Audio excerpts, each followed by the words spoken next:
Hello there, and welcome to another episode of Insomniac's Lore, where passion, longing, and untold secrets weave together to create unforgettable love stories. Drop a comment and let me know which corner of the world you're tuning in from, and please don't forget to subscribe. What if love wasn't left to fate but to science? Brianna Fitzgerald and Kevin Jones are about to find out. Locked away in isolation for 30 days, bound by an experiment promising to uncover their perfect match if they don't tear each other apart first. Now, let's dive into tonight's tale. Brianna Fitzgerald tapped her pen against her notepad as she studied the sleek, minimalist lobby of Synapse Love Labs. Everything about the place screamed cutting-edge technology, from the neural network patterns etched into the frosted glass partitions to the subtle blue lighting that mimicked the glow of synapses firing in the brain. It was all so perfectly orchestrated that it made her journalist's instincts itch with suspicion. Ms. Fitzgerald? A woman with a pristine bob and a tablet approached. I'm Dr. Eleanor Chen, lead researcher. We're thrilled you've chosen to participate in our pioneer program. Brianna smiled her most convincing smile. I'm excited to be part of scientific history. The lie rolled off her tongue with practiced ease. What she couldn't say was that she was here to expose what she believed was an elaborate scam, a dating service that claimed to use neural compatibility algorithms to match perfect partners with 98.7% accuracy. Her editor had practically salivated at the pitch. 30 days of deception inside the Love Lab scam. Please follow me for your final briefing. Brianna was led into a conference room where 5 other researchers in white lab coats were gathered around a holographic display.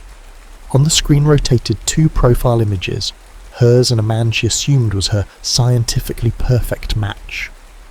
This is Dr. Kevin Jones, Eleanor said, gesturing to the image of a man with thoughtful eyes and a reserved smile. Psychologist specializing in attachment theory.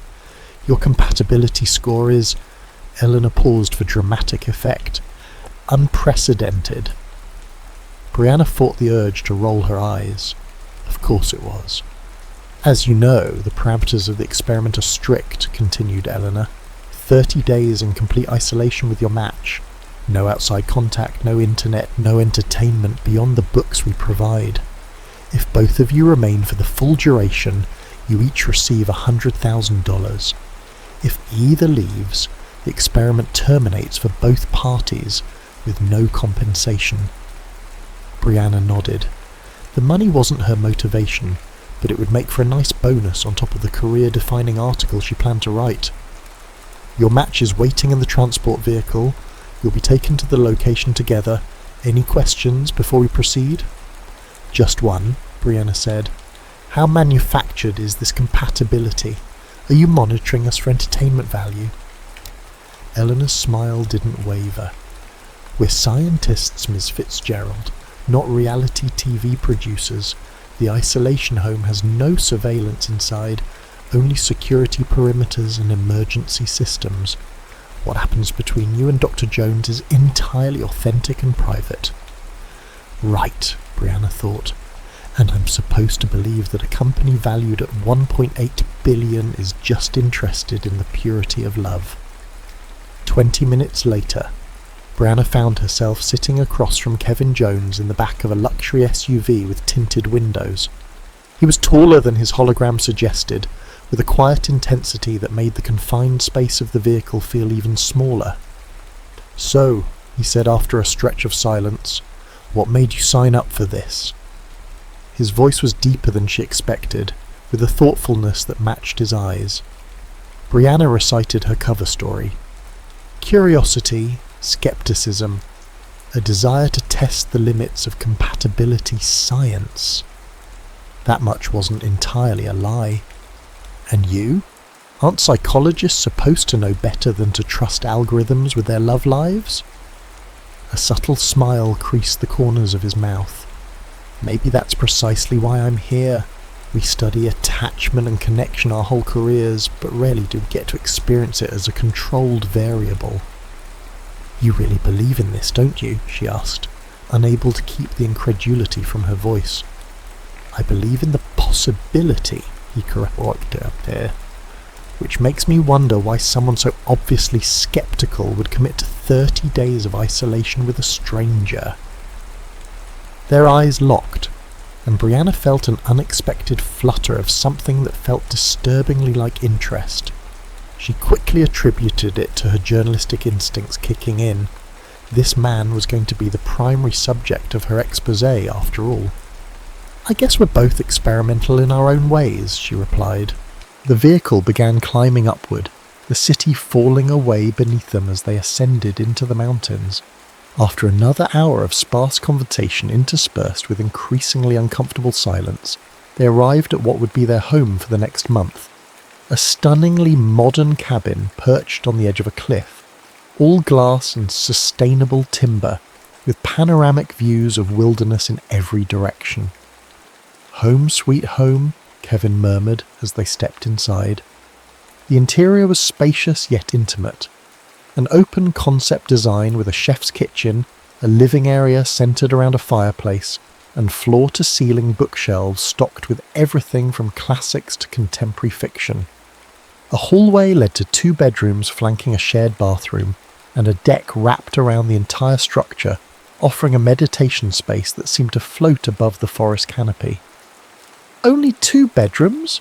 How disappointing, Brianna quipped. I thought we were supposed to be perfect for each other.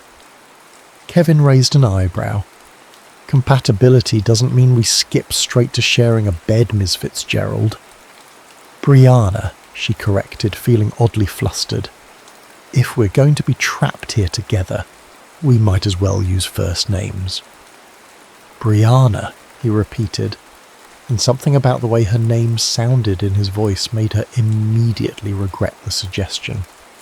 That night, as Brianna lay in her unfamiliar bed, listening to the sound of nothing but wind in the trees and the occasional creak of the cabin, settling, she pulled out her contraband, a small notebook hidden in the lining of her suitcase.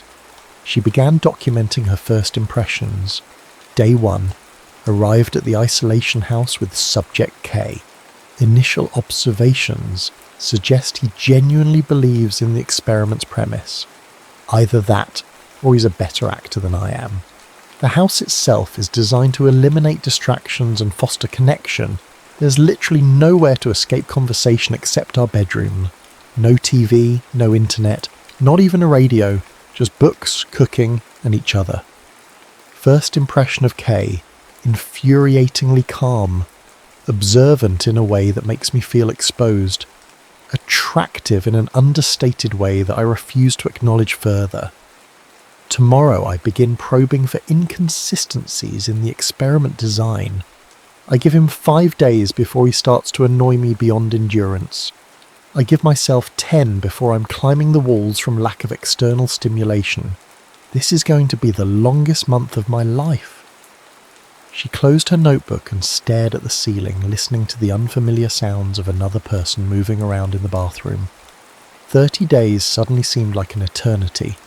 What Brianna didn't write down, what she barely admitted to herself, was the unsettling feeling that had taken root from the moment she'd met Kevin's gaze. It wasn't the irritation she'd been expecting, or even the professional curiosity she'd prepared for. It was the disturbing sense that for the first time in years, someone was actually seeing her. By day 5, Brianna had established a routine designed to minimize interaction. Early morning runs on the trails surrounding the cabin, followed by coffee and reading on the deck while Kevin meditated indoors. Afternoons were spent writing in her room or exploring the property's boundaries, carefully timing her kitchen appearances to avoid meal overlap. It was, she told herself, a strategic approach to maintain objectivity for her article. It had nothing to do with the discomfort she felt whenever Kevin's perceptive gaze lingered on her a moment too long. "You're very committed to avoiding me," Kevin observed on the morning of day 6, catching her as she returned from her run. He stood in the kitchen, methodically slicing fruit for his breakfast. which is impressive considering we're the only two people for at least 20 miles. Brianna grabbed a water bottle from the refrigerator. I'm not avoiding you. I'm respecting your space. Is that what you call pretending to be asleep when I make dinner, then sneaking out to eat after I've gone to bed? His tone wasn't accusatory, merely curious, which somehow made it worse. I'm a night owl, she deflected. You're a journalist, he replied simply, placing a slice of mango in his mouth. Brianna froze. Excuse me? You're a journalist, he repeated, not a marketing executive like your profile claims. The careful distance she'd maintained collapsed in an instant. How did you... I recognized your name, he said. You wrote that series on tech companies exploiting psychological vulnerabilities in their users. It was excellent work, very thorough. Brianna's mind raced. Her cover was blown, and with it, potentially her entire investigation. Are you going to report me? Kevin considered the question while arranging his fruit in a precise pattern on his plate. That depends. Are you here to do a hatchet job, or are you genuinely investigating whether our compatibility is manufactured? The distinction surprised her. Does it matter? Either way, I'm not the perfect match your algorithms promised. Actually, he said, pushing a plate of fruit toward her, the fact that you're skeptical enough to investigate makes you exactly who my profile indicated I'd be compatible with. Someone who questions systems rather than blindly accepting them. He smiled slightly, though perhaps the scientist didn't anticipate quite this level of skepticism. Brianna reluctantly took a piece of mango. So you're not here looking for true love? I'm a researcher, Brianna. I'm interested in whether emotional connection can be predicted and facilitated through controlled environmental factors. The experiment's premise, two strangers becoming intimately connected through isolation and structured interaction, is essentially a condensed version of how most relationships historically developed, before technology gave us the illusion of unlimited choice. She studied him, searching for signs of deception. You're not angry that I lied? Would being angry change the fact that we're still stuck here together for the next 24 days? He pushed a folder across the counter toward her. Besides, I think you'll find this more interesting than my emotional state. Inside the folder was a series of daily questions and exercises labelled Intimacy Development Protocol. What's this? She asked. Today's arrived in the communication box this morning. Apparently we're supposed to complete these together each day. Structured conversations designed to accelerate emotional bonding. Brianna flipped through the pages with growing suspicion. Like the 36 questions that supposedly make people fall in love, this is manipulation, not science. It's an accelerated version of the getting to know you phase, Kevin corrected, and it's entirely optional. We can ignore it and continue our mutual avoidance strategy for the remaining 2 days. But you don't want to ignore it. I came here to participate in an experiment, he said simply, not to stare at my bedroom ceiling for a month. Later that afternoon, they sat facing each other on the deck, the intimacy questions between them like a ticking bomb. This is ridiculous, Brianna said, reading the first question. What would constitute a perfect day for you? It's like a bad first date. Kevin leaned back in his chair. You're overthinking it. Just answer the question. Fine, she said, crossing her arms. A perfect day would be breaking a major story that exposes corporate malfeasance and actually leads to systemic change instead of a 2-day news cycle followed by collective amnesia. Specific and cynical, he noted. But I suspect that's your professional perfect day. What about personally? The question caught her off guard. I don't separate the two. Everyone separates the two, he countered. Even workaholics have personal desires. Brianna felt a flash of irritation at his presumption. Fine. A cabin by a lake. Thunderstorm. Good book. No cell reception. No people expecting things from me. She raised her chin slightly. Your turn. Kevin considered the question with what seemed like genuine thought. Morning hike to watch the sunrise, afternoon spent helping someone work through a breakthrough in therapy, evening conversation with someone who challenges my thinking, rain on a tin roof while falling asleep. He looked directly at her. Not so different from yours, actually. Except your perfect day includes other people. Just specific ones, he clarified. Quality over quantity. They moved through the questions from innocuous preferences to more probing inquiries about family relationships and formative experiences. To Brianna's surprise, the conversation flowed with unexpected ease. Kevin answered each question thoughtfully, but without the performative vulnerability she'd anticipated. When they reached the question about their greatest fears, however, Brianna hesitated. "Skip it if you want," Kevin offered, noticing her discomfort. "No," she said, surprising herself. "That would defeat the purpose of the exercise, wouldn't it?" She took a breath. "My greatest fear is discovering that everything I've built my identity around is meaningless. That all the sacrifices I've made for my career, the relationships I've sidelined, the personal life I've postponed, were for nothing." The admission hung in the air between them, more honest than she'd intended. "Your turn," she said quickly, before he could respond. Kevin was quiet for a moment. "That I'll spend my professional life helping others form meaningful connections while being fundamentally incapable of maintaining one myself." The vulnerability in his answer created a sudden shift in the atmosphere between them. "Is that why you're here?" she asked softly. "To prove you can connect?" "Perhaps," he admitted. "Or to confirm my suspicion that I can't." He smiled, but it didn't reach his eyes. "We all have our investigations, Brianna." As the sun began to set, painting the surrounding forest in shades of gold and amber, they completed the final question. "If you could know one thing about your future, what would it be?" "Whether anything I do actually matters," Brianna answered, without hesitation. Kevin studied her face in the fading light. "Everything matters, Brianna, just rarely in the ways we anticipate." "That's not an answer to the question," she pointed out. "I'd want to know if I find peace with my contradictions," he said after a moment.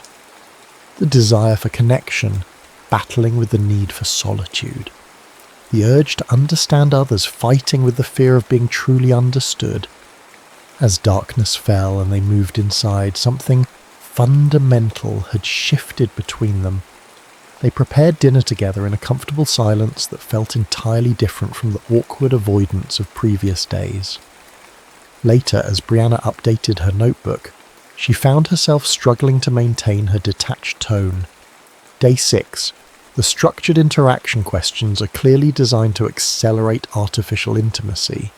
The problem is they work. Kay revealed vulnerabilities that seemed genuine. Though I can't rule out strategic disclosure, the more concerning development is my own unexpected candor. Need to re-establish professional boundaries tomorrow. Additional observation. Kay knows I'm investigating the experiment but hasn't reported me. Either he's confident the experience will change my mind or he has his own agenda I haven't identified yet. Either possibility is unsettling.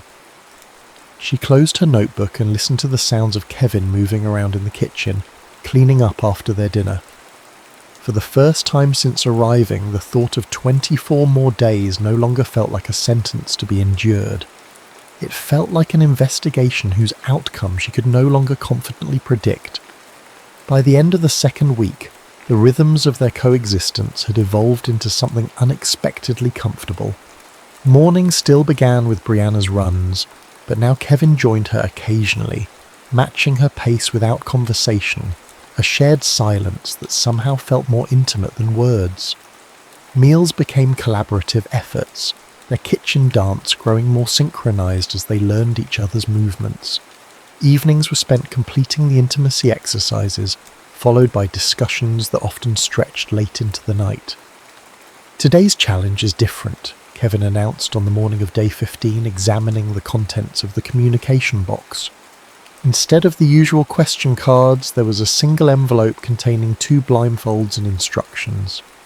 Absolutely not, Brianna said when he explained the exercise. 20 minutes of silent, sightless mirroring following each other's movements using only touch as guidance. Afraid? Kevin asked, a hint of challenge in his voice.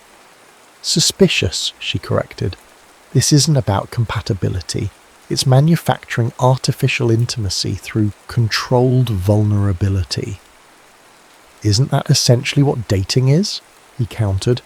A series of increasingly vulnerable exchanges to determine compatibility? Dating gives you the choice to walk away between exchanges, she pointed out. This experiment removes that choice. Kevin considered this. We can modify it. 5 minutes instead of 20, and either of us can stop at any point. Why are you so committed to these exercises? Brianna asked. He was quiet for a moment. Because I study connection theoretically but rarely experience it personally. Professional curiosity, if nothing else. Something in his honest admission disarmed her. Fine, 5 minutes, but I'm documenting this as manipulation in my article. Duly noted, he said with the hint of a smile. They stood facing each other in the living room, furniture pushed aside to create space. The blindfolds lay on the coffee table between them, a boundary neither had yet crossed. Ready? Kevin asked. Brianna nodded, trying to ignore the flutter of anticipation in her stomach as she lifted her blindfold. The world went dark, heightening her other senses. The sound of Kevin's breathing, the scent of his soap, the subtle shift in air pressure as he moved closer. Hands up, palms forward, he instructed softly. She complied, feeling vulnerable and slightly ridiculous until her palms met his, warm, steady, and slightly larger than her own. The simple contact sent an unexpected current through her. I'll lead first, he said, his voice closer now. Just follow the pressure. He began with simple movements, hands up, down, outward, which Brianna followed easily. As the minutes passed, the movements became more complex.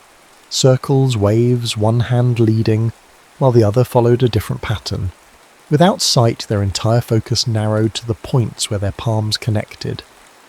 Your turn to lead, Kevin murmured after what felt like both seconds and hours. Brianna initiated a pattern, marvelling at how quickly he adapted to her rhythm.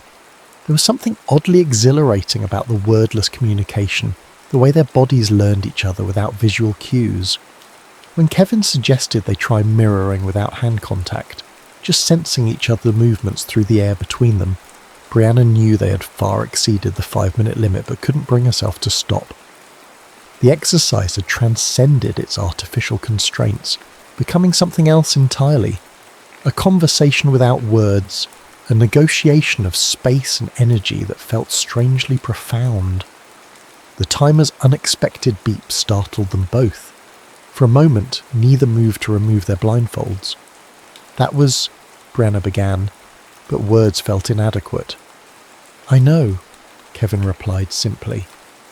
When they finally removed the blindfolds, blinking in the sudden light, Brianna was struck by the intensity in Kevin's eyes, a mixture of vulnerability and something deeper that made her look away first. Well, she said, striving for a lightness she didn't feel. I can see why they included that one in the manipulation protocol. Is that what you experience? He asked. Manipulation? The question hung between them, demanding a level of honesty she wasn't prepared to give. I experienced an exercise designed to create artificial intimacy, she said carefully. And did it? Brianna met his gaze. Would admitting that it did validate your theory or undermine my skepticism? A small smile played at the corners of his mouth. Both, perhaps. That night, a sudden mountain storm brought winds that howled through the trees and rain that pounded against the cabin's metal roof. The lights flickered once, twice, and then plunged them into darkness. Perfect, Brianna muttered, fumbling for her phone to use as a flashlight. Emergency kit should be in the kitchen, Kevin called from somewhere across the room. They converged at the kitchen island, the beams of their phone flashlights dancing across the countertops as they searched for candles or lanterns. "Found it," Kevin announced, pulling a box from beneath the sink. Inside were emergency candles, matches, a hand-crank radio, and several foil emergency blankets. As they placed candles around the living room, the space transformed, shadows danced on the walls, and the howling wind outside made the cabin feel smaller, more intimate. They settled on opposite ends of the couch, an emergency blanket wrapped around each of them. "At least it's not cold," Brianna observed, watching the candle flames flicker with each draft. "Wine?" Kevin suggested, holding up a bottle they'd left unopened since arrival. "Seems like the appropriate response to a power outage." 2 glasses in, Brianna found herself relaxing into the strange intimacy of the moment.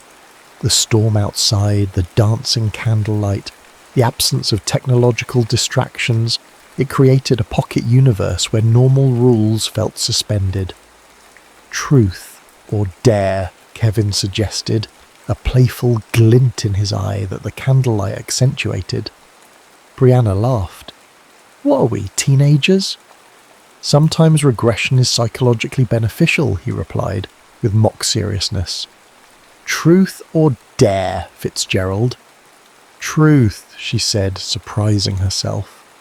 The wine had softened her edges just enough to make the game seem harmless. "Why journalism?" he asked. "What drew you to exposing truths rather than creating them?" It wasn't the light question she'd expected. "My father was a marketing executive," she said after a moment. "Brilliant at crafting narratives that made people want things they didn't need. I grew up watching him spin mediocre products into must-have items, and I hated how easily people believed the stories he told." She took another sip of wine. "I guess I wanted to be the opposite, to strip away the stories people sell and find what's actually beneath them." Kevin nodded, his expression thoughtful. "And what about you? Truth or dare?" "Truth," he said. "Earlier you said you rarely experience connection personally. Why is that for someone whose entire career is built around understanding human relationships?" The question lingered in the candle-lit space between them. For a moment, she thought he might deflect. "The same reason surgeons rarely operate on family members," he finally said. "Emotional proximity clouds clinical judgment. I can map the attachment patterns of strangers with clinical precision, but in my own relationships," he paused, swirling the wine in his glass. "Let's just say it's easier to analyze connection than to sustain it." "That sounds lonely," Brianna said softly. "Says the woman who listed no people as part of her perfect day," he countered with a gentle smile. "Touché." She raised her glass in acknowledgement. "Maybe we're both hiding from the same thing, just from opposite directions." "And what would that be?" he asked. "The terror of being truly seen," she said, the words emerging from someplace deeper than conscious thought. "You from the inside, me from the outside." The candlelight caught the surprise in his eyes, surprise that quickly shifted to something more complex, more dangerous. "Truth or dare, Brianna?" he asked, his voice lower now.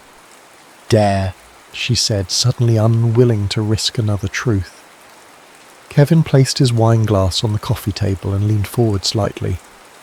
"I dare you to stop documenting this experience as an investigation for 5 minutes. To be fully present, without filtering what happens through the lens of your article." "How would you even know if I did that?" she challenged. "I wouldn't," he admitted, "but you would." The simplicity of his answer disarmed her. Without her reporter's perspective, the mental notepad where she recorded observations, formulated analyses, maintained critical distance, what would be left?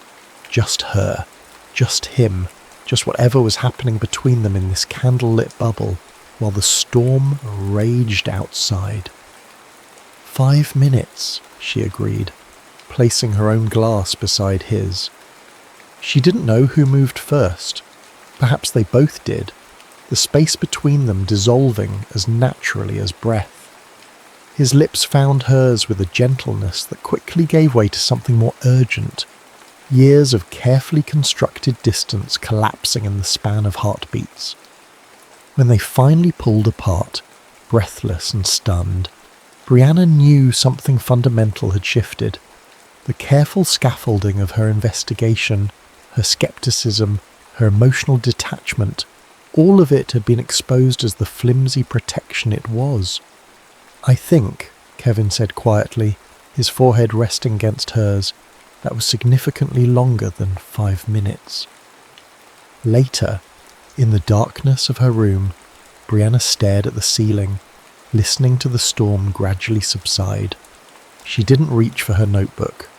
For the first time since the experiment began, she allowed herself to experience the moment without analysing it, without extracting its journalistic value, without armouring herself against its implications. And in that unguarded moment, she recognised the fear that had been growing alongside the connection. Fear that perhaps the experiment wasn't a fraud after all, that perhaps the compatibility they'd measured was real, and if that was true, what else might be? The kiss changed everything and nothing. They didn't speak of it the next morning, yet it hung between them like an unspoken question, altering the gravity of every interaction. Their daily routines continued, the shared meals, the evening exercises, but now charged with an awareness that made even passing in the hallway feel significant. On day 21, Brianna woke to find Kevin already gone on a morning hike. In the kitchen, she discovered a note indicating he'd be back by noon, along with freshly brewed coffee and sliced fruit arranged in a pattern that mirrored how she always prepared her breakfast. The thoughtfulness of the gesture sent an uncomfortable warmth through her chest. This wasn't supposed to happen. She wasn't supposed to feel this tug of attachment to a man who was, ultimately, a research subject in her investigation. Needing to reorient herself, Brianna retrieved her notebook, neglected in the days since the power outage, and forced herself to document recent developments with professional detachment. Day 21. Notable shift in subject dynamics following isolation-intensified physical proximity event. Reduced power outage leading to decreased inhibition. Important to note that environmental manipulation continues to be a significant factor in manufacturing false intimacy. Subject K demonstrates increasing investment in experiment outcomes. Personal boundaries must be reinforced to maintain investigative integrity. She stared at the words, recognizing their defensive tone. Who was she trying to convince? Her readers or herself? When Kevin returned from his hike, Brianna had retreated to the deck with a book she wasn't actually reading. She sensed rather than saw him approach, her body attuned to his presence in a way that both thrilled and unnerved her. "I brought something back for you," he said, placing a perfect pine cone beside her. "Thought it might make a nice souvenir of your time in captivity." The gesture was simple, thoughtful, and it cracked something in her chest. "We need to talk about what happened," she said, closing her book. Kevin settled into the chair beside her. "Which part? The kiss, or what it might mean?" "Both," she admitted. "This situation, it's not real, Kevin. It's a pressure cooker designed to force an artificial connection. 2 more weeks and we return to our real lives." "And you think what we're experiencing isn't transferable to those real lives?" he asked, no defensiveness in his tone, just genuine curiosity. "I think it's manufactured, she said, the words sounding hollow even to her own ears. The isolation, the forced proximity, the carefully designed exercises, it's all creating a simulated intimacy that wouldn't exist under normal circumstances. Most relationships begin in artificial environments, he pointed out. Curated dating profiles, choreographed first dates, alcohol-lowered inhibitions. The difference is merely the degree of control and the transparency about the purpose. "Don't psychoanalyze me," Brianna said, a flash of irritation cutting through her confusion. "This whole setup, it's manipulation disguised as science." Kevin was quiet for a moment. "You're scared," he finally said, not unkindly.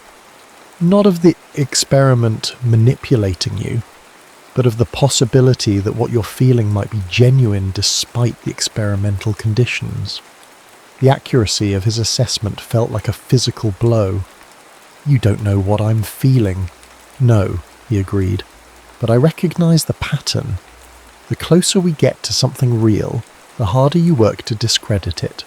It's a protective mechanism I understand intimately, because I've spent years doing the same thing from the opposite direction, intellectualizing emotional connections until they become safe, clinical, and ultimately meaningless." His honesty disarmed her anger. "What do you want from me, Kevin?" "Just acknowledgement that whatever is happening between us deserves to be explored rather than dismissed," he said, "even if it began in an artificial environment, even if it might not survive outside of it." Before she could respond, the communication box chimed, signalling the arrival of the day's exercise. Kevin retrieved the envelope and opened it, his expression changing as he read the instructions. "What is it?" Brianna asked. "Today's exercise is called Truth and Consequences," he said, passing her the card. "We each write down a truth we haven't shared yet, then discuss the potential consequences of that truth for our compatibility." "Convenient timing," Brianna muttered. They retreated to separate areas to write their truths, agreeing to meet in the living room in 20 minutes. Brianna stared at her blank card, wrestling with what to reveal. The obvious truth, that she was developing feelings that contradicted her professional skepticism, felt too vulnerable. Instead, she wrote something equally true but less exposing. "I'm afraid of discovering that everything I believe about human connection is wrong." When they reconvened, Kevin suggested they exchange cards rather than reading their own truths aloud. Brianna's heart stuttered as she read his card. "I've known from the beginning that you were investigating Synapse's methods because I consulted on the development of their compatibility algorithms before agreeing to participate as a subject." The words hit her like a physical blow. She looked up to find Kevin watching her reaction carefully. "You helped design this experiment?" she asked, her voice barely controlled. "I contributed to the psychological assessment profiles they use for matching," he clarified. "I wasn't involved in designing the isolation protocol or the daily exercises. But you knew." The sense of betrayal was overwhelming. "You knew exactly what was happening all along, while I thought—" She stopped, unwilling to articulate what she'd begun to believe. "While you thought what?" he pressed gently. "It doesn't matter," she said, standing abruptly. "This proves my point exactly. This entire connection has been manufactured. You had insider knowledge of the psychological levers being pulled, the vulnerabilities being targeted. You were never just another subject." "Brianna," he said, his voice steady, "my involvement with the algorithm development doesn't change what's happened between us. If anything, it makes it more significant. The algorithms identified our potential compatibility, but everything that has developed has been genuine. Knowing the science behind attraction doesn't make attraction less real when you experience it." "No," she said, backing away. "This changes everything. You let me believe we were equals in this experiment, but you had information I didn't. You watched me open up, become vulnerable, while knowing exactly how the process was designed to work." The hurt in her voice surprised even her. "Was any of it real, or was I just another data point for your research?" "All of it was real," he insisted, standing now too. "Yes, I understood the theoretical framework, but I had no more control over my responses than you did over yours. The compatibility they measure between us, it's unprecedented in their research. That's why I agreed to participate. I wanted to know if algorithms could actually predict emotional connection, and the only way to know was to experience it myself." "How convenient that your research subject was someone actively trying to expose the company you consulted for," Brianna said bitterly. "Did they know I was a journalist when they matched us? Was that part of your perfect compatibility profile, the skeptic and the believer?" "I didn't know who my match would be until the day we met," Kevin said. a hint of frustration finally breaking through his composure. "And yes, the fact that you question everything while I look for patterns that validate connection, that's precisely why we were matched. Complementary cognitive approaches, similar core values, different external manifestations." Brianna felt the floor shifting beneath her. Everything she'd begun to feel recategorized as manipulation, data collection, experimental validation. "I need some air," she said, heading for the door. "Brianna, please," Kevin called after her. "Running away doesn't change what's happened between us." She paused at the door, not turning around. "What's happened is exactly what your algorithm predicted would happen. Congratulations on your successful experiment, Dr. Jones." Outside, Brianna followed the trail into the forest, walking until the cabin was no longer visible. She found a boulder overlooking the valley and sat, trying to untangle the knot of emotions choking her. The betrayal wasn't that Kevin had helped develop the algorithms. It was that he'd allowed her to believe their connection was developing organically when he'd had a map all along.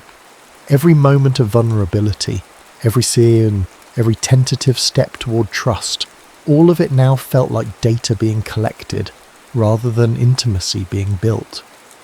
Yet beneath the anger was a more terrifying realization. Despite knowing the truth, despite recognizing the manipulation, she still felt drawn to him, still missed his presence even as she fled from it, still wondered what might have been if they'd met in the real world, without experimental parameters and hidden agendas. That evening, Brianna returned to the cabin to find it empty. A note on the kitchen counter informing her that Kevin had gone for his own walk to clear his head. For the first time in weeks, she ate dinner alone, the silence of the cabin oppressive rather than peaceful. She was already in bed when she heard him return, his footsteps pausing briefly outside her door before continuing to his room. The urge to go to him, to continue their conversation, was almost overwhelming, but pride and hurt kept her behind her closed door, staring at the ceiling until exhaustion finally pulled her into restless sleep. The next morning they moved around each other like ghosts, the easy rhythm of previous days shattered. Kevin made breakfast for both of them as usual, but they ate in silence, the weight of unspoken words filling the space between them. It was Kevin who finally broke the silence on the evening of day 23. "We have a week left," he said quietly, as they sat on opposite ends of the couch, pretending to read. "Do we really want to spend it punishing each other?" "I'm not punishing you," Brianna replied, not looking up from her book. "I'm processing the fact that our entire interaction has been built on uneven ground." "Has it?" he challenged gently.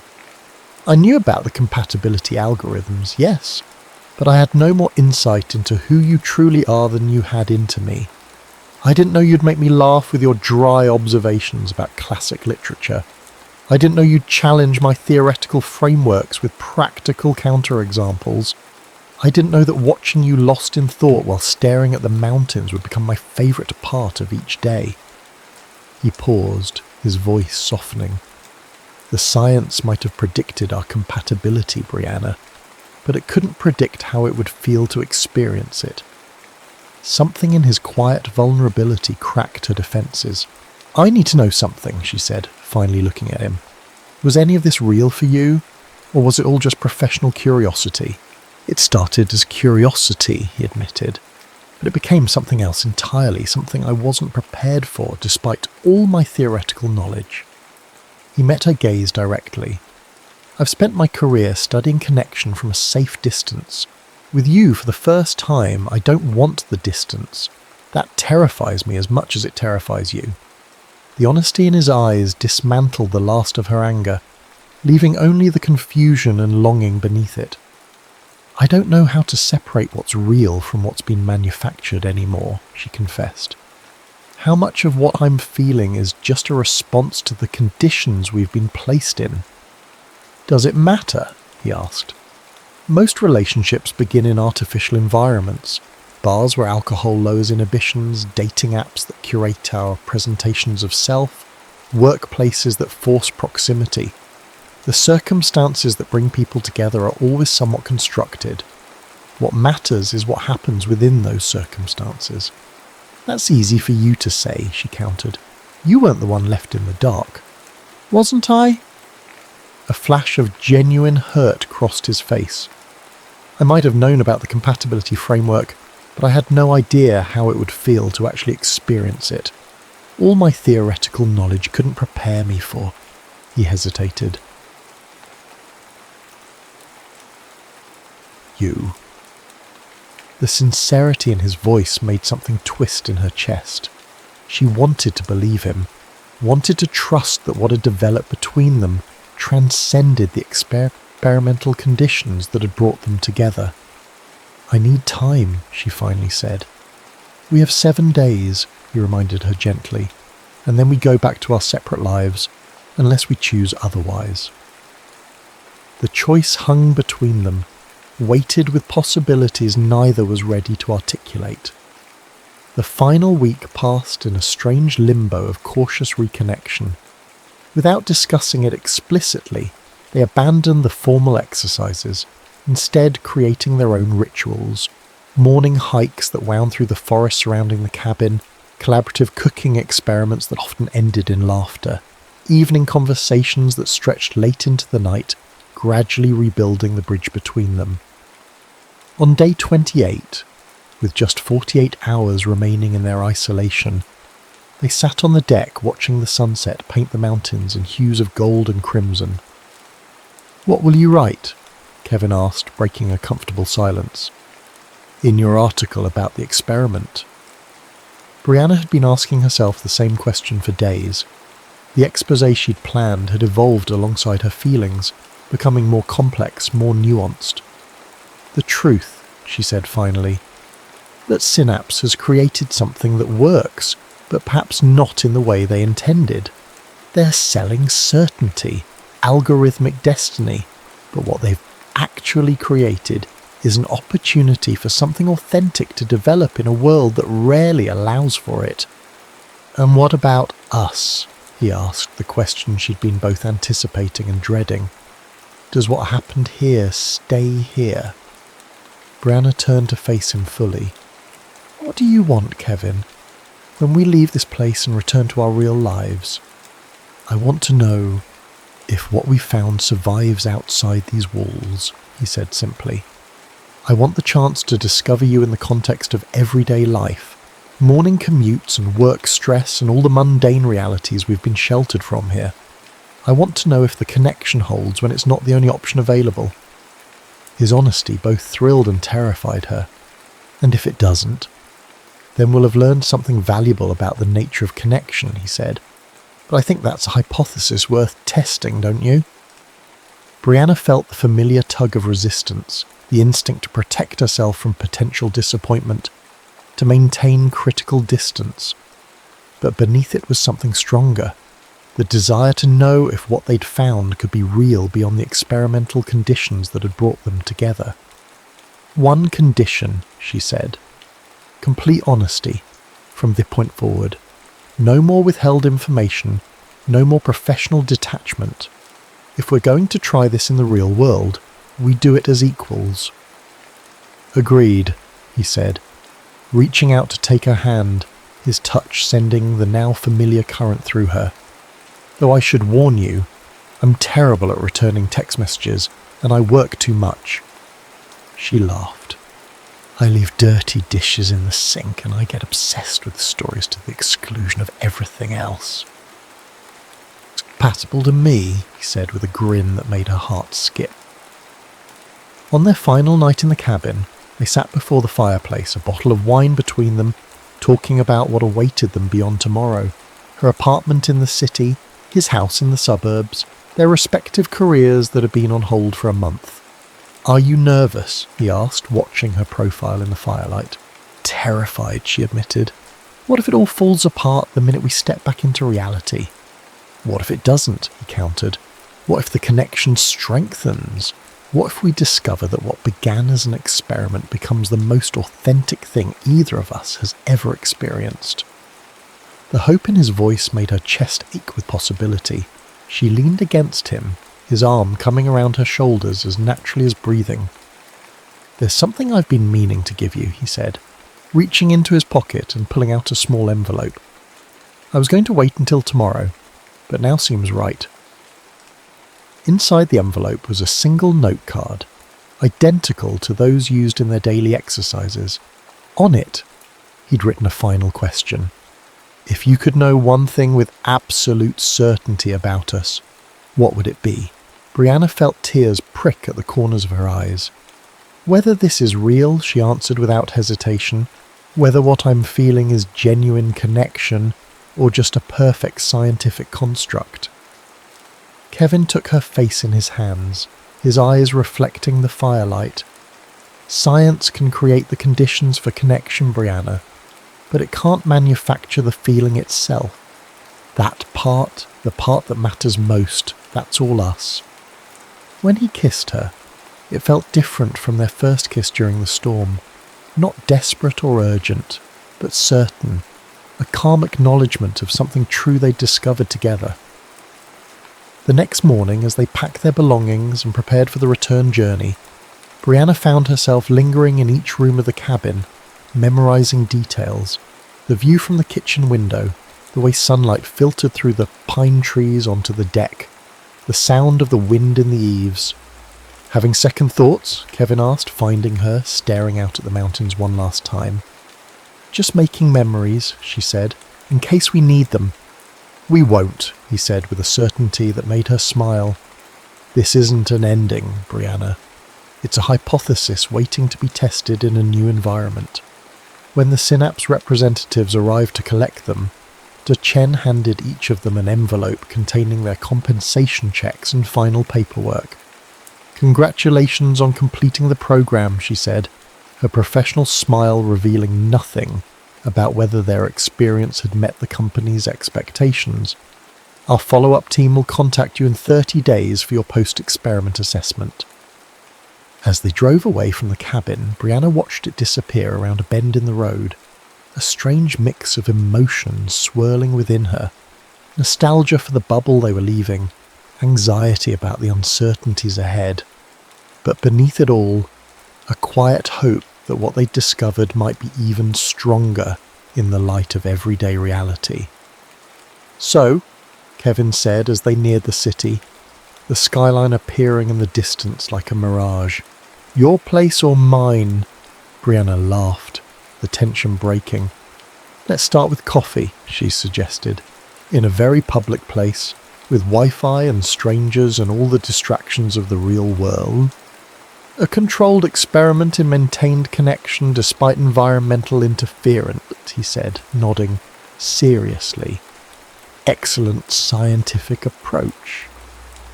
"And afterward?"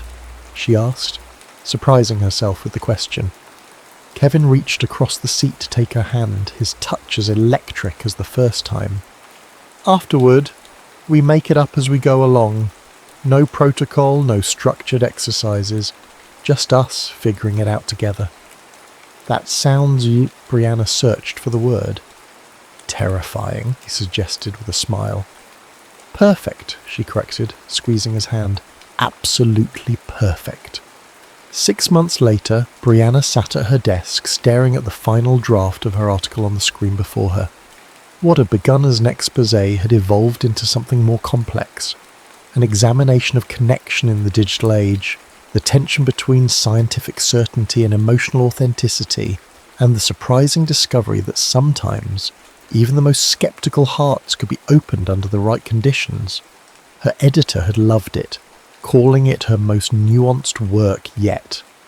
The personal equation inside the science of engineered connection would run as next month's cover story. Her phone buzzed with a text from Kevin. "Just got out of a session. Dinner at that new place tonight? I have news." She smiled, typing back a quick confirmation before returning to her article. The past 6 months had been a continuous experiment in their own right, discovering each other in the context of real life, navigating the complications of careers and friends and everyday stresses. There had been arguments and adjustments, moments of doubt and surprising discoveries. But beneath it all, The connection had not only endured, it had deepened, becoming more textured, more authentic than anything she'd experienced before. That evening, as they sat across from each other at dinner, Kevin slid a small box across the table.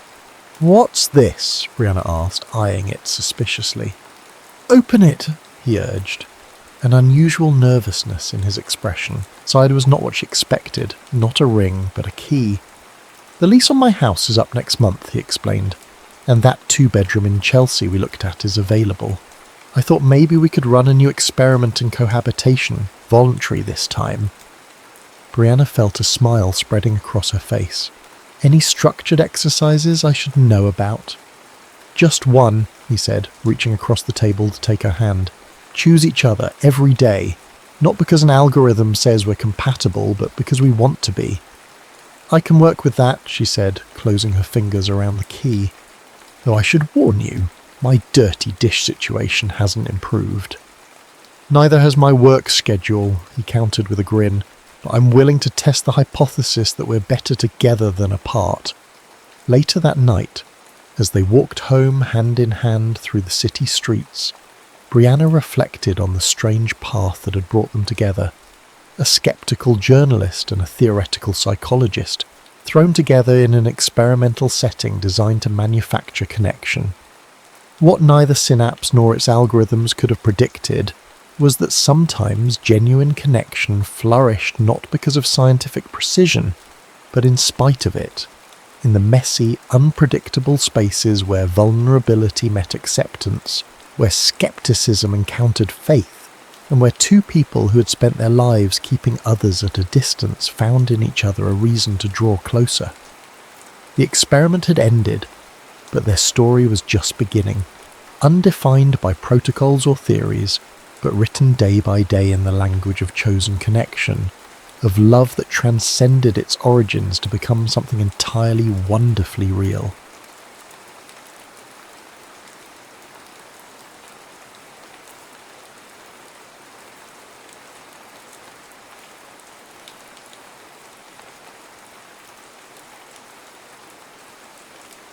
The night sky shimmered over Manhattan's skyline, a tapestry of moonlight reflected against the Hudson River. In an unassuming cellar beneath a row of abandoned storefronts, a clandestine jazz club thrived. Its name, the Blue Canary, had no sign out front, just a door guarded by a man who measured each newcomer with a discerning stare. Only the lucky or well-connected gained entry.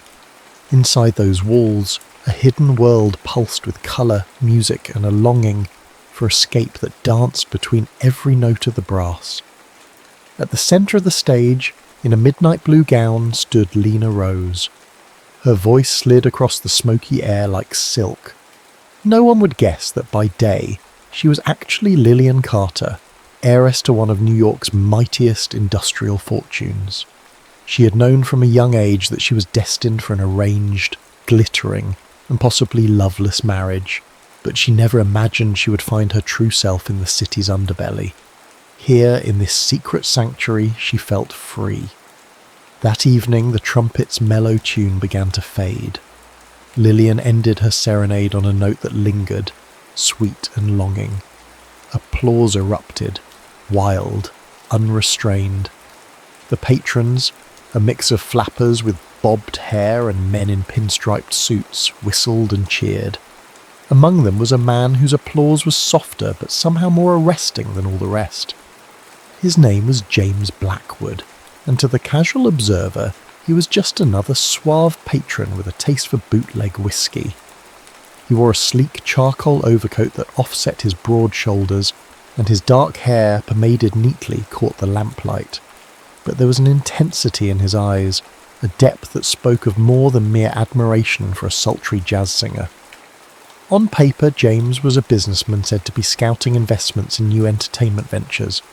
In truth, he was an undercover agent for the Bureau of Prohibition, assigned to track the flow of illegal liquor.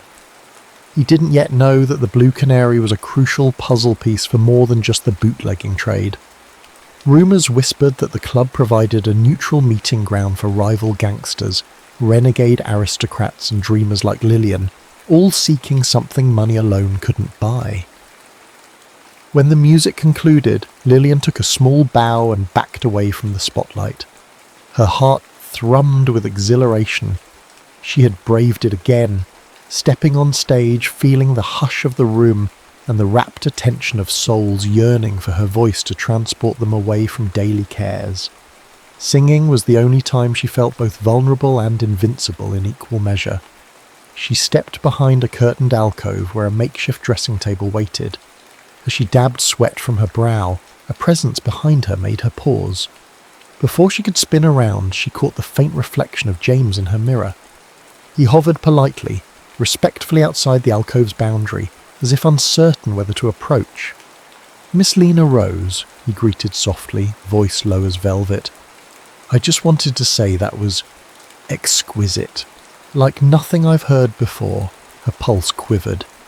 She had performed for a year now under this alias, seeing many admirers come and go, but something about this man's voice made her stomach clench in a delightful, disconcerting way. She glanced over her shoulder, meeting dark eyes that seemed far too perceptive. "Thank you," she managed, still short of breath from the performance. In the club's warm lamplight, she noticed the hint of stubble on his jaw, a purposeful sort of dishevelment. His posture was poised, quietly confident, no brash swagger like the gangsters, nor the timid nervousness of first-time visitors. "I'm glad you enjoyed it." He hesitated, then offered a small private smile. "I don't mean to intrude.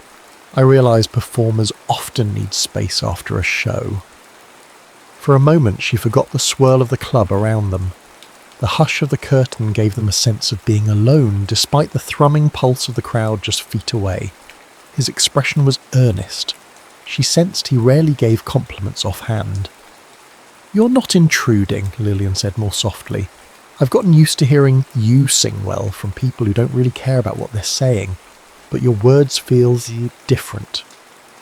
A spark flashed in James's gaze.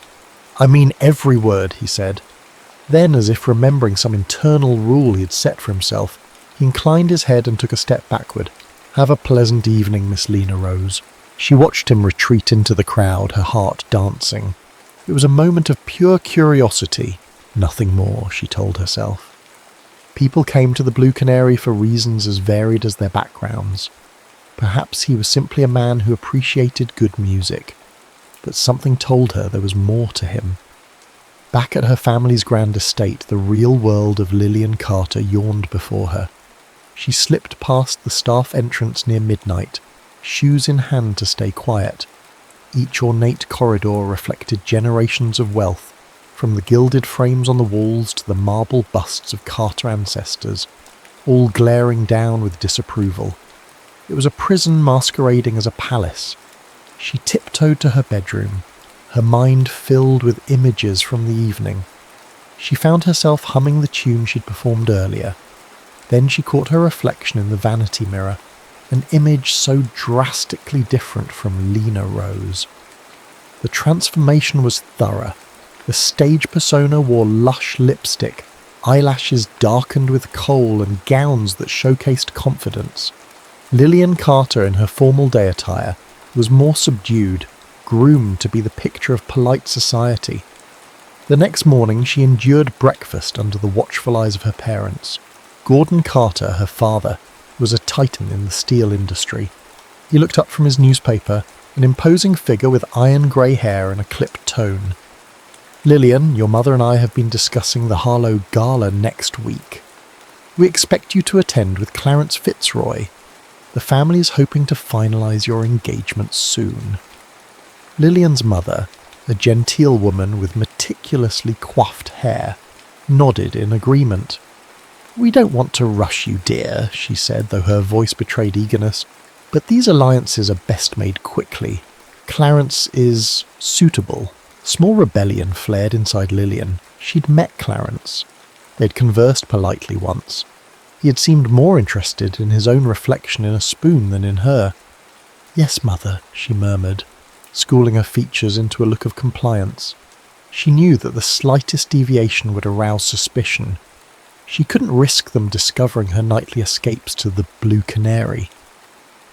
Meanwhile, James Blackwood stood in his modest rented apartment, the hush of morning light filtering through worn blinds. Files and notes on the table reminded him of his mission. He read through coded memos from the bureau. He needed to trace the money funneling into the Blue Canary. Someone powerful was backing the place, and rumours suggested a deeper criminal network.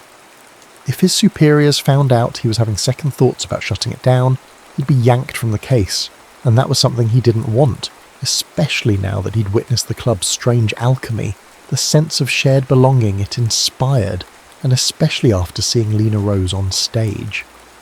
His senior officer had made it clear, "Find the connections to the gangsters. We suspect the owners are smuggling booze from Canada. If you get evidence, we'll shut the place down."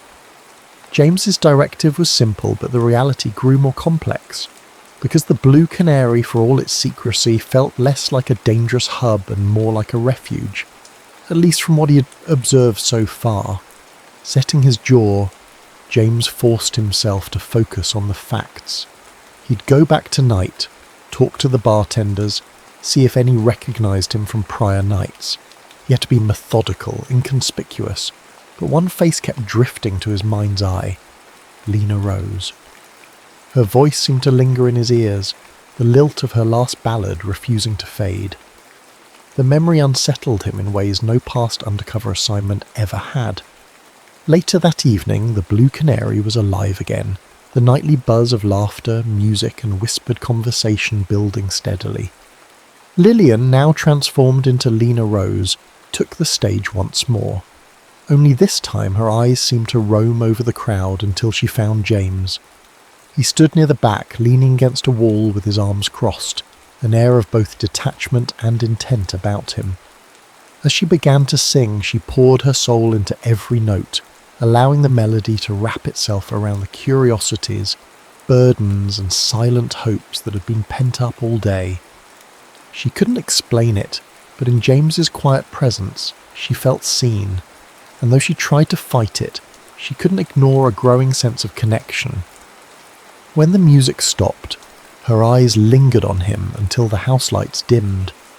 It was only the second time they'd exchanged words, yet something flickered in that shared glance, an unspoken, precarious bond. Neither of them realised how drastically this invisible tether would shape their fate, or how many secrets buried in the darkness would soon demand the light of day. For Lillian, juggling her double life quickly became an art of juggling two truths. By daylight, she was the obedient daughter, enduring fittings for wedding gowns she loathed, sipping tea with women who believed the greatest tragedy in life was Chip China. By night, she was Lena Rose, star of the Blue Canary. It was a precarious act. A single slip would endanger her secret, and all illusions of freedom would vanish. Weeks passed, and her father's pressure grew relentless.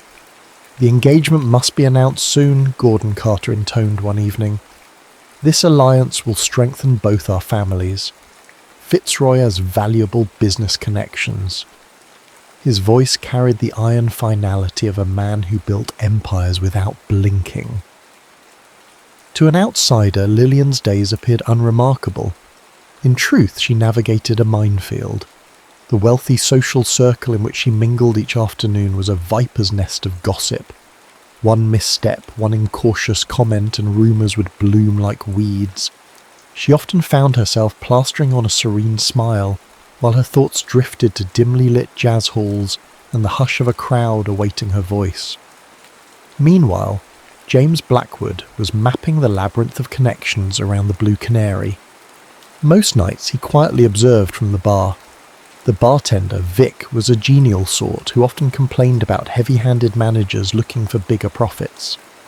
"We keep the ambiance refined," Vic insisted. "We're not like those rowdy clubs that cater to mobsters bragging about their hits."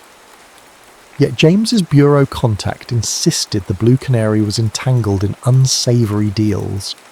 He found no shortage of suspicious figures, from sharp-dressed men handing off envelopes in corners to society dames sipping contraband whiskey from porcelain teacups. Still, Was that enough to condemn the place? One evening after Lillian's performance, James lingered in the hallway leading to her dressing alcove. The hush of backstage enveloped him in a sense of caution and anticipation. He was about to turn away, worried that confronting her again might blur the lines of his mission, when the curtain parted. They nearly collided, both pausing an inch away from each other. In the muted light, James could see the flush still high on Lillian's cheeks from her intense performance. She inhaled sharply, eyes flashing with surprise. Mr. Blackwood, she said, voice barely above a whisper. She rarely used his name, uncertain whether it might ring a bell in the hush of high society chatter. She'd only overheard it from a passing staff member. He offered a half smile, deeply aware of how close they stood. "I wanted to say hello," he began, "and perhaps apologise if I've seemed aloof." Lillian's initial wariness melted. She recognised something earnest in him. He was as guarded as she was. "It's all right," she said softly. "This place can be overwhelming, especially for newcomers."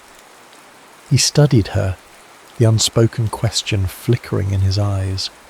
"What draws an elegant, talented woman like you to a place so risky?" Instead, he said, "Your singing has a way of revealing truths, almost like a confession wrapped in melody." She felt oddly exposed. "Music is the only time I feel free," she admitted. It was an unexpected revelation to share with a near stranger, but something about him made her open up. Their moment crackled with unspoken possibilities, but just as James began to speak again, a commotion from the bar drew their attention. Someone knocked over glasses, curses erupted, and laughter followed. They flinched apart, self-preservation instincts flaring. Lillian shot him a quick, wistful smile before hurrying away into the dressing alcove. That night, James returned to his rented apartment more conflicted than ever. Lillian's vulnerability had rattled him. Could he gather evidence to destroy the Blue Canary when this woman found her only solace here? It wasn't his job to question the law, but the line between right and wrong was growing hazy. When Lillian wasn't performing, she was expected to attend lavish galas, dinners, and parties that paraded her as the Carter heir. One such event was the high society gala hosted by the Harlower family, known for their extravagant taste. The mansion's ballrooms glittered with chandeliers, each crystal droplet refracting light into 1,000 rainbow facets. Lillian arrived on the arm of Clarence Fitzroy, her supposed suitor. His pale eyes flicked around, seeking admiration, while she felt suffocated by his polished arrogance. Strains of classical music filled the air, courtesy of an 8-piece orchestra hired to give the event an air of cultured refinement. Soft chatter formed the background hum as society's elite displayed their finery. Lillian resigned herself to an evening of polite small talk and forced smiles. She drifted through the crowd, greeting faces that blurred into a monotonous swirl of wealthy acquaintances, hardly hearing Clarence's commentary about business prospects.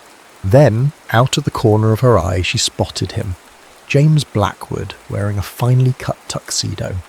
He was deep in conversation with a group of men discussing investments in new manufacturing technologies. She felt a jolt. What is he doing here?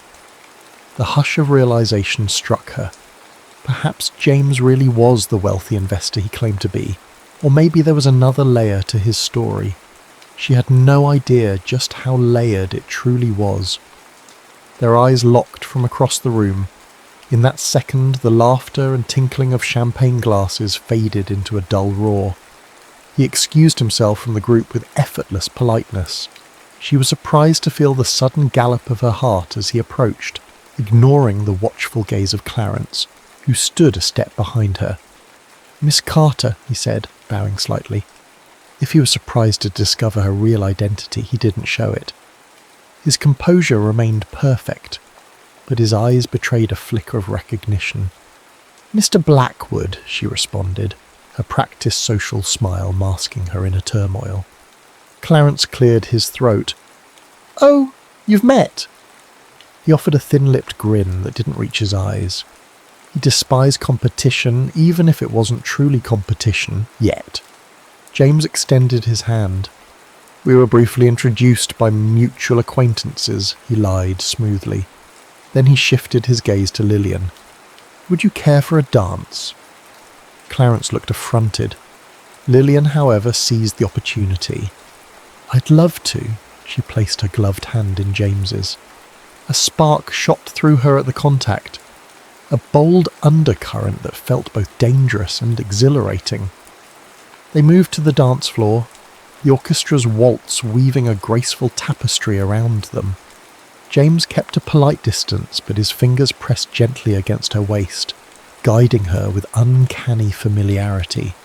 She felt an inexplicable sense of safety in his arms, despite knowing almost nothing about him. "You're not who you seem," he said softly, voice nearly drowned out by the music. "I saw it in your eyes the moment you sang. There's more to you than this." He gestured with a subtle glance at the bejeweled guests, the gold-laced curtains, the pretentious grandeur. She held his gaze, searching for a response that wouldn't give her away. "I could say the same about you," she finally breathed. "You carry yourself like a man with secrets." Their eyes locked, tension rippling between them. They were both living double lives, but neither voiced the confession pounding beneath their measured words, that each recognized a kindred spirit in the other. The dance ended too soon, and Lillian felt an ache at the thought of returning to Clarence's side. As James led her off the floor, the hush of polite applause followed them. They paused near a marble column. He opened his mouth to speak, but was interrupted by none other than Tabitha Harlow, the gala's hostess, a stately woman who believed her gatherings were the pinnacle of New York society. She gushed about Lillian's engagement to Clarence, forcing her to stand there, smiling politely, as an entire future was discussed like a business transaction. James stepped away, eyes unreadable. Later that night, after Lillian endured countless toasts to her bright future, the event finally wound down. She retreated to an empty corridor to catch her breath. As she leaned against the wall, she spotted James in a distant hallway, speaking in hushed tones to a man who handed him a stack of papers. They parted quickly. What was that about, she wondered, her curiosity piqued. But James disappeared into the swirl of departing guests. Within days, that question would become more urgent, because one fateful night at the Blue Canary, an unexpected raid changed everything. It began innocently enough. Lillian was on stage, mid-song, her voice mesmerizing the hushed crowd. Then came the crash of the front door, men in dark suits brandishing badges and firearms. Patrons scrambled in all directions, panic turning the smoky air electric. Bottles shattered, tables overturned, the music died in discordant shrieks. Lillian froze on stage, heart pounding. She saw the agents force themselves behind the bar, searching for evidence of illegal liquor. Club employees scattered, trying to hide contraband. She felt a rush of terror. Was this James's doing? Had he betrayed them? She scanned the chaos, and there he was, James, standing near the entrance with a stricken expression, as though he hadn't known the raid would happen. His eyes met hers, and she sensed a silent plea. Run! In that split second, Lillian darted off stage, pushing through the pressing crowd. She clutched her skirt and navigated the dark corridor that led to the alley exit, heart hammering. Shouts and banging footsteps echoed behind her.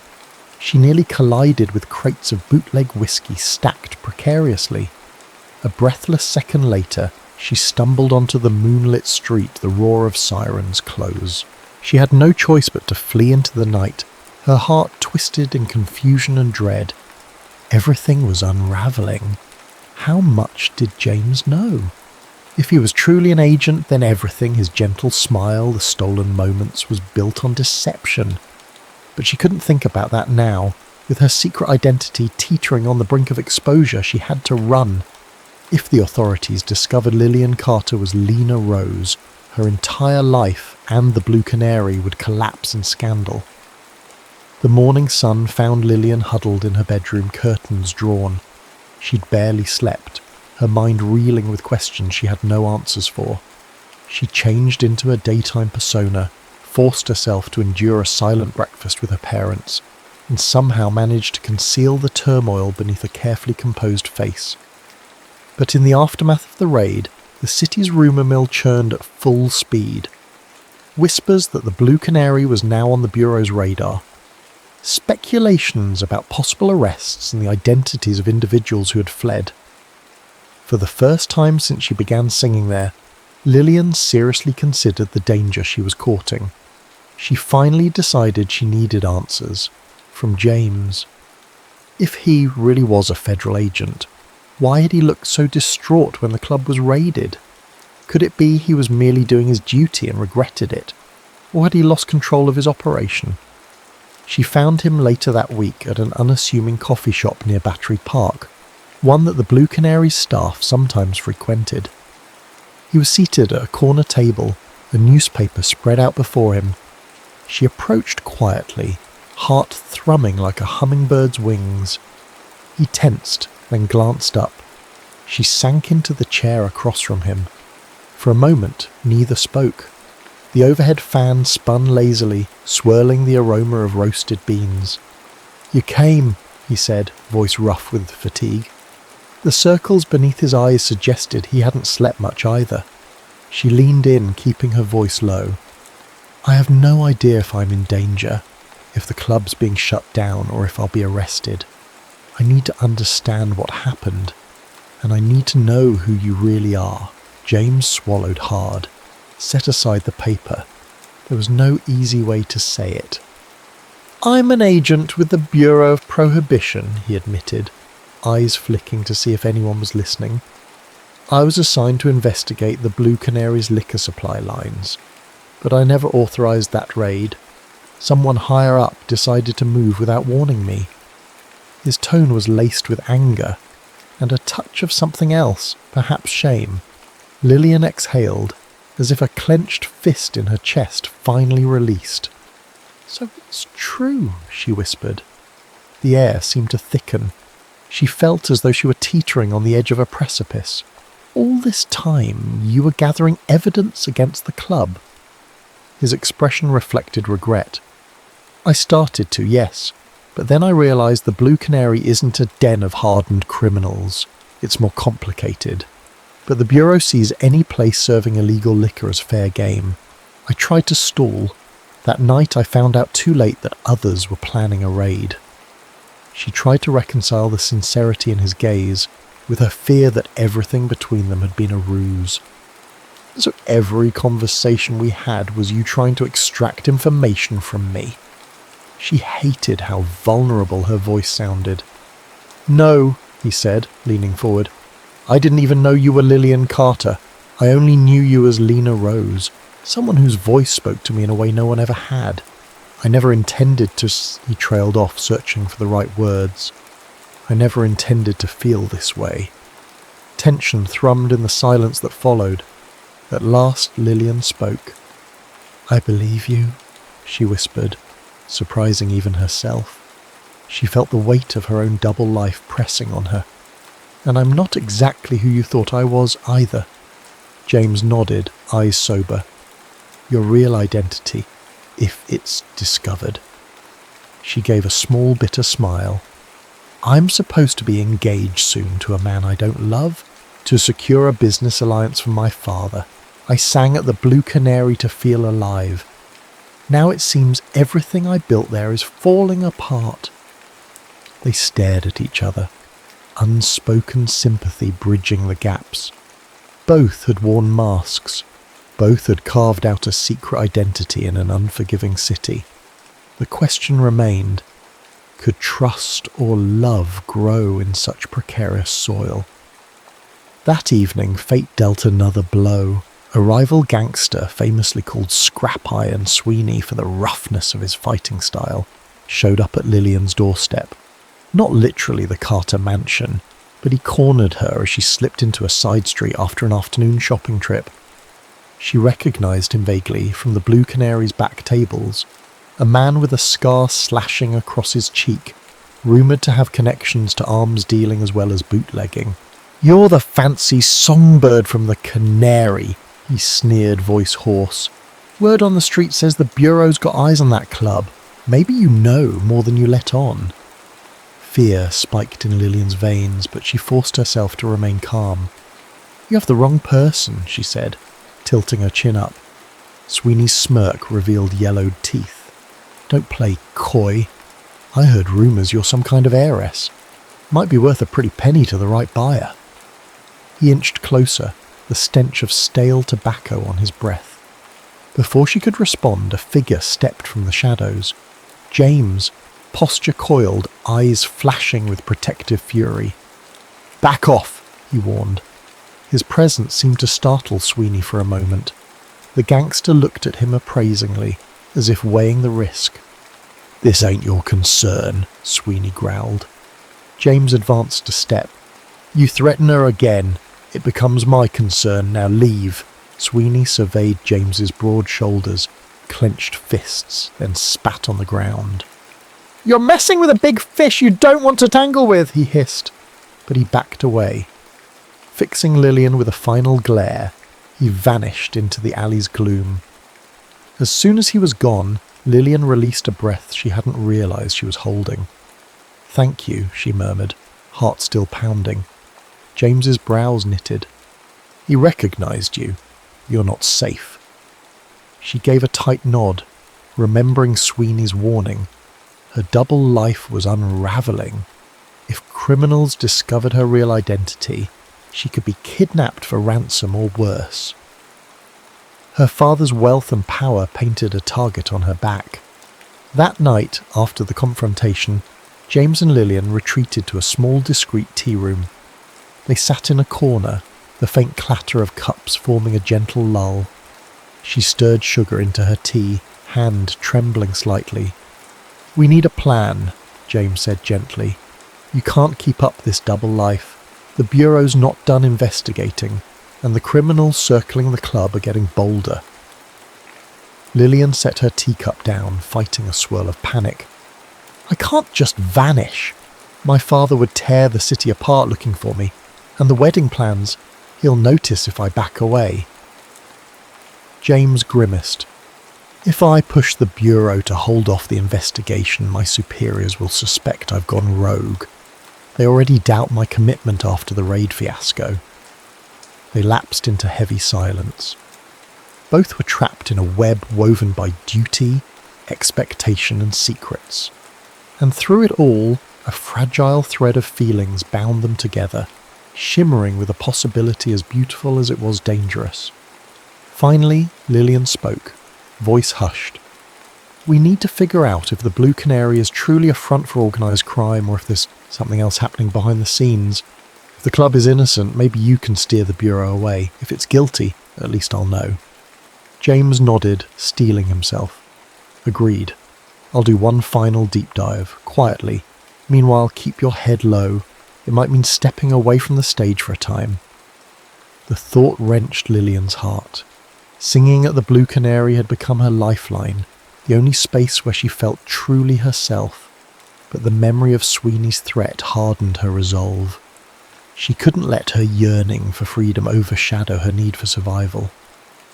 They made arrangements to meet the following week. As James stood to leave, he hesitated, eyes solemn. "I wish it didn't have to be like this," he said softly. The pain behind the words resonated with her own. She nodded, feeling an inexplicable urge to reach for his hand, but she didn't. Instead, she watched him leave, swallowed by the hush of the tea room's dim lighting, the scent of bergamot heavy in the air. Days passed, each more tense than the last. Lillian continued her outward facade, accompanying Clarence Fitzroy to luncheons and soirees. His shallow prattle irritated her more than ever. She wanted to scream with frustration, but had to feign politeness. Meanwhile, gossip about the Blue Canary raid simmered. Newspapers hinted at high-profile clientele fleeing the scene, though no names were printed. One afternoon, while strolling with Clarence in Central Park, Lillian's heart nearly stopped when she glimpsed Detective Rosewood, a crooked officer known for accepting bribes from gangsters and politicians alike. He was talking to a man who at first glance looked official, maybe a federal agent or a local officer. Their conversation seemed heated. Did they suspect her? Did they plan to use her father's name as leverage? Clarence noticed her distraction. "Lillian, you seem a bit off," he said, concern overshadowed by annoyance. "You haven't heard a word I said about the summer house." She forced a vague smile. "Apologies. It's nothing." But in her mind, alarm bells rang. Corrupt law enforcement often blurred the lines between criminals and officials. She needed to let James know about Detective Rosewood's involvement. If he was indeed linking the Carter family to the Blue Canary, things could escalate fast.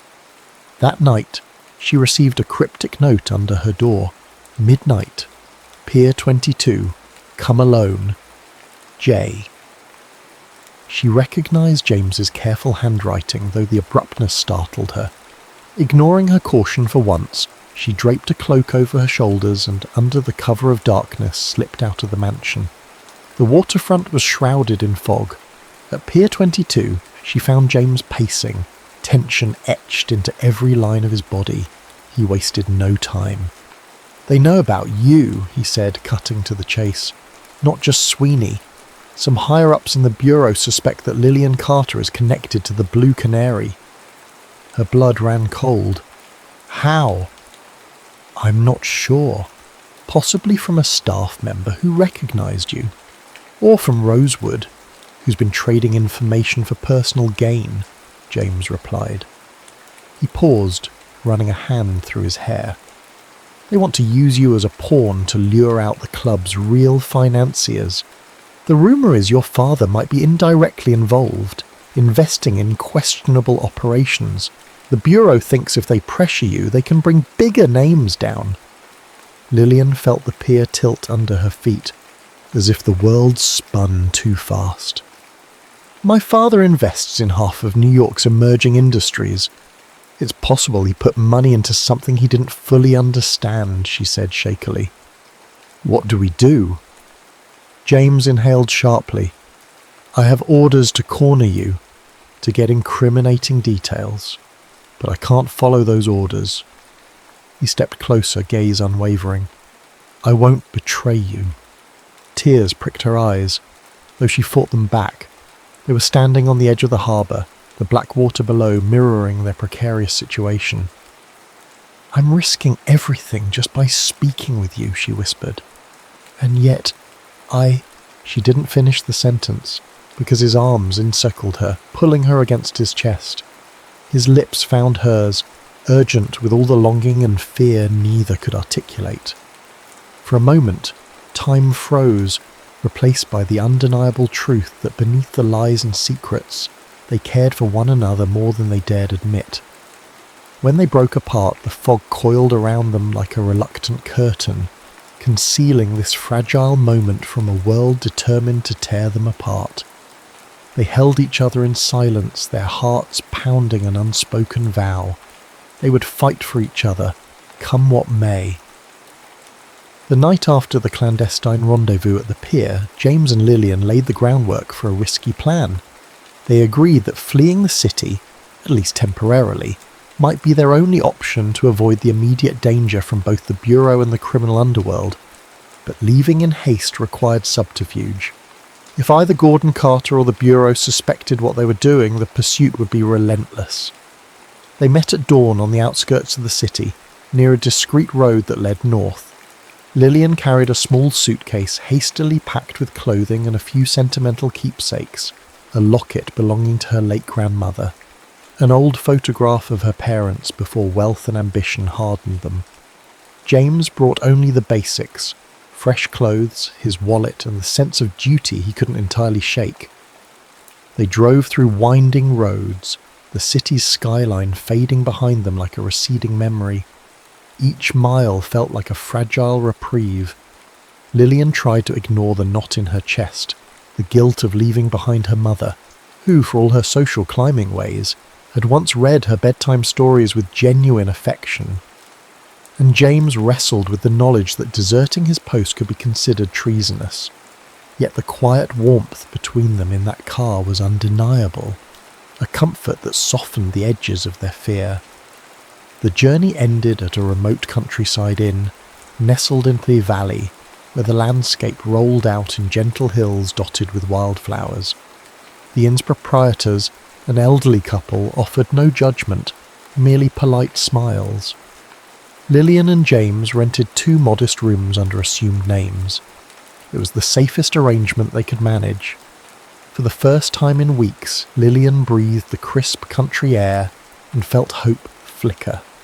That evening, they took a walk along a meadow, the sun's amber glow spilling over tall grass. A hush enveloped them, broken only by the distant chirping of crickets. It was a far cry from the glitz of Manhattan or the frenetic energy of the Blue Canary. "Do you think this could be our life?" Lillian asked quietly, stopping near a small stream. In her simple linen dress, with the wind teasing her hair, she looked more like a village girl than a steel magnate's daughter. James stood beside her, studying her face. "It might be someday, but not until we settle the danger in the city. We can't run forever." She nodded, gazing at the lazy flow of water. "Sometimes I wish we could hide here and forget everything else." Her tone was wistful, but reality pulled at her mind like a stubborn anchor. They sat on a fallen log. For the first time, they spoke candidly about the future. James explained that the Bureau, if they caught him, would charge him with dereliction of duty, or worse, if they believed he had aided a suspect. Lillian admitted that her father would almost certainly disown her if he discovered she had run away, tarnishing the Carter name. Yet within these confessions, they found a surprising comfort in each other's presence. The illusions were gone. All that remained was truth, and the fragile, fierce love growing between them. Back in New York, chaos brewed.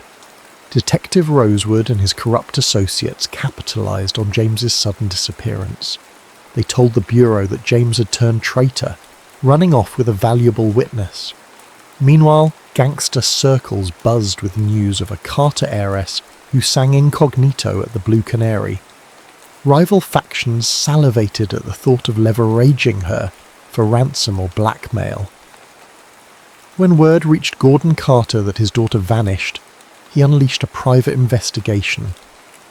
Clarence Fitzroy spread the rumour that she had been abducted or lured away by an unsavoury character, hoping to paint himself as a concerned fiancé. In truth, Clarence was more outraged at the humiliation of being jilted than worried about Lillian's well-being.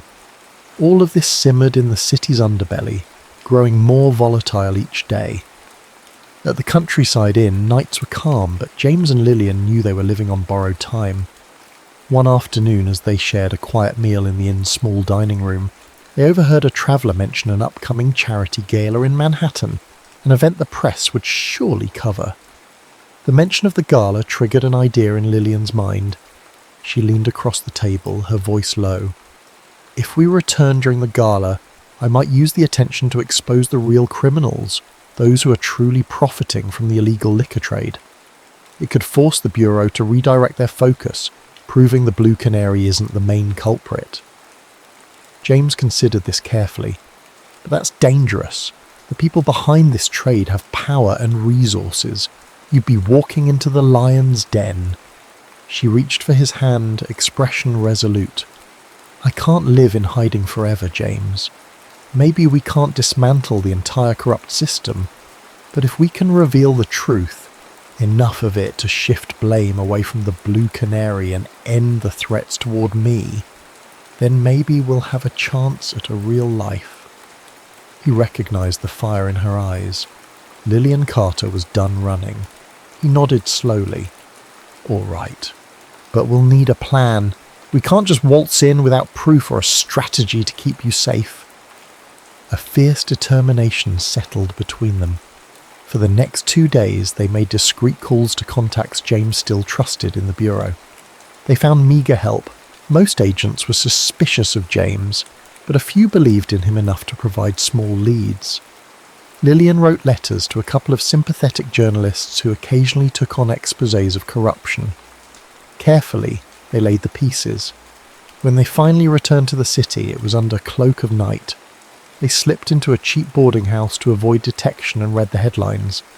Heiress missing, fiancé vows justice, and federal agent goes rogue. Possible collusion with bootleggers. James tightened his jaw at the allegations, while Lillian steeled herself for the whirlwind she was about to enter. The next evening, Lillian disguised herself in a modest gown and ventured alone to the Blue Canary, its door battered by the raid but still operational, albeit under heavier caution. She found the place subdued, the usual vibrant energy stifled by fear of another crackdown. The owner, a jittery woman named Dolores, rushed over. "What are you doing here?" Dolores hissed, wringing her hands. "It's too dangerous. Agents still lurk around." Lillian took Dolores aside, voice soft but determined. "I came to sing one last time, but first I need to gather information. Ledgers, supply lists, any receipts that might show who's really profiting. If we can prove the Blue Canary is just paying off gangster middlemen, not controlling the liquor, we can shift suspicion where it belongs." Dolores hesitated, tears brimming in her eyes. "We've tried to keep this place afloat, but the bribes, the taxes, we're barely hanging on. The real crooks are men in fancy offices and detective badges, not us. Do you really think we can expose them?" Lillian gently grasped her shoulders. "We have to try. I won't let them pin everything on innocent people." Her own guilt flared. She had performed so many nights, unknowingly benefiting from these shady deals. Now she saw a path to redemption. They spent hours rummaging through dusty ledgers in Dolores's back office, uncovering consistent payments to a shell corporation linked to a known gangster, Ring.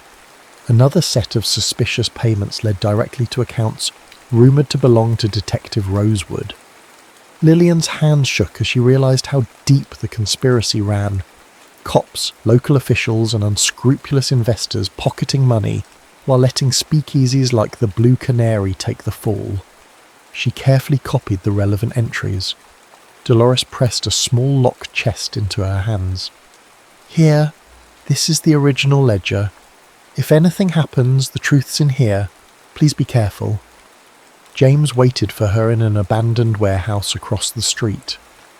Heart pounding, Lillian slipped in, clutching the ledger under her coat.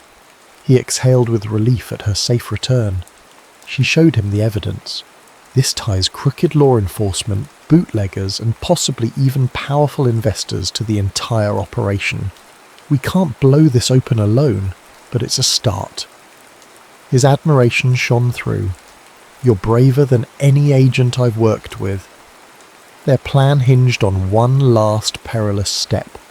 A final performance at the Blue Canary on the same night as the city's biggest charity gala. Under cover of chaos, they would leak the evidence to the press and to the honest agents James had managed to contact. The night arrived and tension hummed in the air. Lillian stepped onto the Blue Canary's stage one more time, the spotlight illuminating her slender form in a silver gown. The hush was absolute as the small crowd realised the star singer had returned, defying danger. She began to sing, a haunting ballad that spoke of trapped souls yearning for truth. The audience was rapt, tears shining in some eyes. Unbeknownst to them, outside the club, reporters lurked with cameras, waiting for their signal. A handful of federal agents loyal to James were also stationed, ready to confront any corrupt officers who tried to interfere. Mid-song, the door burst open. Detective Rosewood and several men stormed in, brandishing warrants. "Everyone stay put!" Rosewood roared. "This place is under investigation for illegal activity. Any resisting arrest." His threat cut off as James and two other agents stepped forward, brandishing their own badges. "By whose authority?" James demanded, holding up the ledger. We have evidence linking you to extortion and conspiracy." Caught off guard, Rosewood's face twisted in rage. He lunged, but was tackled by the loyal agents. Photographers snapped pictures, capturing the chaos. On stage, Lillian kept singing, tears welling in her eyes as she witnessed the damning confrontation. This was the moment of truth, literally laid bare under the bright lights. The patrons watched, stunned. Some cried out in confusion. Others caught on to what was happening and realized they might finally see justice, the real puppeteers dragged into the light. As the final note of Lillian's ballad echoed in the hush, Rosewood and his accomplices were disarmed, their corruption exposed to the swirling cameras. In that pregnant silence, James climbed the stage, breath unsteady with relief. He offered Lillian his hand, helping her step down. She looked at him, heart pounding from adrenaline. They had done it, together. Outside, the press was already gathering statements.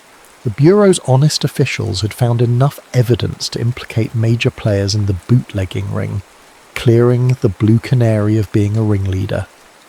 Lillian caught sight of her father's driver gawking from behind the crowd, a stunned expression on his face. Clearly he had recognized her. News of her singing identity would reach Gordon Carter soon enough. Let it, she thought. She was done living in secrets. James squeezed her hand. "We still have a long road ahead," he murmured, "but at least now we have a chance." Lillian nodded, feeling the enormity of what they had just accomplished. Then her gaze flicked up to the neon sign of the Blue Canary flickering valiantly in the night.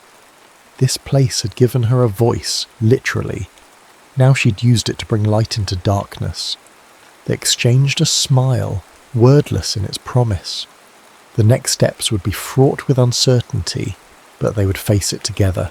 The revelations from that night toppled corrupt figures like dominoes. Newspapers ran front-page stories detailing Detective Rosewood's bribes, gangster-led extortion rings, and the suspicious business dealings that tied them all together.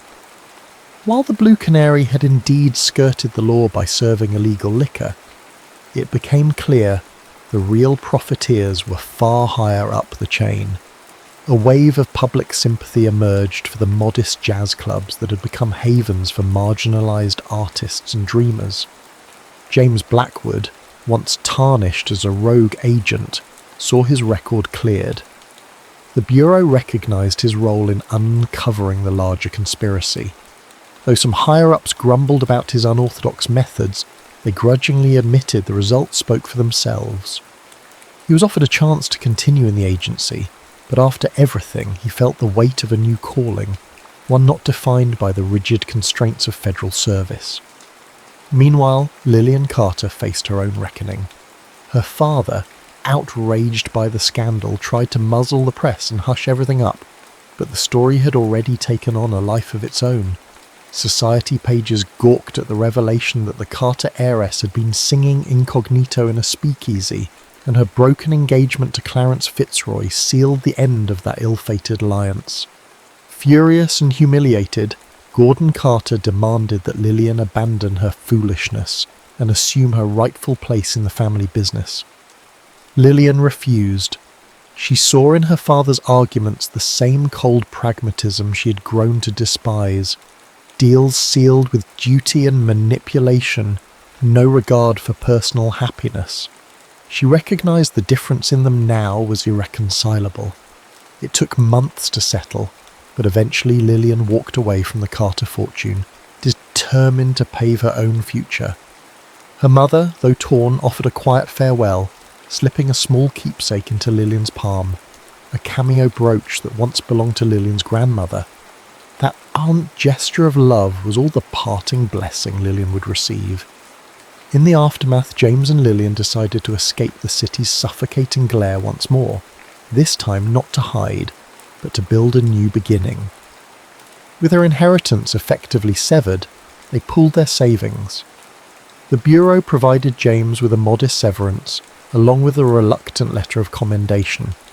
It was enough to buy a small property in upstate New York, a ramshackle space with wooden floors that creaked, and a stage that might have seen better days a century ago. They named it the Silent Serenade, partly in tribute to the hush that had bound them in those secret nights, and partly because Lillian wanted to create a venue where both music and conversation took centre stage. No hidden agendas, no subterfuge. The day of their grand opening was bright, the sign newly painted and the windows polished to a welcoming shine. Folks from neighbouring towns trickled in, drawn by word of mouth. Some recognised Lillian Carter's name from the headlines, others simply sought a good time and good music, and they found both. Inside the club, the atmosphere was warm and inviting. Soft fairy lights draped the walls, and the smell of fresh bread and hot coffee replaced the once illicit aroma of bootleg liquor.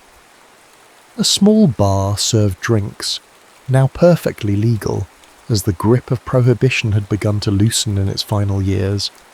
Tables were arranged so no one felt like a stranger, the dance floor wide enough for couples to sway beneath the gentle glow of overhead lamps. James and Lillian worked side by side.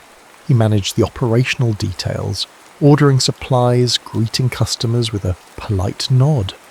She took care of the performances, not always from the stage, but often drifting among the patrons, humming or singing at their tables. She poured her heart into every note, her voice richer now, laced with both joy and the bittersweet lessons of her past. One evening, near closing time, an older woman approached Lillian at the piano. "You remind me of a singer I once heard in a secret club back when times were complicated," she said, eyes crinkling with nostalgia. Lillian smiled. "You might have heard me," she replied softly. "Or maybe we just shared the same dream for freedom." The woman's eyes teared up. "Well, you found it," she said, placing a gentle hand over Lillian's. "Your voice is free now." When she left, Lillian sat at the piano bench, gazing at the empty stage. A wave of gratitude washed over her. She had paid a steep price for that freedom, but it was a price she'd pay again if it meant she could live and love on her own terms. As the final guest departed, James closed the doors, flipped the sign to closed, and turned off the exterior lights. Lillian helped him wipe down tables, the soft hum of a distant radio playing a slow jazz tune in the background. He caught her hand mid-swipe, their eyes meeting in a tender glance. "I think we did it," he said, voice tinged with disbelief and awe. "We found a place we can call ours." She leaned into his embrace, resting her head on his shoulder. "Yes, we did," she echoed.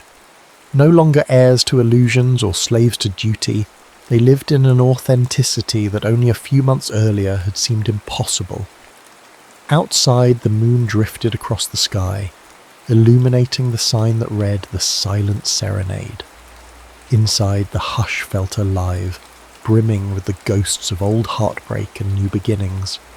Lillian walked to the small stage, unpinned her hair, and tilted her face upward, eyes closed.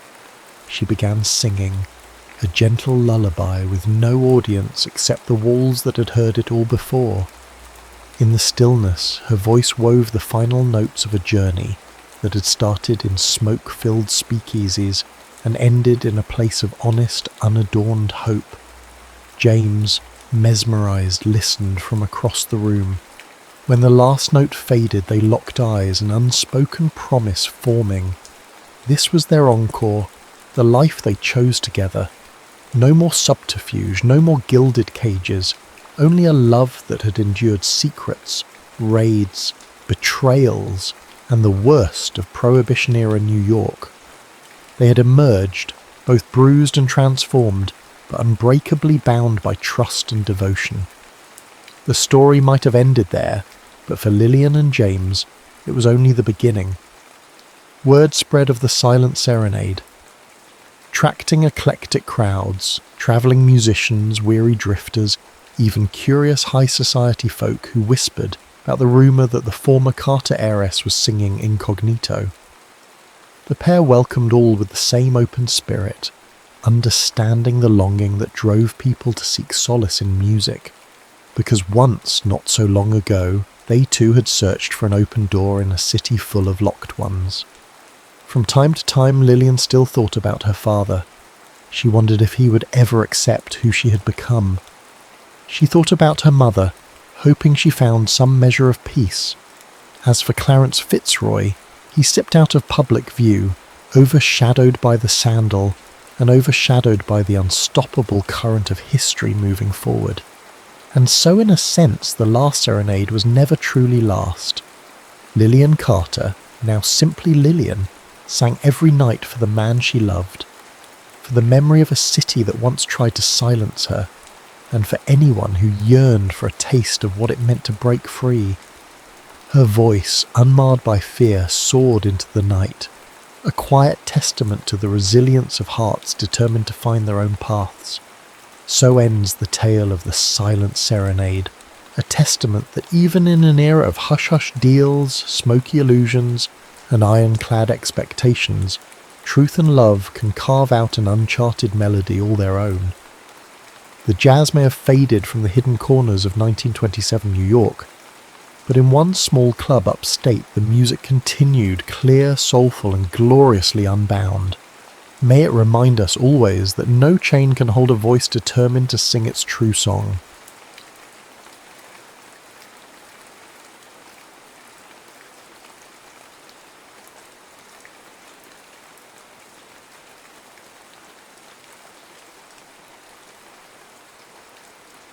The poppies weren't red like blood, as the poets always claimed. Juliette Moreau knew better. They were the colour of sunset through closed eyelids, of wine held to candlelight, of the blush that had once coloured William's cheeks when she'd first kissed him beneath the ancient oak. As she knelt in the field that June morning in 1925, the flowers bowed around her, like silent mourners, their black centres staring back like 100 unblinking eyes. "I found you," she whispered to the weathered wooden cross, her voice breaking the reverent silence. The historian's letter had arrived 3 weeks ago, the envelope thin but heavy with finality. Inside, a single photograph and the sketch, her face as it had been a decade ago, immortalised by the hand that now lay beneath the earth she touched. A warm breeze stirred the field, carrying the narcotic sweetness of the flowers.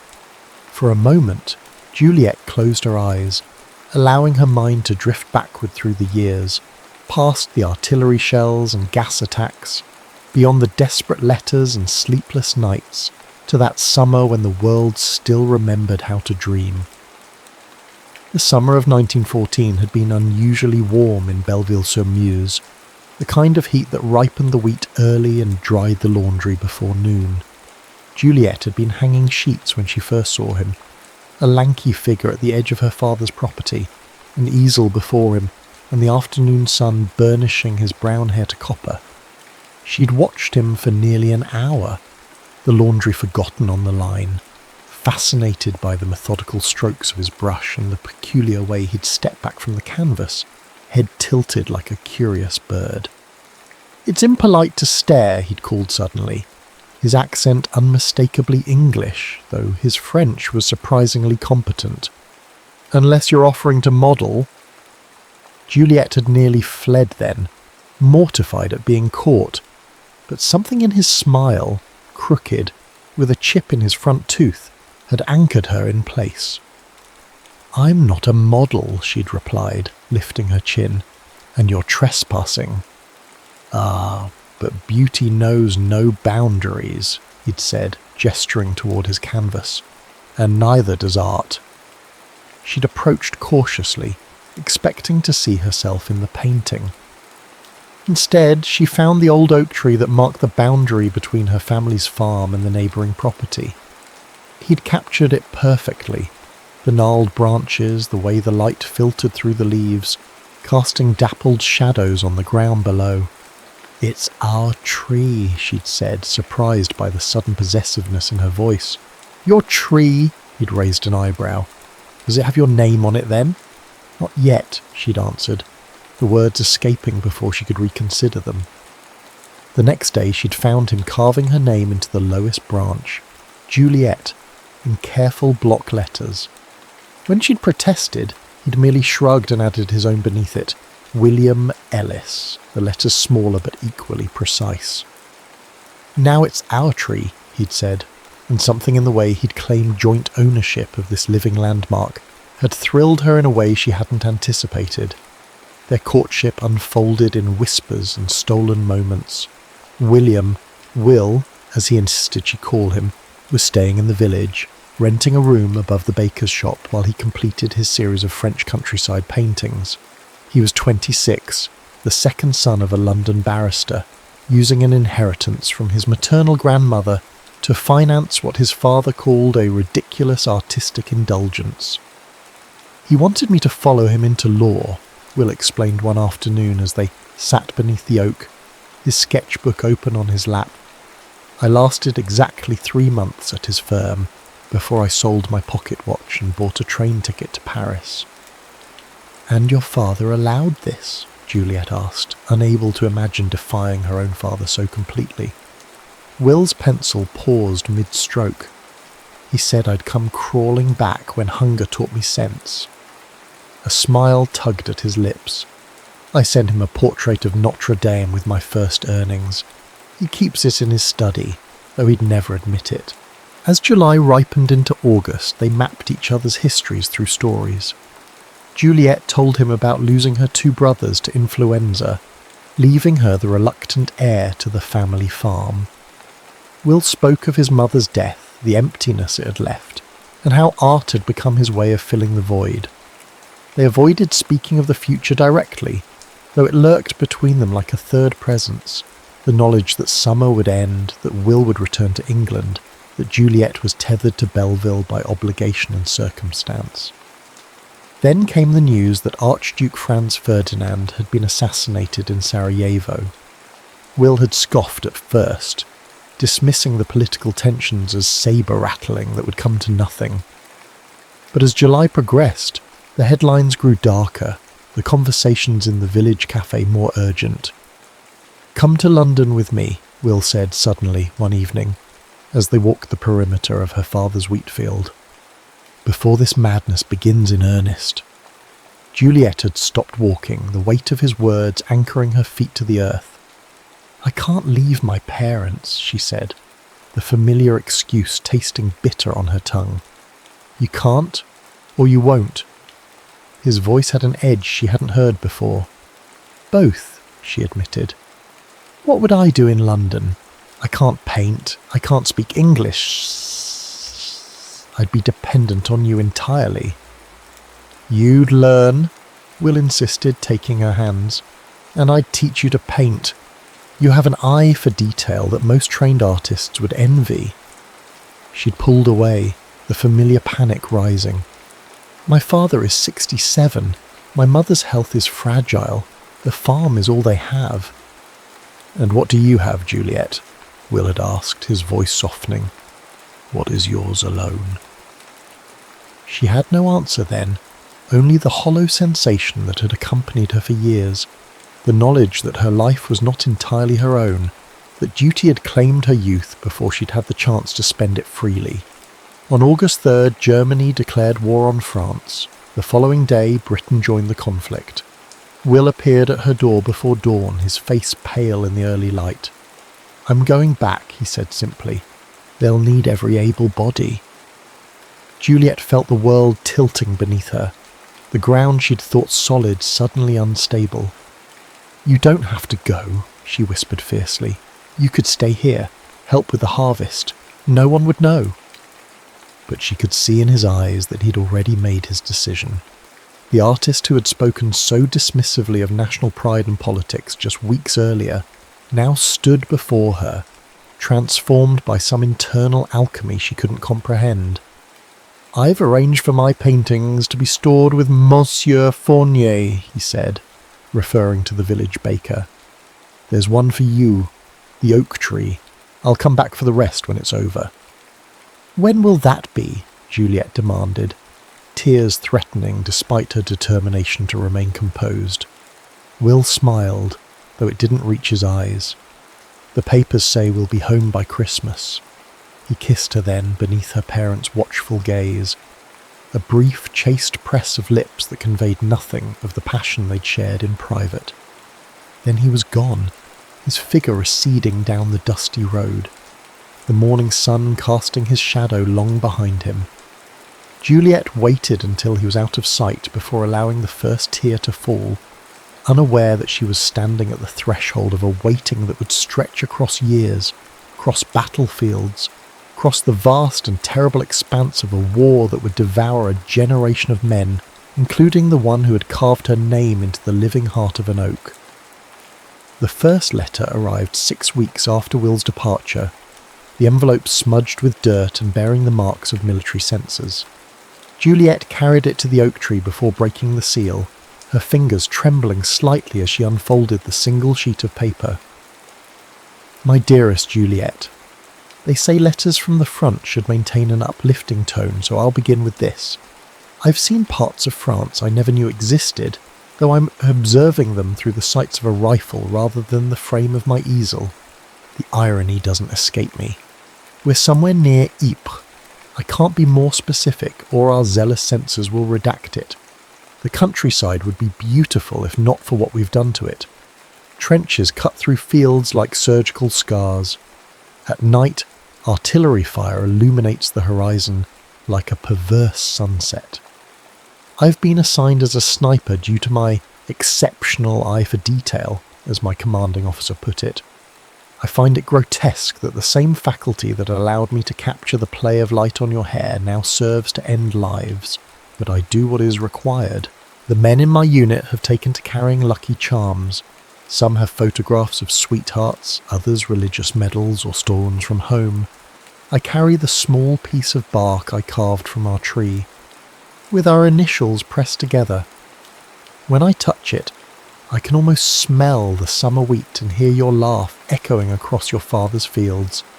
Write to me, Juliet.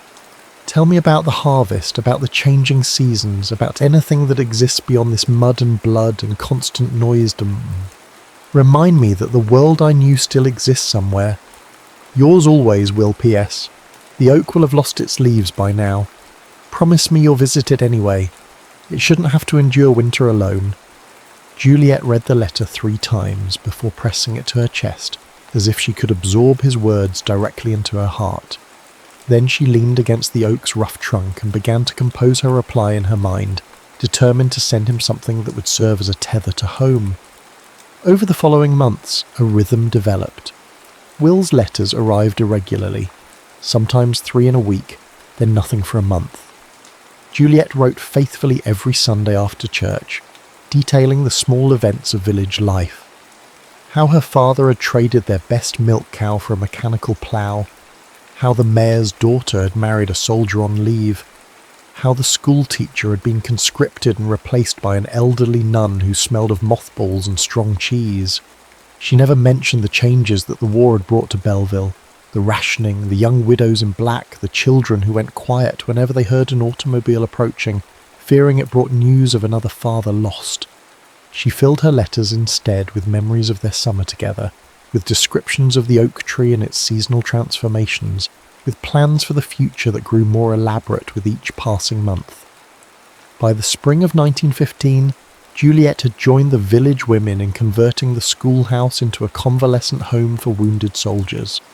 The work was exhausting but provided a welcome distraction from the waiting. Each evening she would walk to the oak tree and read Will's latest letter, or reread an old one if no new correspondence had arrived.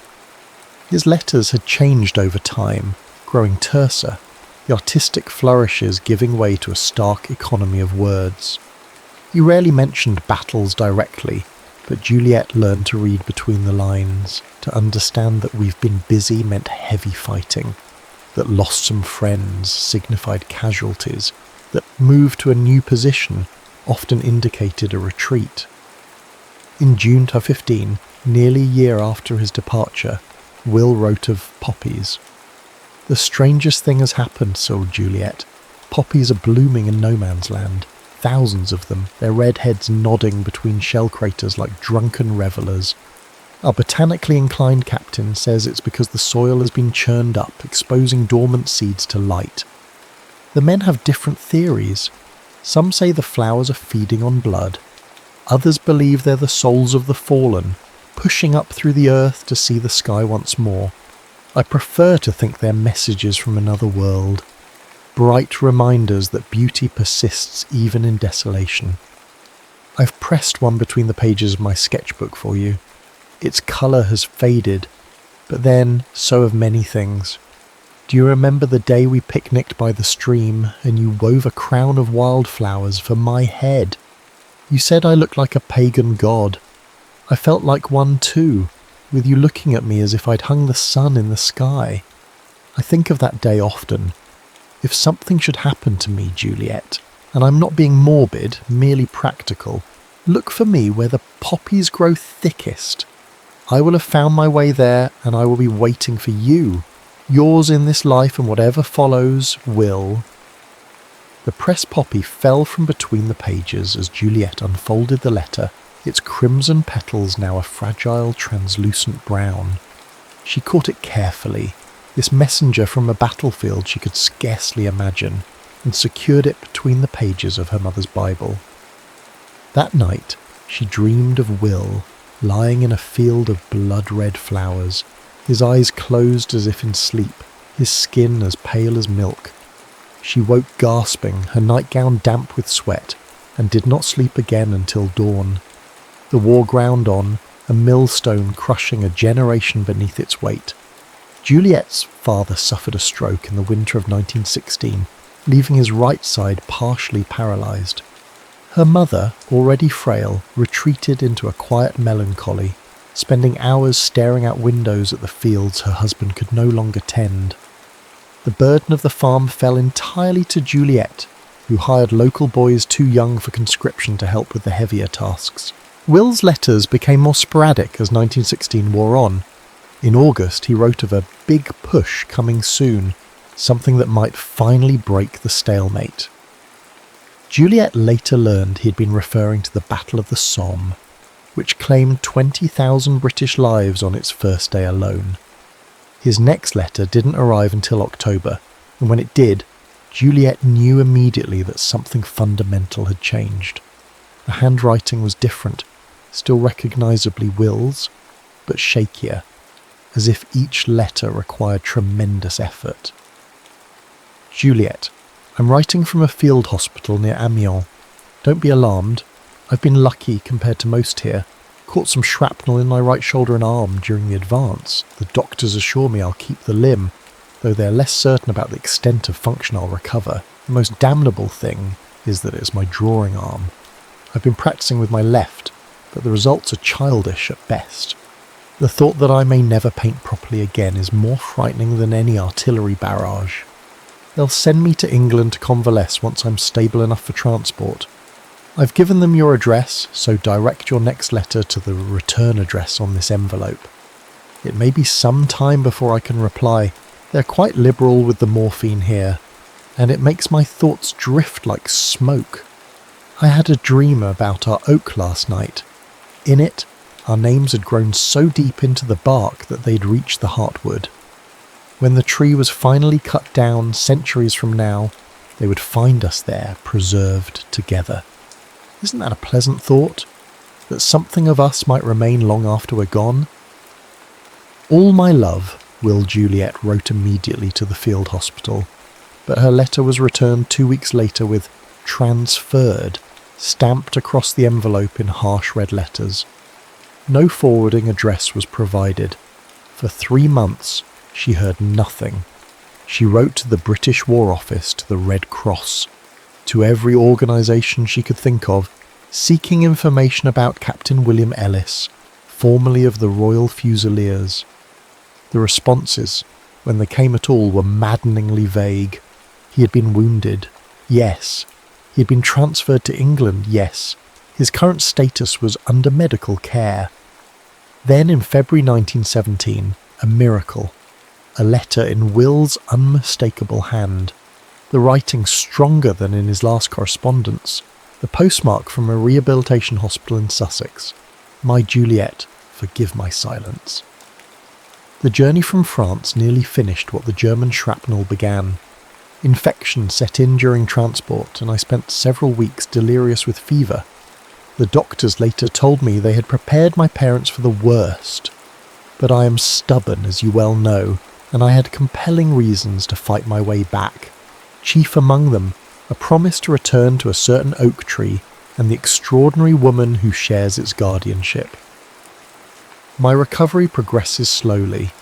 The shoulder has healed poorly. I will always carry a map of Flanders in my scar tissue, but my hand improves daily. I've enclosed a sketch of the view from my hospital window. It's rudimentary, but you can see the improvement from my earlier left-handed attempts. The doctors speak of sending me back to the front once I'm fit.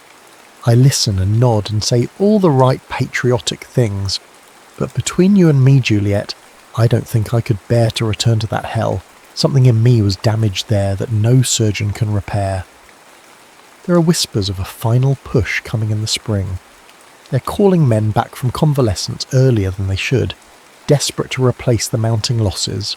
I've seen men leave here who can barely hold a rifle, much less aim it.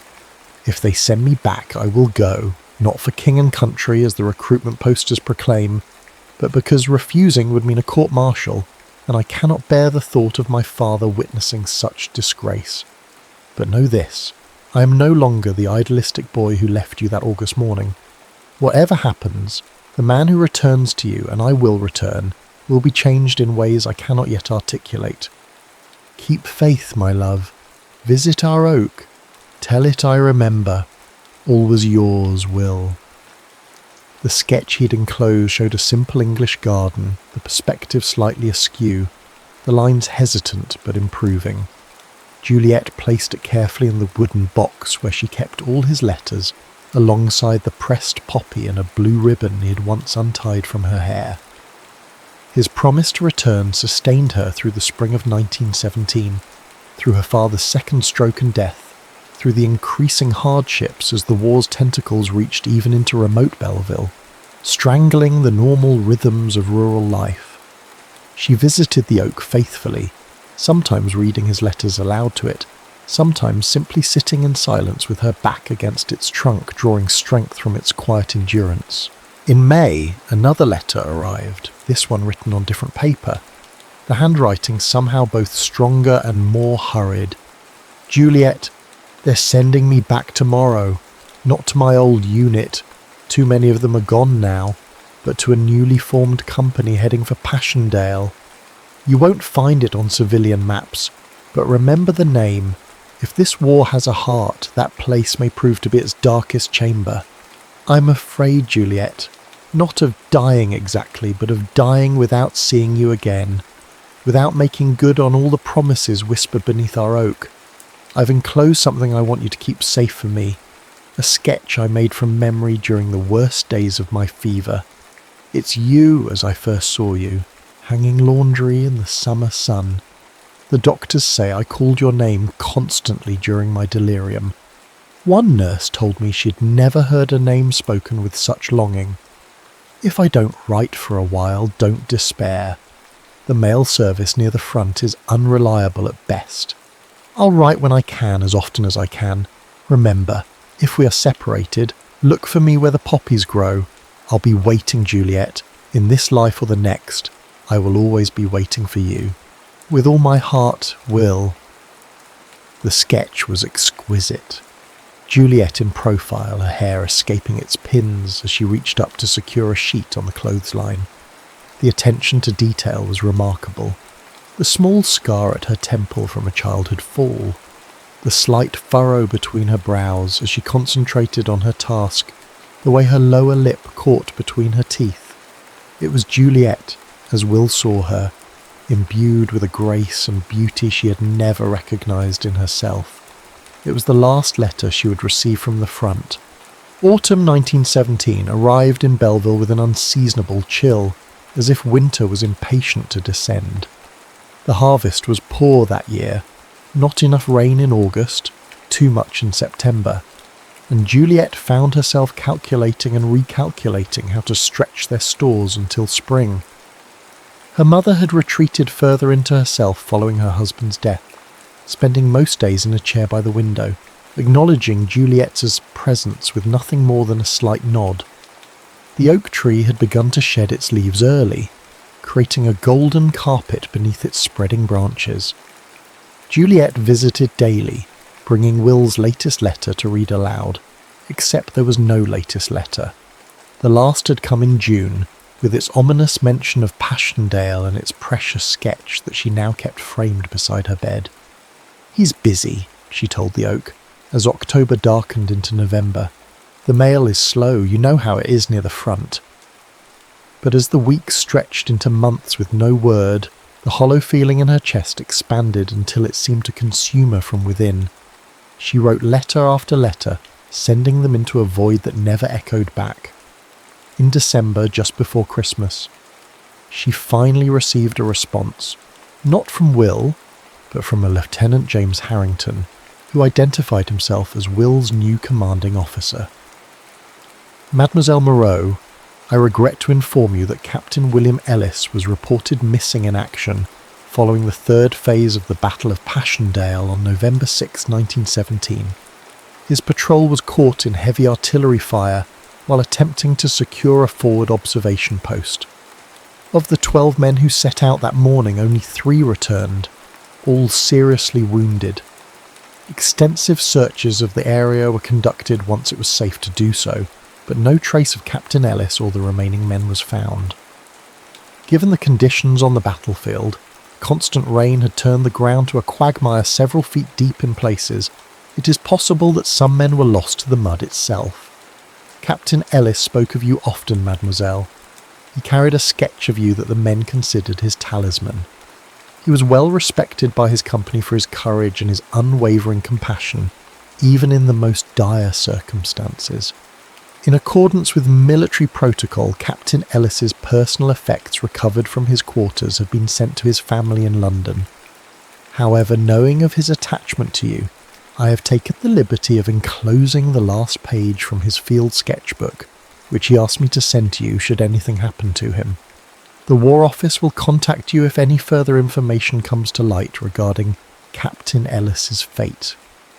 Until such time, he remains classified as missing in action rather than confirmed killed. With deepest sympathy, Lieutenant J. Harrington, Royal Fusiliers." The enclosed page contained not a sketch but a poem written in Will's increasingly confident left-handed script, where poppies dance on unmarked graves and sunlight dapples blood-soaked ground. That's where you'll find me, patient, still, my love for you both lost and found. Not in the mud, not in the shell that once held life and breath and voice, but in the space between your thoughts where memory makes its quiet choice. So if you seek me, seek not there among the crosses, row on row, but listen for me in the wind that stirs where crimson poppies grow. Juliet read the letter and poem once, then carefully folded them and placed them in her coat pocket. She walked to the oak tree through falling snow, her boots leaving a solitary trail across the white fields. When she reached the tree, she sat at its base, unmindful of the cold seeping through her clothes, and stared unseeingly at the winter-bare branches above. She did not cry. The pain was too vast for tears, too fundamental. It was as if someone had removed her heart and replaced it with a block of ice that would never melt. "Missing is not dead," she told the oak, her voice flat. "Missing means they simply haven't found him yet." She sat until darkness fell and the temperature dropped further, until her mother's worried calls finally penetrated her grief-induced trance. As she rose to leave, her numb fingers brushed against the carved names on the trunk, nearly hidden by the tree's continued growth. Juliet William Ellis. "He promised," she whispered to the oak, resting her forehead against the rough bark. "He promised he would return." The winter of 1917-1918 was the harshest in living memory, as if nature itself had aligned with the brutality of the human conflict. Juliet moved through the days mechanically, tending to the farm's reduced needs, caring for her increasingly frail mother, visiting the oak to read Will's letters aloud, as if the repetition of his words might somehow summon him back. She refused to wear black, refused to acknowledge the sympathetic looks from villagers, refused the clumsy condolences of the parish priest. "He's missing," she would say with quiet certainty. "Not dead. There's a difference." In March 1918, she made a decision. The farm had become an increasingly onerous burden, with no men to help and wartime restrictions limiting what she could grow and sell. Her mother needed more care than Juliet could provide while also managing the land. It was time to make a change. She sold the farm to her nearest neighbour, retaining only the small cottage where she had been born and a plot of land that included the oak tree. With the proceeds, she hired a local widow to look after her mother and purchased a motorcycle, an unheard-of extravagance for a woman, especially in rural France, but Juliet was beyond caring about propriety. Her plan was simple: she would find Will or find what had happened to him. Lieutenant Harrington's letter had mentioned Passchendaele. That's where she would begin. The journey to Belgium was arduous, complicated by the military checkpoints and the general chaos of a continent at war. Juliet had sewn her papers and precious francs into the lining of her coat, along with Will's last letter and the sketch he had made of her. She wore men's clothing, easier for riding the motorcycle, and less likely to attract unwanted attention, and cut her hair short beneath a flat cap. It took her nearly 2 weeks to reach Ypres, the gateway to the Passchendaele battlefield. The ancient cloth town had been reduced to rubble by years of shelling, its famous medieval cloth hall now a skeletal reminder of former glory. Refugee camps sprawled on the outskirts, housing displaced civilians from across the Western Front. Juliet found lodging with an elderly Belgian couple who had remained in their partially damaged home despite the danger, charging exorbitant but not unreasonable rates to the steady stream of journalists, officials, and grieving families who passed through the area. "You look for someone?" the old woman asked on Juliet's first evening, noting the photograph of Will that Juliet had placed on the small table beside her bed. "My fiancé," Juliet replied, using the term for the first time. "He's missing since November." "Passchendaele." The woman crossed herself reflexively. "Passchendaele," she repeated, the word carrying the weight of a curse. "Many missing there. The mud, you understand, it swallowed men whole." Over the following days, Juliet systematically visited field hospitals, military administrative offices, and casualty clearing stations. She showed Will's photograph to anyone who would look, asked endless questions, filled out countless forms. Most officials were politely unhelpful. A few were genuinely sympathetic but equally powerless to provide information. "The records are chaotic, mademoiselle," one British medical officer explained gently. "Men were brought in without identification, transferred between facilities without paperwork, buried in mass graves when identification wasn't possible. And Passchendaele," he shook his head. "The conditions there were apocalyptic. I'm sorry." After a week of futile searching, Juliet's funds were dwindling and her hopes with them. She had one last lead, an address for a convalescent home where, according to a nurse at the main field hospital, some survivors from Will's company had been sent to recover. The facility was housed in a former monastery about 20 kilometres from Ypres, its stone walls remarkably intact despite the war that had raged around it. A Red Cross flag hung limply in the still spring air as Juliet approached, her motorcycle sputtering on the last of its fuel. The matron was reluctant to allow Juliet access to the patients, citing regulations and the men's need for undisturbed rest. But something in Juliet's face, the hollow-eyed determination perhaps, or the barely contained desperation, eventually softened the woman's professional reserve. 20 minutes, she conceded. No more. And if any man seems distressed by your questions, you will leave immediately. Understood? Juliet nodded, clutching Will's photograph more tightly. The ward was a long, high-ceilinged room that might once have been the monastery's refectory. 2 rows of beds lined the walls, most occupied by men in various states of injury and recovery. The smell of antiseptic barely masked the underlying odours of infection, unwashed bodies, and despair. Juliet moved from bed to bed showing Will's photograph, asking the same questions in her accented English. Most men shook their heads. Some were too lost in their own suffering to acknowledge her at all. She was nearing the end of the row, her 20 minutes almost expired, when a thin voice called out from a bed she had passed. "Ellis? Captain William Ellis." Juliet turned to see a young man, barely more than a boy really, propped up against his pillows. Half his face was obscured by bandages, and his right arm ended in a heavily wrapped stump just below the elbow. "You knew him?" Juliet asked, returning to his bedside. The young soldier nodded slowly. "Jenkins, miss. Private Thomas Jenkins. I was in his company at Passchendaele." His unbandaged eye studied her face. "You're her, aren't you? The French girl from his sketches." Something between a laugh and a sob escaped Juliet's throat. "Yes," she managed. "I'm Juliet. Juliet Moreau." Jenkins's face softened. "He spoke of you often, miss. Showed us your picture when things got bad. Said it reminded him that there was still beauty in the world." "Do you know what happened to him?" Juliet asked, perching carefully on the edge of the bed. "Please, I need to know." Jenkins was silent for a long moment, his single visible eye focused on some middle distance.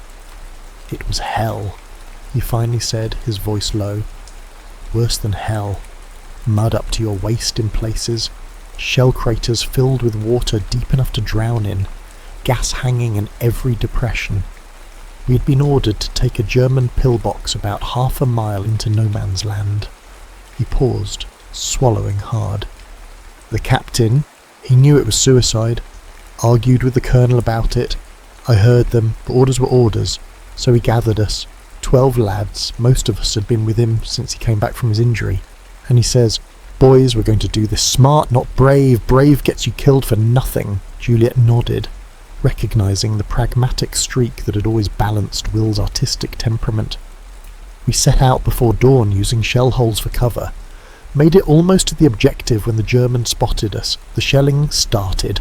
Horrible accuracy, like they knew exactly where we'd be. 4 men gone in the first minute." Jenkins's breathing had quickened, his one visible eye wide and unfocused. "The captain ordered us to fall back, but then Simmons took a hit to the leg, couldn't walk. The captain wouldn't leave him. Told the rest of us to get to the nearest shell hole while he went for Simmons." "And?" Juliet prompted gently when Jenkins fell silent. "That's the last I saw of him. The shell that took my arm hit right after. Woke up 2 days later in a casualty clearing station." Jenkins looked directly at her, his eyes suddenly clear. "But here's the thing, miss. They never found Simmons either, and he was wounded. Couldn't have gone far. It's like that section of the field just swallowed them." "The mud?" Juliet murmured, remembering the old Belgian woman's words. Jenkins nodded grimly. The mud, the shell holes, the constant bombardment, changing the landscape every hour. "Men disappeared out there, miss. Hundreds of them, maybe thousands. Just gone." The matron appeared at the end of the ward, tapping her watch meaningfully. Juliet nodded in acknowledgement before turning back to Jenkins. "Is there anything else you can tell me? Anything at all?" Jenkins hesitated, then reached beneath his pillow with his remaining hand. "I kept this," he said, withdrawing a small mud-stained leather case. "It's against regulations. Personal effects are supposed to be sent home, but the captain saved my life. I reckoned I owed him something." He opened the case and carefully extracted a folded piece of paper, worn thin at the creases from repeated handling. "It's the last sketch he made, the night before the patrol. He showed it to me, said if anything happened to him, I should try to get it to you." Juliet accepted the paper with trembling fingers, unfolding it carefully to reveal a drawing of the oak tree, rendered with remarkable precision despite having been created from memory. In the foreground stood 2 figures, Will and Juliet, their backs to the viewer as they gazed up at the tree. Beneath the drawing in Will's distinctive handwriting were the words, "Where we began, where we will end. All between is just the journey." "Thank you," she whispered, carefully refolding the sketch and tucking it into her coat. "You've given me more than you know." Jenkins nodded, his eye already drooping with exhaustion. "He was a good man, miss. The best officer I served under. Whatever happened out there, I want you to know he never lost himself, never became hardened like some did. He remained human." The matron was approaching now, her expression brooking no further delay. Juliet squeezed Jenkins's hand gently before rising. "If you ever find yourself near Belleville-sur-Meuse," she said, "there is an oak tree there where you would be welcome." She left the convalescent home with the weight in her chest both heavier and somehow more bearable. There were no answers, no certainty, but there was confirmation that Will had remained Will until the end, that he had carried her image with him into the darkness, that his last act had been one of loyalty and compassion. Juliet returned to Belleville the following week, her quest for answers unresolved, but her heart strangely settled. She resumed her life, caring for her mother, tending to her small garden, visiting the oak tree daily. The war ground on for another 7 months before finally sputtering to its exhausted conclusion in November 1918. The armistice brought no news of Will. His status remained missing in action, neither confirmed dead nor miraculously found alive. Juliet continued to write to the War Office periodically, but the replies became increasingly formulaic as the years passed. In 21, Will's parents visited Belleville, making the journey from London's with the solemn purpose of seeing the place their son had loved so well. They were formal, reserved people who carried their grief with British stoicism, but Juliet recognised in their faded blue eyes, so like Will's, the same hollowed-out quality that she saw in her own mirror each morning. "He wrote to us about you," Will's mother said as they stood beneath the oak tree. "Not everything, I suspect, but enough that we knew you were important to him." "He spoke of you as well," Juliet replied. "He treasured your letters, especially during his convalescence." Will's father ran his fingertips over the carved names, now partly obscured by the tree's natural healing. "He was our second son," he said quietly, "the one who always questioned, always challenged. I never told him how much I admired his courage to live as he chose." They left the following day, extending an open invitation for Juliet to visit them in London. She never did, sensing that such a visit would close a door that she wasn't yet ready to shut. Life in post-war France settled into new patterns. Belleville, spared the worst of the fighting, recovered more quickly than villages closer to the front. Juliet's mother passed away peacefully in the winter of 1923, leaving Juliet truly alone for the first time in her life. At 31, she was considered firmly on the shelf, a war widow without having been a wife, too independent to attract the few eligible men who had survived the conflict. She supported herself by teaching English to local children, her fluency hard-won through years of reading and rereading Will's letters. In January 25, a letter arrived bearing the letterhead of the Imperial War Graves Commission. Juliet opened it with the dull expectation of another non-committal response to her periodic inquiries. Instead, she found a brief note from a Dr. Émile Fournier, a French historian working with the Commission to document and identify the war dead. "Mademoiselle Moreau, your name has been in the files of the Commission for some years as the designated contact for information regarding Captain William Ellis, missing, presumed killed, November 1917, Passchendaele. As part of our ongoing work to identify and properly commemorate the fallen, we have been examining artefacts recovered from battlefield clearance operations. Among items found near what we believe was formerly a German pillbox sector BV-7 was a British officer's identity disc bearing Captain Ellis's name and service number. Subsequent excavation of the area revealed partial remains that, based on associated artefacts, we believe to be those of Captain Ellis and Private James Simmons.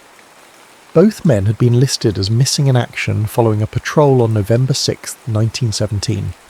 The remains have been interred in the New Tynecott Cemetery near Passchendaele. A standard commission headstone has been erected, bearing Captain Ellis's name, rank, unit and date of death, along with the inscription chosen by his family. His art captured beauty, his sacrifice preserved it. During the recovery operation, a weather-resistant folio was found among the remains containing what appears to be personal papers. Though damaged by time and the elements, some contents remain legible. As the Commission completes its documentation, these items will be sent to Captain Ellis's family in London. However, among the recovered items was an envelope addressed to you, apparently intended to be posted but never sent. Given the circumstances, I have taken the liberty of enclosing a copy with this letter, rather than sending the original through the regular mail system. I hope this information, though coming so many years after Captain Ellis's disappearance, may provide some measure of closure. With sincere condolences, Dr. Emile Fournier, Historical Documentation Division, Imperial War Graves Commission. The document was a single sheet of paper, its edges ragged, the penciled writing faded but still legible in most places. It bore no date, but appeared to have been written shortly before Will's final patrol. My Juliet, dawn approaches, and with it our orders to move out. The men are preparing now, checking equipment, writing last letters home, engaging in the small rituals soldiers develop to ward off fear. I have my own ritual. I close my eyes and walk the path from the village to our oak tree, counting the steps, feeling the summer sun on my face, hearing your laughter carried on the breeze. I confess I am afraid, not of dying itself, but of all I would leave unfinished. The paintings never completed, the places never seen, the children we might have had, growing up in the shade of our oak. Last night I dreamed of poppies, thousands of them, swaying in a gentle wind. You were walking among them, your hands brushing their scarlet heads, searching for something, searching for me, I think. It was peaceful, that dream, comforting somehow. If I don't return from this patrol and something tells me I won't, look for me there, among the poppies. Some essence of us survives, Juliet. I believe that with certainty. And whatever remains of me will find its way back to you one way or another. Remember me as I was that summer, not as the war has made me. Remember the man who sat beneath the oak with you, dreaming impossible dreams that seemed, for a few golden weeks, entirely within our grasp. I love you without beginning or end. Always, Will P.S. I've enclosed a final sketch, our tree as I remember it, with us beneath it. Keep it with you, so we're never truly parted. Dr. Fournier had included a second image, the sketch Jenkins had already given her, its twin apparently created by Will for his own keeping. Seeing it again, now knowing it was indeed his final drawing, Juliet felt something shift inside her, like a door finally closing on a room she'd kept open far too long. In the envelope with Dr. Fournier's letter was a smaller one containing a photograph of Will's grave, a simple white headstone among thousands of identical markers, the only distinction being the names and dates carved into them.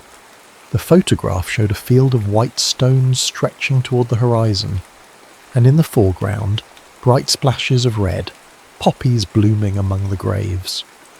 3 weeks later, Juliet stood in that same cemetery, her hand resting lightly on the cool marble of Will's headstone.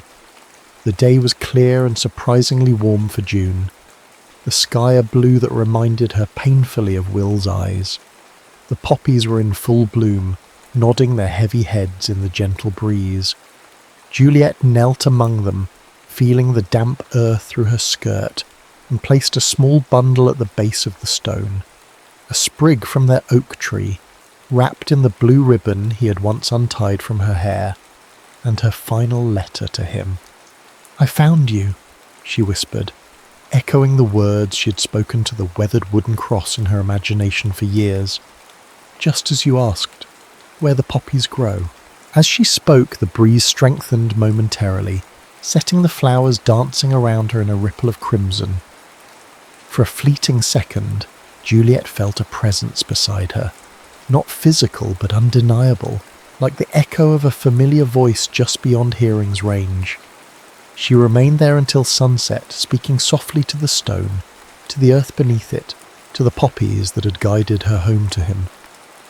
As darkness fell, she rose stiffly, brushing the soil from her clothing. "Goodbye, my love," she said, touching the cold marble one last time.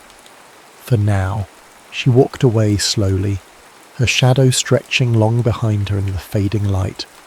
But something had changed in her bearing, a straightening of the shoulders, a lightness in her step that had been absent for 8 years. Juliet Moreau was 33 years old. She had spent nearly a third of her life waiting, searching, grieving. Now, with the finding, came the possibility of beginning again. As she reached the cemetery gate, she paused and looked back at the field of stones and flowers, at the one marker that held the remains of the man she had loved. The setting sun bathed everything in amber light, turning the poppies to liquid fire. "Until then," she whispered, "I will live well, for both of us." Turning away, she walked toward the waiting world, carrying within her the memory of a summer beneath an oak tree, of love letters crossed with mud and blood, of promises kept across the boundaries of time and death. And as she walked, it seemed to her that the poppies nodded in agreement, their paper-thin petals catching the last golden light of day, whispering back, "Until then."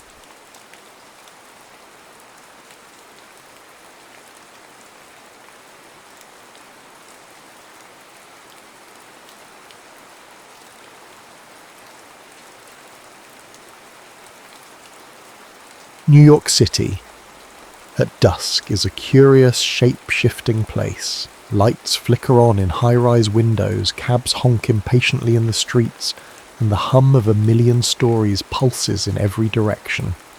Hidden in one of the quieter neighborhoods sits a small, unassuming cafe. A chalkboard sign reads, "Kira Steen's Espresso and Notes," though the subdued exterior rarely draws crowds. The reason people step inside, if they do, is whispered among the local night owls. Come for the coffee, stay for the piano. Tonight, Alex Peterson is at that very piano. He's a man defined by quiet intensity. Dressed in a black button-down shirt and simple trousers, he blends into the backdrop until he rests his fingertips on the keys. Then the atmosphere around him transforms.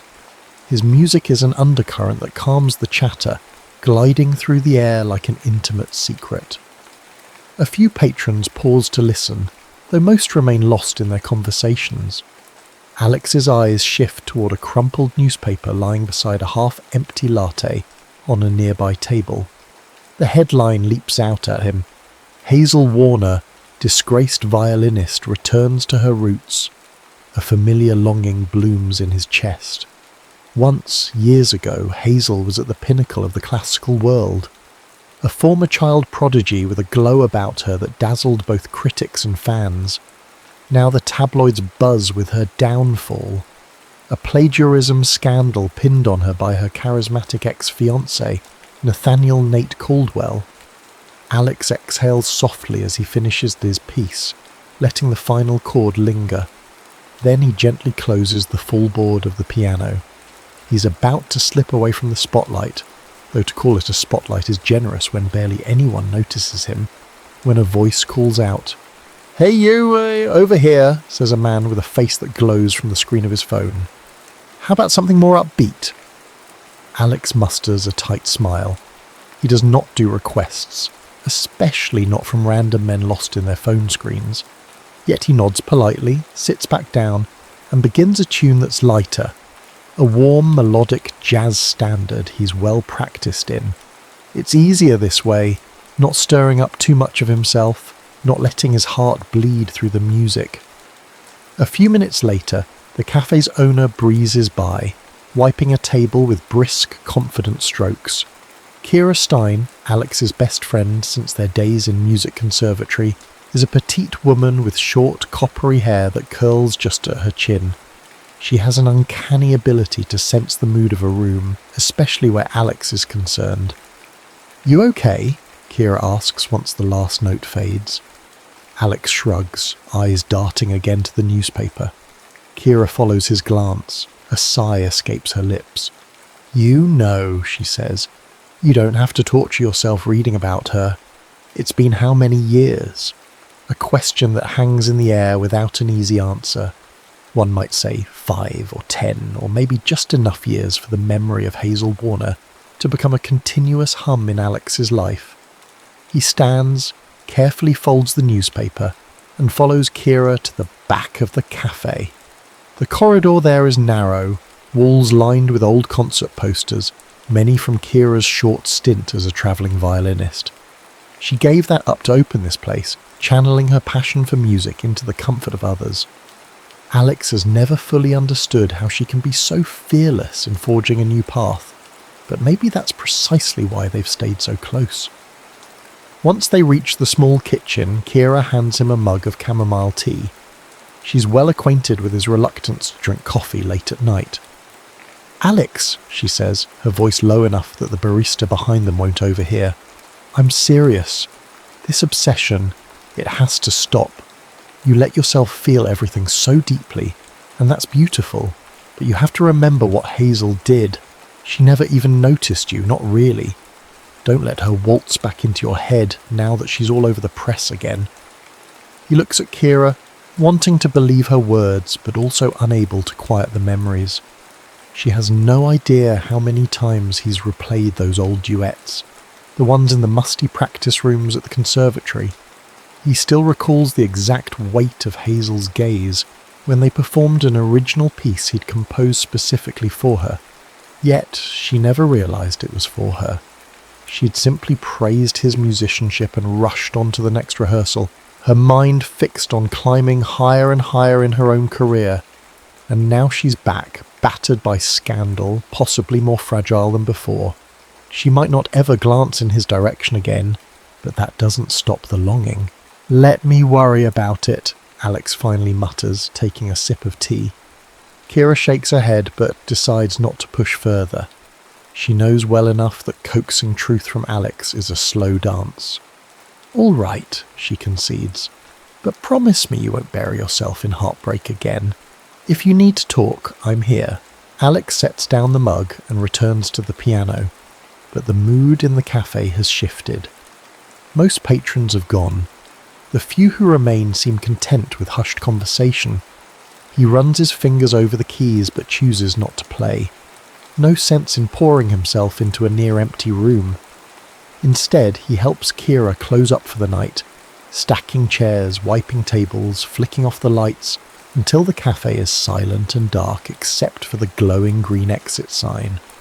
When they step outside, the street glistens under the lampposts. Wind rustles a stray piece of trash, sending it skittering along the sidewalk. Alex feels the chill against his skin, but it's a mild evening by New York standards. Kira rummages for her keys, the jingle echoing faintly in the urban hush. She locks the door, then turns to him. "You sure you don't want to stay with me?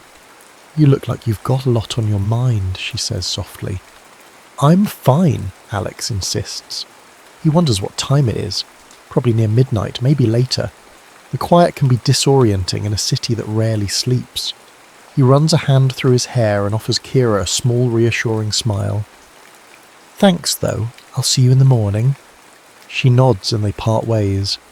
He heads down the block, each step feeling heavier.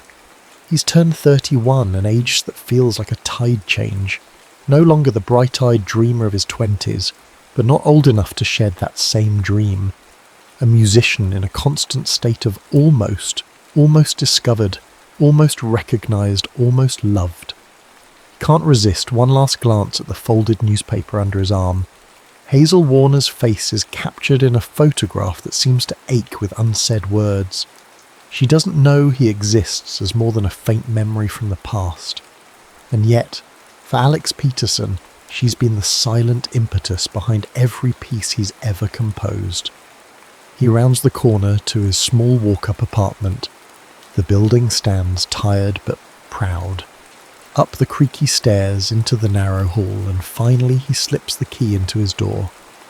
Inside, the living room is cluttered with the sheet music, some scribbled on loose-leaf pages, others meticulously noted in bound notebooks. His baby grand piano, a well-loved Steinway, is tucked in the corner. He flips on a small lamp, letting its warm glow caress the instrument. Setting the newspaper on the piano bench, he leans against a wall scrawled with half-finished compositions pinned up like puzzle pieces. He wonders if Hazel is reading about herself with the same sense of dread. He wonders if she's thinking back to the days before everything became complicated by fame and betrayal. In this moment, the past and the present collide in his heart.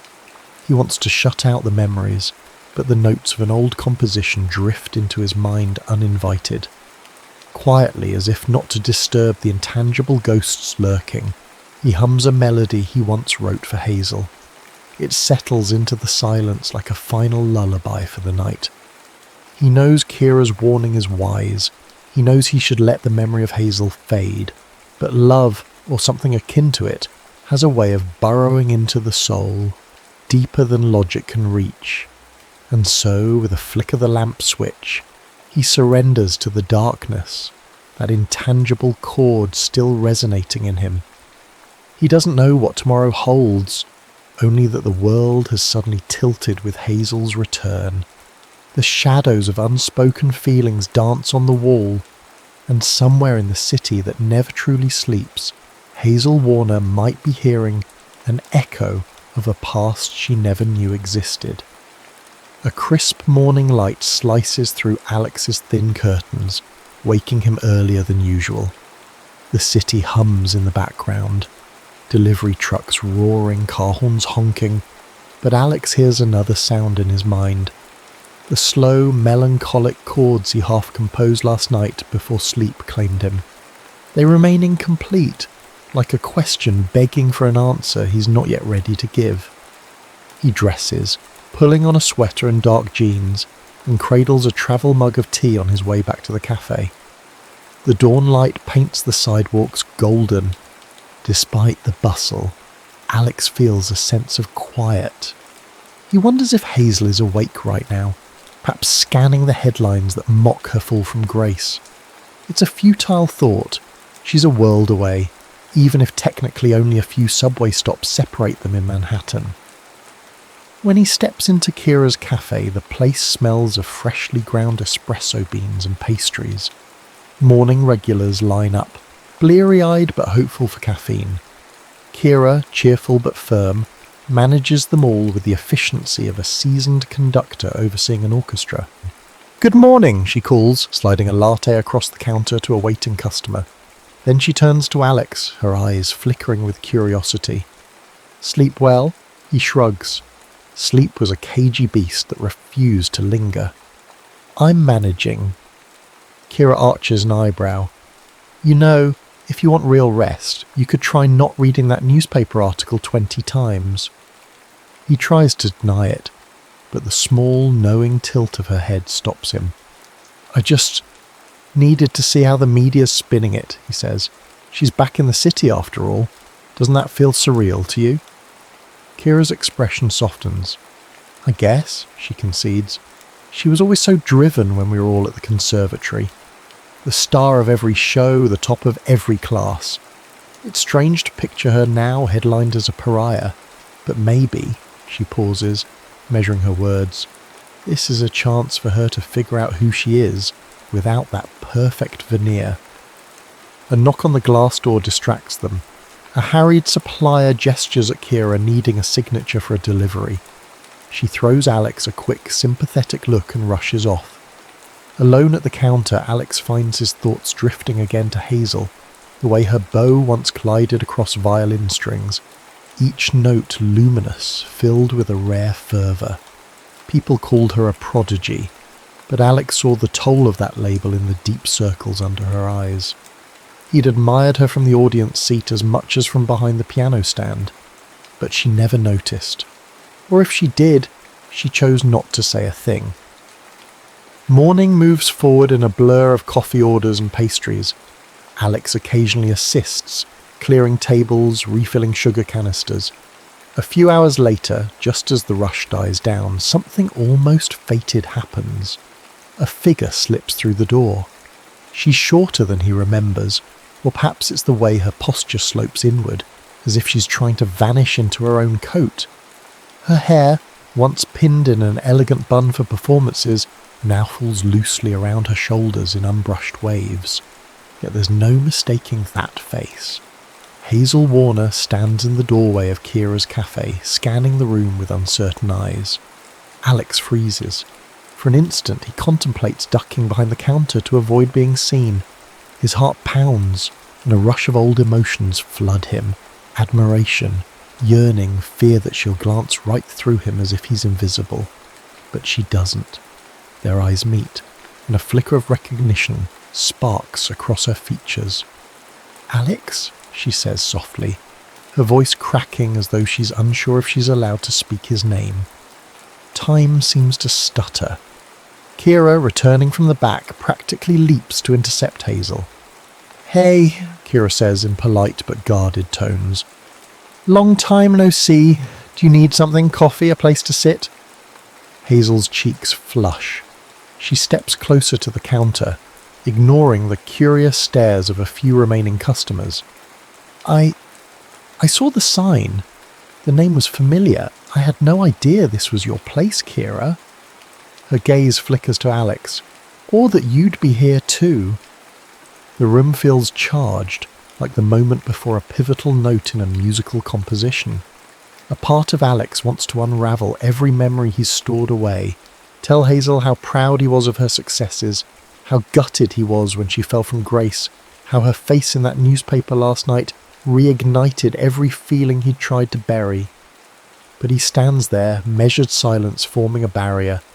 Kira, stepping up, tries to dissolve the tension with a business-like tone. "Welcome. If you'd like something, the menu's on the board. We also have fresh pastries." Hazel glances at the blackboard, though she seems more focused on Alex's face. She opens her mouth, closes it, and then tries again. "Actually, could we talk? All of us, maybe? I know a lot has happened since forever." She gives a half laugh that lacks humour. "I just wanted to see you both. Maybe apologise." Kira folds her arms. "Apologise for what exactly?" Hazel's gaze drops to the floor. "For never being around, for shutting people out, especially after everything. You probably heard about the scandal. Nate Caldwell accused me of stealing a concerto from him. It wasn't true." Her voice tightens. "But no one believed me. I lost everything, my reputation, my bookings, sponsors, everything." A silence follows, broken only by the hiss of the espresso machine behind the counter. "I should have reached out sooner." Alex feels a pang of sympathy, then quickly reminds himself of Kira's warning. Hazel had always been too wrapped up in her own ambitions to notice the people who truly cared about her. But is it fair to blame her entirely? Or is this vulnerability genuine? Finally, he lets out a breath, and in a measured voice says, "It's been a while, Hazel. Let's grab a table." The three of them settle at a corner table by the window. Passers-by rush along the sidewalk outside, glimpsing the cafe's interior without understanding the emotional undercurrents swirling in that small space. Hazel fiddles with her fraying jacket sleeve as though searching for the right words. "I'm sorry to just barge in like this," she begins again. "I know I have no right to ask for help after everything that's happened, but the truth is, I don't know if I can play violin the way I used to.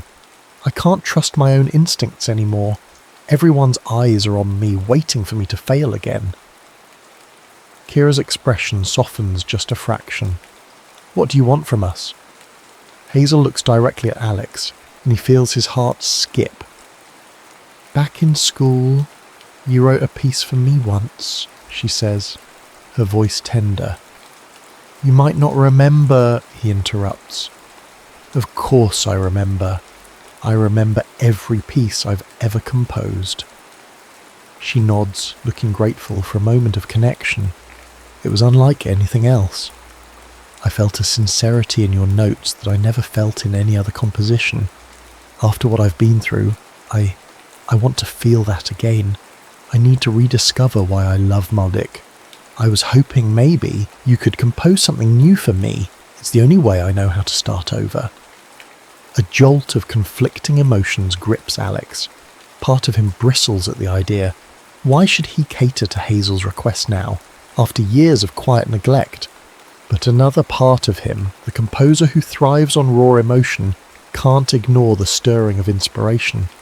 The guard dog in his mind barks that this is dangerous, that he'll be hurt again. Yet the flicker of hope in Hazel's eyes is undeniable. "You're asking a lot," Alex manages to say. Hazel lowers her gaze. "I know, but I'm lost, Alex. And I thought, if anyone could help me find my way, it would be you." The sincerity in her voice mixed with desperation forms a chord that resonates too deeply to ignore. Kira catches Alex's eye, a silent caution passing between them. This is exactly what she was worried about. Alex stepping into the old role of caretaker, the silent composer who burns for a woman who barely registers his presence beyond his music. But now that Hazel is here, physically, tangibly broken, can he turn away? He leans back, crossing his arms. "Let me think about it," he says, trying to sound detached. Hazel nods, her shoulders slumping in what seems like relief that he hasn't outright refused. "Thank you," she whispers. They linger in an uneasy quiet, until a customer approaches the counter, drawing Kira away to take another order. Alex and Hazel remain at the table, separated by a gulf of unspoken history. For a fleeting moment, Alex wonders if this is fate or a twisted encore of heartbreak. Either way, the music that once bound them together might soon play again. And if it does, Alex senses it won't be the same gentle harmony. It might be a tempest, or something more complicated, something that could break them both. For the rest of that day, Alex is caught in a whirlwind of old melodies and new uncertainties. After Hazel's departure, he and Kira exchange few words about the encounter. She simply hands him a cloth to wipe down the counters, eyes narrowed in a stern, silent message. "I'm watching you. Don't get in over your head." That night, Alex heads home with a restless surge of creativity swirling within. The second he enters his apartment, he sits at his baby grand. His fingers hover over the keys. A phrase forms in his mind, soft, tentative. It's reminiscent of the compositions he wrote in his conservatory days for Hazel. But now there's an undercurrent of regret and longing that wasn't there before. He plays a few chords, testing the waters. An image flashes in his mind of Hazel in the cafe, her coat too big, her eyes rimmed with fatigue. He remembers how vibrant she used to be, standing tall on stage, commanding the spotlight with her violin's brilliance. Now, that bright energy seems dimmed by betrayal and scandal. The tabloids can be vicious, especially when a revered figure falls from grace. Accusations of plagiarism are a hard stain to remove, even when you're innocent. Alex shuts his eyes, letting the notes speak. When he was younger, he believed music was enough to convey his feelings. But he never found the courage to tell Hazel directly, "Hey, I love you. This composition is a testament to how you captivate my entire being." She never guessed, or if she did, she brushed it aside, too focused on her own ambitions. He wonders, is it masochistic to compose something new for her? Probably, but the thought of turning her away feels worse. He can't deny the electric thrill that runs through him at the notion of creating a piece worthy of resurrecting her spirit. Late into the night, he scrawls ideas onto staff paper. Half-formed melodies, eerie chord progressions, a shift to a major key that hints at hope. By the time he looks at the clock, it's nearly 2 a.m. He rubs his tired eyes and forces himself to bed, mind racing with chord structures and harmonic layers. Over the next several days, Hazel and Alex meet in his small Brooklyn apartment. They sit across from each other, a battered coffee table between them strewn with his handwritten sheets. Hazel traces the notes with her fingertips, as though they're braille revealing secrets. "I don't know if I can do these justice," she confesses one afternoon, setting the pages aside. She glances around at the cluttered living space. Alex's apartment is modest, but the stacks of music carry a certain magic, as if each page vase vibrates with potential. "I haven't performed in months, and when I do try to play, I get in my own head. My technique is shaky, my confidence is shot." Alex finds her vulnerability unsettling. The Hazel he recalls was proud, sometimes to a fault, certain of her abilities. This Hazel seems humanized by pain. A small voice in his mind warns him that heartbreak often paves the way to manipulative apologies, but he can't help feeling sympathy. "You'll get it back," he says gently. "If you want to, that is. But it'll take practice and patience." She gives him a weary smile. "Thanks for not sugarcoating it." Then she shifts her gaze. "I'm curious, Alex. Why did you even agree to help me? You could have refused, told me to figure it out on my own." The question lingers, thickening the air. He could mention that maybe it's because he spent years tethered to her without her noticing, or that Kira's protective stance only half deters him from diving headlong into a new composition for the woman who once spurred his greatest pieces. Instead, he offers a careful truth. "Because I understand what it's like to love music to the point that you can't let it die, no matter how many times it betrays you." A flicker of recognition crosses her face. She nods, as though she senses the deeper layers in his words. But before either can elaborate, Kira strides in, carrying a paper bag of groceries. She's been dropping by regularly, partly to keep them fed and partly, Alex suspects, to ensure he isn't blindly falling into old patterns. "I've got fresh vegetables and some pasta," Kira announces. "Thought I'd whip up lunch." She sets the bag on the kitchen counter, pausing to look at Hazel. "You look tired. Are you resting enough?" Hazel shrugs. "I've been trying to rebuild a routine. Mornings at the library, researching old compositions. Afternoons practicing. Evenings here with Alex." Kira raises an eyebrow at Alex. "Don't overwork her, composer boy." Alex holds up his hands in mock defense. "She sets the pace, not me." Hazel smiles faintly, sensing the playful, protective tone in Kira's voice. Then she helps unload the groceries. In the next few minutes, the apartment is filled with the aroma of simmering tomatoes, sizzling onions, and fresh basil. The domesticity of it all surprises Alex. It's been ages since he's had something resembling family or close friends gathered around for a meal. As they eat, talk meanders from music to old stories about the conservatory. Hazel recounts how she once got locked in a practice room for hours because Nate Caldwell forgot she was there and left with the only key. Kira scoffs at the mention of that name, setting her fork down a little too aggressively. "Of course he did," Kira mutters, eyes narrowing. "Nate never gave a damn about anyone but himself." Hazel glances at her plate. "I defended him for years. I even believed him at first when he said he was doing it for my own good, claiming that my compositions were overshadowing his. It's all so messed up." Alex stays quiet, letting Hazel's confession sink in. He recalls seeing Nate from afar during their conservatory days, a magnetic presence who drew a crowd wherever he went. Nate had an uncanny ability to charm people, a skill that masked his darker inclinations. That same charm, ironically, is what made the world believe his lies about Hazel's plagiarism. Eventually, plates empty, and the three of them clear the table. Hazel steps to the corner of the living room where her violin case rests. Carefully, she lifts the instrument out, running her fingers over the polished wood.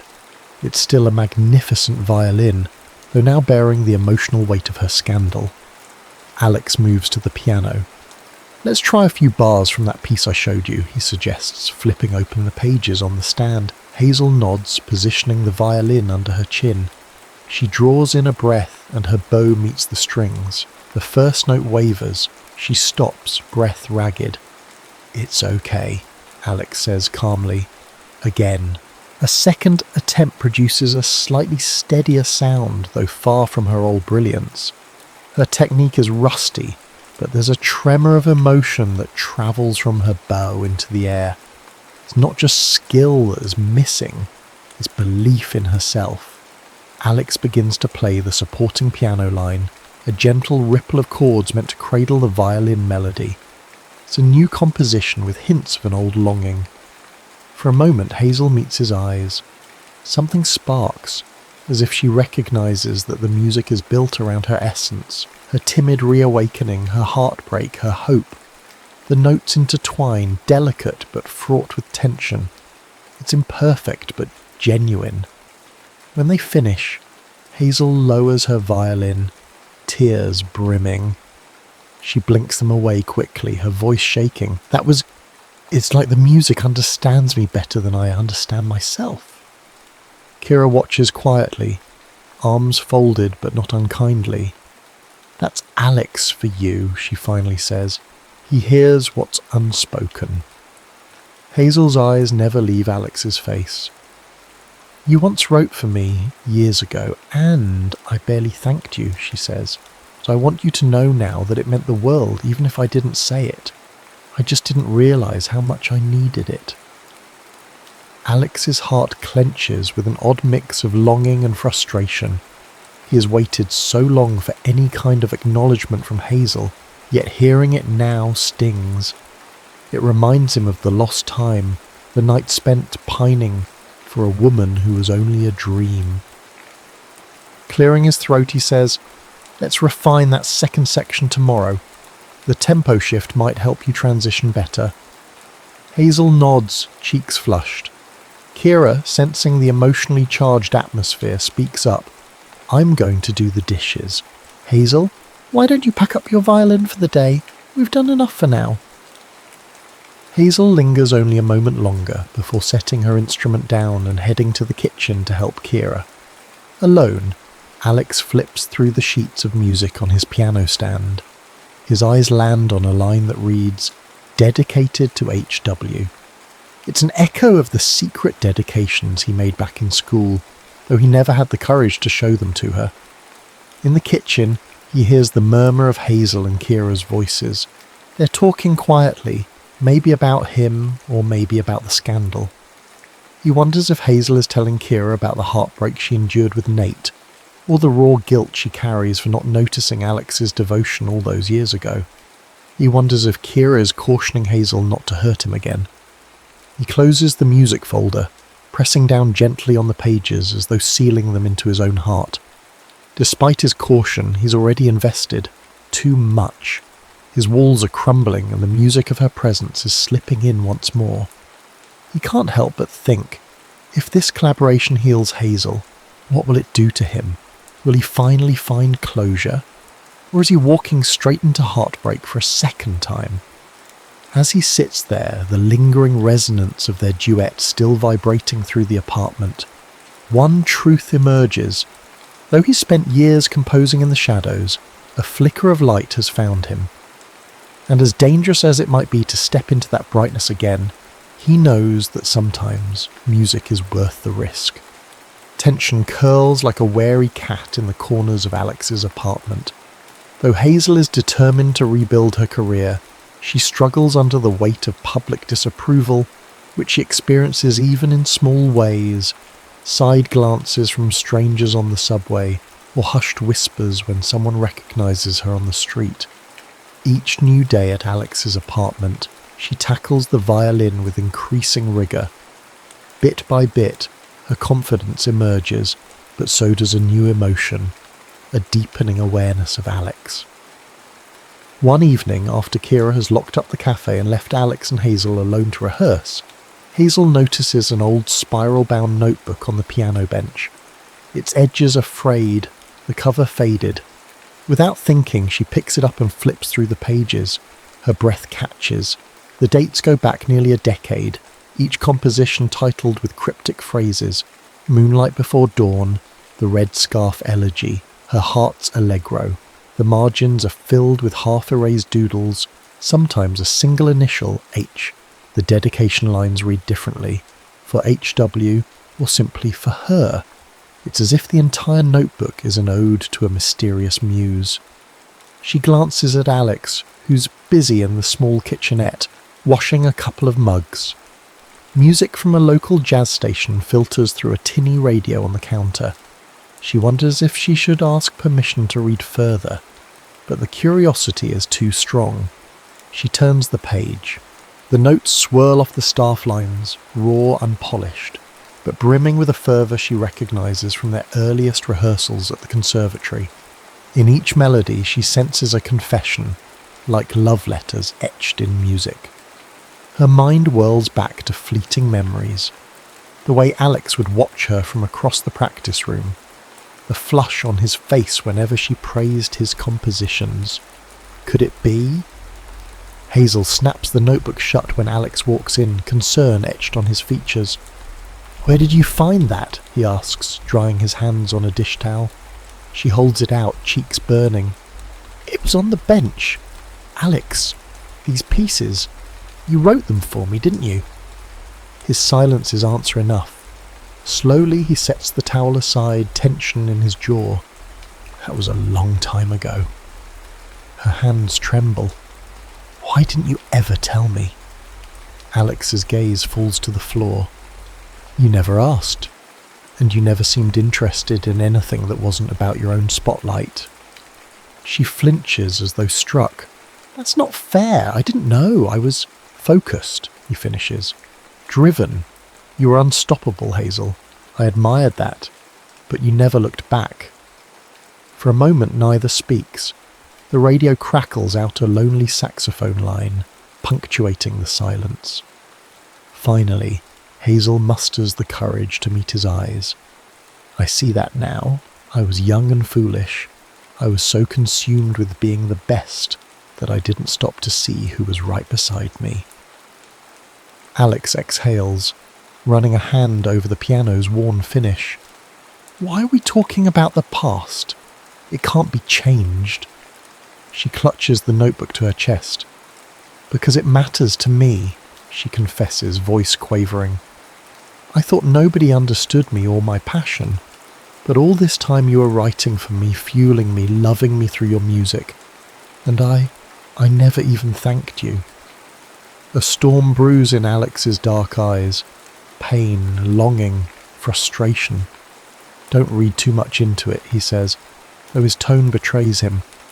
"I was just a naive composer in love with an idea." "An idea?" Hazel echoes, feeling her throat tighten. "Or was it merci?" He's silent for a long beat, then quietly responds, "I don't know anymore."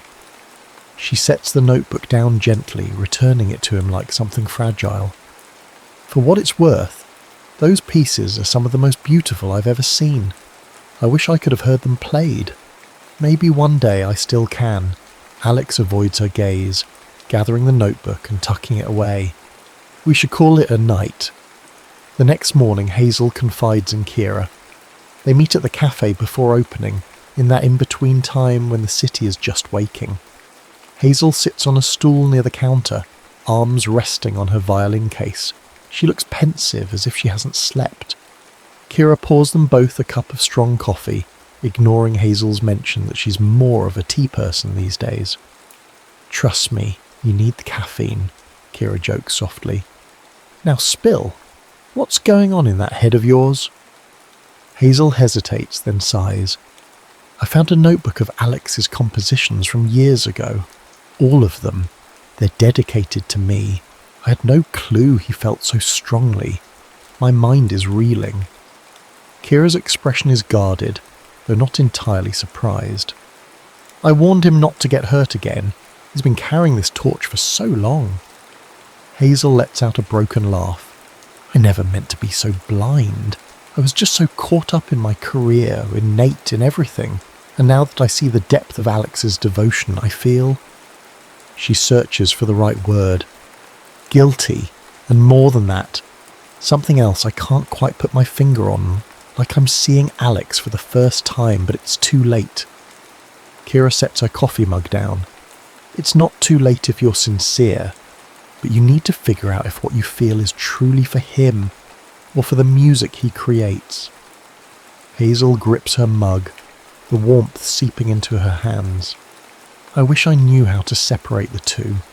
I keep hearing his compositions in my head, and they fill me with this emotion I can't describe. Is it him I love, or the music? It's all so tangled. Untangle it, Kira says firmly. Or at least try. Because if you give Alex false hope and then realise you only wanted the music, he'll never recover. The gravity of Kira's words sinks in. Zil nods, her eyes clouded with worry. Thank you, she whispers. I know you're just trying to protect him. And maybe protect you too, Kira replies softly. She stands, finishing her coffee in one gulp, because heartbreak in any direction cuts deep. Across the city, rumblings of a major gala at Carnegie Hall start making their way through the classical music grapevine. It's an annual fundraiser featuring top-tier musicians, and rumour has it the organisers are desperate for a headlining performer with a fresh story. Hazel's scandal, ironically, makes her a compelling choice. Her potential comeback could grab headlines and sell tickets. That afternoon, the call comes in. An invitation to Hazel Warner to perform at the prestigious event. She's startled by the sudden opportunity. They want me, she blurts into the phone, after everything that happened. We believe in second chances, the event coordinator says diplomatically. This could be a triumphant return, and frankly, it's good for publicity. That last line stings, but Hazel forces a grateful tone. I'll do it. Thank you. I'll do whatever it takes to make it a success. The moment she hangs up, her heart flutters with both excitement and dread. She calls Alex, voice trembling. They've asked me to play at Carnegie Hall next month. It's huge, but I don't feel ready to stand on that stage alone. You can do it, Alex says, though she detects uncertainty in his words. We'll work twice as hard. I'll compose something new, something that's bold. But you have to trust yourself. She bites her lip. Actually, I want it to be your piece, front and centre, if you're willing. Something you've been working on, something that means everything. She doesn't mention the old notebook, but the implication is there. I'll dedicate the performance to you. A pause. When he speaks again, Alex's voice sounds guardedly hopeful. I'll finish the composition. Meet me tomorrow at the apartment. The clock ticks relentlessly toward the gala date. Rehearsals intensify. Hazel pours every ounce of her being into the new composition Alex is finalising. The tension between them simmers, unspoken truths weaving into the notes. On the surface they're a formidable duo, a rising star seeking redemption and a composer stepping out of the shadows. But under the veneer of professional collaboration, the old heartbeat of love flickers. One night, after a grueling session, Hazel musters the courage to speak up. Alex, she begins, meeting his eyes. There's something I need to say. He lowers his hands from the piano keys. The expression on his face is caution mixed with yearning. What is it? She tries to form the words, but fear not her stomach. I love you, she wants to say, but is it him or is it the music? In the end, she can't force the confession. Not yet. Thank you, she says instead, her voice trembling with intensity, for believing in me when I couldn't believe in myself, for writing what you write, for everything. His gaze lingers on her, vulnerability flickering. That's enough for tonight. He stands to walk her out. The closeness between them as they walk down the hall is electric yet unclaimed. Outside, the city's neon haze bathes them in swirling colour. She longs to reach for him, to test if the connection she feels is real. But the swirl of confusion holds her back. They say goodnight at the curb. As Hazel steps into a waiting cab, she watches Alex disappear into the shadows of his building. She wonders if she'll ever find the words, or if she'll lose him just as she's finally beginning to see him. The gala day looms, a culminating crescendo, and neither Hazel nor Alex can predict whether the final chord will strike salvation or heartbreak. Carnegie Hall stands regal under the city lights, a beacon of artistry and ambition. The night of the gala arrives, and Hazel Warner slips in through the stage door, violin case in hand, nerves jumping like frantic creatures inside her. Stagehands bustle about, directing performers, checking lights. The roar of an anticipatory audience seeps through the walls, a distant thunder that rattles Hazel's heart. Backstage, Alex sits at a piano bench, running through the final bars of his new composition one last time. The piece is raw and unfiltered, a reflection of everything he's carried for years: unrequited love, quiet devotion, and the heartbreak of being unseen. He glances up as Hazel approaches, her eyes flickering with both anxiety and determination. "You ready?" he asks softly, a note of sincerity in his voice. She exhales. "Ready as I'll ever be. I want to play your music perfectly, not just to prove something to the world, but to show you that I hear you. Finally." He nods, swallowing hard. No words come, but the moment is charged with a deeper understanding. They step onto the stage together. The hall's grand interior dazzles with chandeliers and plush red seats packed to capacity. Reporters, critics, and patrons crane their necks. The entire room crackles with the tension of this high-stakes performance. Hazel stands under the spotlight, violin at her chin. Alex takes his seat at the Steinway Grand. A hush settles, a collective inhale. Then, with a single nod, Hazel draws her bow across the strings, and the first note emerges, a trembling whisper that blossoms into a forceful lament. The composition sweeps from a plaintive melody to a fierce crescendo, each movement telling a story of regret, devotion, and redemption. As they play, Hazel feels the music flowing through her like a second heartbeat. She catches Alex's eye in fleeting moments, sensing that the lines between them, between composer and muse, between two hearts separated for too long, are dissolving. Midway through the performance, the emotion surges. The violin's cry echoes with raw intensity, and the audience leans in as though catching a confession. Hazel's vision blurs with tears she refuses to shed. She channels every ounce of feeling into the bow, her body trembling with the piece's climax. Alex's piano supports, guides, and complements every note, no longer just an accompaniment, but a duet of souls. When the final chord resolves, the silence is almost unbearable. Then thunderous applause erupts, sweeping the hall. Hazel lowers her violin, chest heaving. She searches for Alex amid the standing ovation, finds him gazing at her with a mix of awe and heartbreak.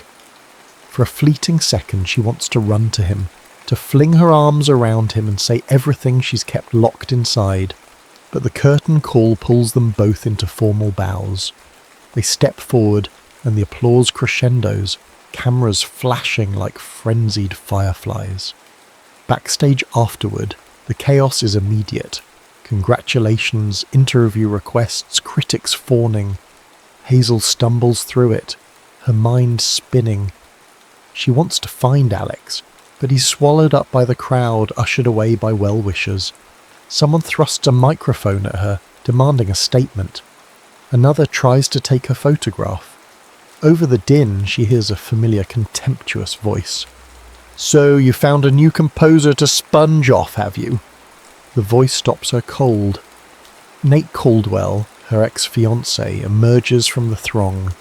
His tailored suit and polished shoes shine under the harsh backstage lights. His smile is razor-sharp. "Brilliant performance, Hazel. almost had me convinced you wrote that piece yourself." Hazel's blood runs cold. "I never claimed to write it," she hisses, stepping closer to keep the conversation private. "Alex composed it, as anyone who bothered to read the program would know." Nate chuckles, low and menacing. "Ah, but they'll still talk. Word around is that your dear Alex has been inspired by your old ideas. Maybe you fed him your scraps, then let him do the grunt work. I wonder which story the tabloids will run with." She clenches her teeth. "You can't poison this Nate. Not this time." He raises an eyebrow. "Watch me." Before he can say more, Kira arrives, practically shoving him aside. "Move!" she snaps, her voice low. Then she turns to Hazel, ignoring Nate's predatory grin. "You okay?" Hazel's heart pounds. A swirl of anger and fear grips her. "I need to find Alex," she mutters.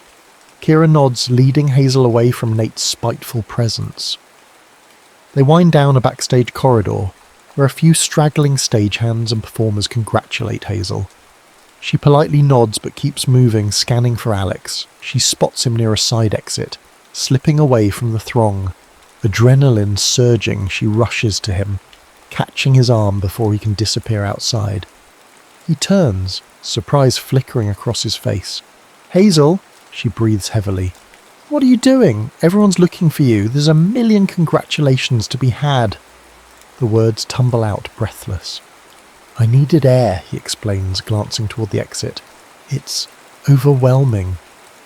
Hazel studies him for a moment. "Is this about me?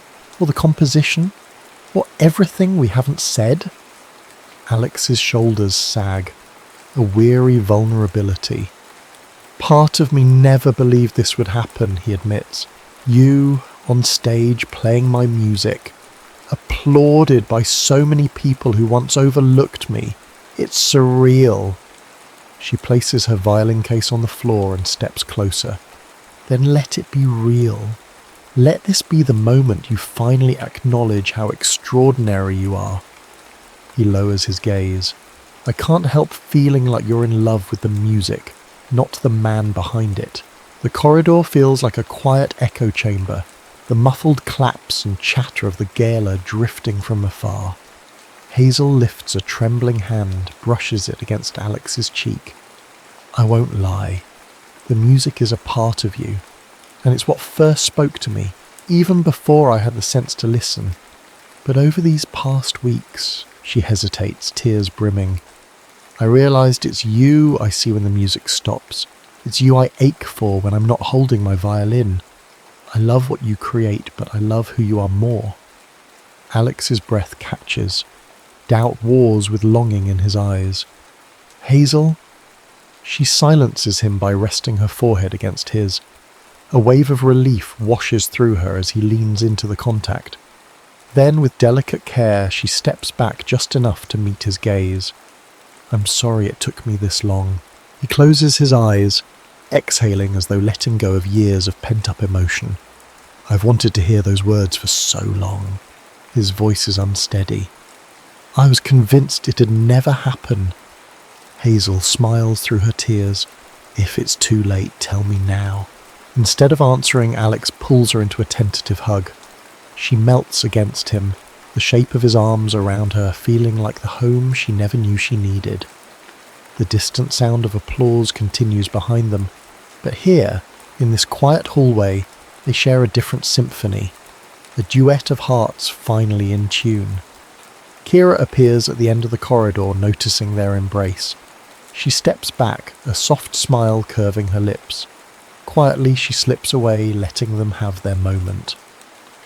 Years later, Hazel Warner and Alex Peterson sit side by side in a high-ceilinged concert hall in Vienna.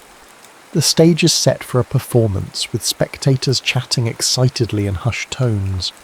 Hazel holds her violin, leaning into Alex with effortless intimacy. Their world tours have garnered both of them acclaim. Alex, once an overlooked pianist, is now recognised as a brilliant composer in his own right. Hazel, once disgraced, has risen from the ashes with the authenticity that only heartbreak and redemption can bring. A journalist from a European music magazine takes a seat beside them for a brief interview, flipping through her notes. She looks at Hazel. "You're known worldwide for your electrifying performances, but in your own words, what inspires you the most?" Hazel glances at Alex, a gentle laugh escaping her. "I used to think I played music for the entire world's approval, but I realise now I was always playing for him."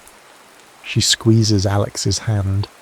"Once I understood that, everything changed." The journalist turns to Alex. "And you, Mr. Peterson? What's it like to compose for such a celebrated violinist, and to share more than just a stage?" He offers a thoughtful smile. "It's like having your heart walking around outside your body, weaving your notes into magic. There's nothing quite like it." The journalist jots down a few more comments, then leaves them with a warm goodbye. As the audience begins to fill in, Hazel and Alex steal a final moment of quiet. She leans her head on his shoulder. They step onto the stage together, a married couple now, and an even stronger musical partnership. The lights dim and a hush falls over the audience. Alex takes his seat at the piano. Hazel positions the violin beneath her chin, meeting his eyes with a look that says, "I hear you, always."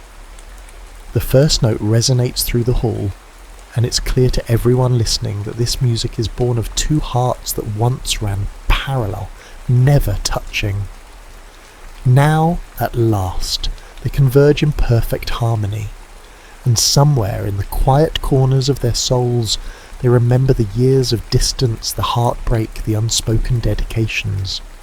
For them, the journey wasn't just about reclaiming a career or proving a tabloid wrong. It was about finally discovering that what they truly needed was to recognise the love that had been in front of them all along.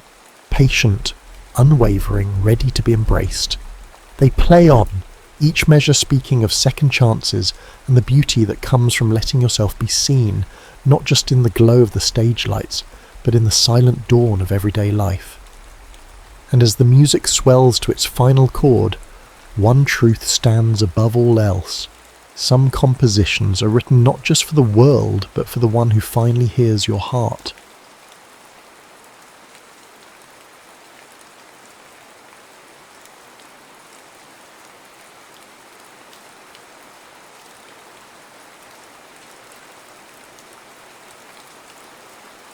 Carleen Temple never expected her career would bring her to this.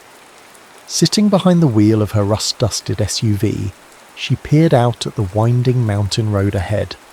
A swirl of wind carried flurries of snow across her windshield, creating a hypnotic dance of white that threatened to lead her astray.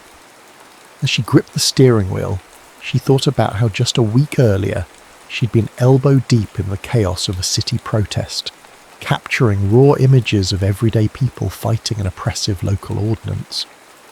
Now she was assigned to something that felt trivial in comparison, photographing the final days of Blackwood Outpost, a remote ranger station scheduled for permanent closure.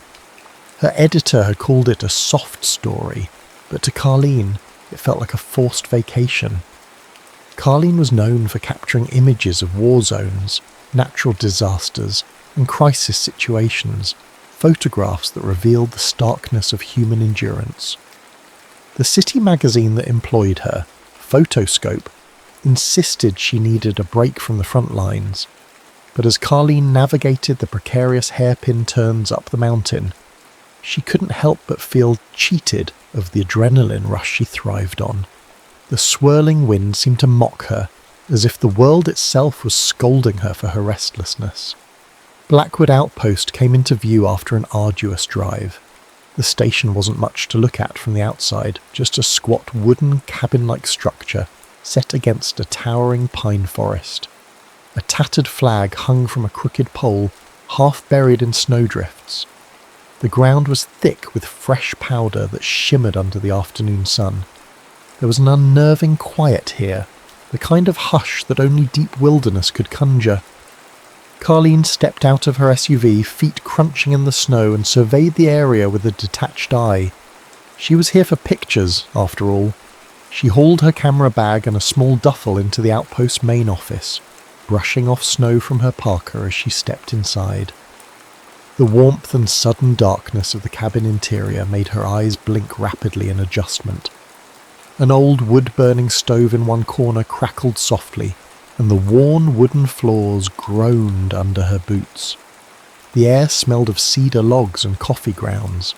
She expected a friendly welcome, maybe some forced conversation. Instead, she was greeted by a tall, broad-shouldered figure with a face as stoic as a stone statue. Andrew Latham regarded her with a guarded expression, arms folded over his chest. He looked to be in his early 40s, though the lines on his face hinted at a deeper world weariness.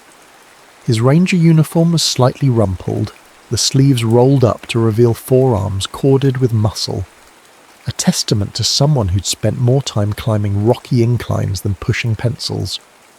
"I'm Andrew," he said, voice gruff but measured. "You must be Carleen Temple, the photographer." There was no handshake, no grin. Carleen nodded. "That's me. I'm here to capture the station's last days, apparently." Andrew's eyes flitted across the camera case and the duffel bag. "Been told. You'll want to take a quick look around before it gets dark. This place doesn't have much in the way of artificial light once the sun goes down." The tension was immediate, almost tangible. Carleen could tell he was reluctant to play the role of a helpful guide. She pressed her lips together, the dryness of the heated air chapping them more than she cared to admit. She could sense her own impatience flaring. She set aside her bag and began taking in the small details that often escape the casual observer. The station walls were lined with wildlife identification charts, old black and white photos of the outpost's earlier days, and a logbook that looked ancient enough to be a museum piece. Andrew hovered nearby, arms still folded. She tried to break the silence. "So, how long have you been up here on your own?" His gaze flickered to one of the older photographs on the wall, a group shot of park rangers from decades ago, all smiling confidently. "Few years, give or take." "That's quite a stint," Carleen remarked, trying for something like conversation. "You must really love the quiet." He let out a non-committal sound. "It has its advantages." The day dragged on. Carleen snapped a few preliminary shots, the outpost's exterior, the frozen trees, the battered sign that read Blackwood Outpost, Est 1912. The biting cold stung her cheeks, but she pushed on, determined to make the best of this assignment. She told herself she might even find a hidden gem of a story here. She just needed to be open to it. By late afternoon, her hands were shaking from the cold, and she found Andrew in the station office flipping through a pile of outdated inspection forms. She asked a few questions about the station's history, but received only clipped answers. He was neither hostile nor welcoming, just distant. With the sun dipping behind the mountains, Carleen decided she would head back down, find lodging at a nearby town, and return tomorrow. She was, after all, just passing through. Collect some atmospheric shots, do a short piece on the closure. What more was there? Fate had other plans. As she stepped outside to load her gear, the wind intensified. The world went from gently drifting snow to a violent swirl of frost and ice in minutes. Visibility plummeted. Carleen's SUV, barely visible under a coat of rapidly accumulating snow, refused to start. Each turn of the key resulted in a sickly sputter. She popped the hood, but the engine was beyond her ability to fix in sub-zero conditions, especially under a raging wind. She swore under her breath, cursing the suddenness of the blizzard and her own unpreparedness. Andrew appeared behind her, brow furrowed. "You're not getting anywhere in this storm. The roads close fast when it hits." "I have to get down," she insisted, more from frustration than reason. Her teeth chattered involuntarily. "I can't just—" "You can't just freeze out here," he cut in, voice raised to be heard over the howling wind. "You can stay the night in the outpost. There's a spare cot in the back room." Carleen hesitated, pride warring with common sense. It was a no-brainer, really. She nodded, hooking her camera bag over her shoulder, and trudged back inside. Andrew followed, shutting the door firmly behind them. Within moments, the storm's roar was muffled, replaced by the steady crackle of the wood stove. There they stood, two strangers forced by circumstance into sharing the cramped warmth of an old ranger station on a night when the world outside seemed intent on burying everything in a blanket of white. Carleen exhaled, a slow breath that felt thick with resignation. She had no idea how long the storm would last or what the night might bring, but she knew one thing for sure. She was stuck here with Andrew Latham, a man whose silence felt like its own kind of storm. For the first time, she wondered if there was more than just the station's closure to capture. Maybe, behind the stoic gaze of the ranger, lay a story as vast and unsettling as the wilderness itself. Morning arrived with a terrifying hush, the kind of hush that tells you the world outside is no friendlier than it was the night before. Through the frost-laced window, Carleen could see the unending expanse of white blanketing every surface. Trees stood like silent sentinels, burdened by the overnight snowfall. The wind had momentarily calmed, but the storm hadn't truly passed. Its presence loomed as a threat, ready to gather strength again at any moment. Inside the outpost's modest office-cum-living area, Carleen woke up on a narrow cot. Stiff-limbed and bleary-eyed, she wondered if she'd ever been this aware of her own breathing. She'd spent much of the night listening to the wind batter the walls, half expecting them to cave in. Surviving war zones had rarely shaken her confidence, but something about nature's unrelenting force humbled her in ways she hadn't anticipated. She smelled coffee, a faint but welcoming aroma. Andrew stood by the small kitchenette, pouring a dark brew into two mismatched mugs. He placed one on a makeshift table, then cleared his throat. It's not the fancy stuff, but it's hot. Carleen approached, hands outstretched towards the mug. That's all I need right now. Her voice was low, gravelly from lack of sleep. They sipped in silence, the only sound of the occasional crackling of logs in the stove. The radio set on a nearby shelf offered nothing but static. Andrew tried different frequencies, each resulting in the same harsh hiss. "So, the radio's not picking up any weather updates, Mrs., he said finally, as if she needed more confirmation that they were stuck. "No telling how long we'll be cut off." Carleen nodded. She was used to unpredictable conditions, but typically in crowded cities with flickering neon lights, not in the austere solitude of these mountains. She peered outside again. "How do you usually pass the time when you're snowed in like this?" Andrew shrugged. "Routine, mostly. Tending to the building, keeping the stove going, reading old wildlife reports." There was a pause. "I've never really had to pass the time with someone else here." Despite her reluctance, Carleen felt a surge of curiosity. "Never." He looked away. "Not in a few years." They left it at that. Daylight hours trickled by. Carleen busied herself by inventorying the station's artifacts, taking pictures of logbooks, old trail maps, and the well-worn paths just outside. She thought about the article she was supposed to write, how her editor wanted something rustic and warm. The magazine had asked her to depict the closure of Blackwood Outpost as a nostalgic moment, a piece of history fading into memory. But as she captured images of the battered station in the thick of a merciless winter, she struggled to spin it in a cosy, sentimental light. Meanwhile, Andrew busied himself checking the generator, clearing snow from the outpost's roof to prevent collapse, and making sure the stove stayed fed. He seemed restless with her presence, not hostile, just unaccustomed to sharing his space. At midday, they huddled over a simple meal of canned soup.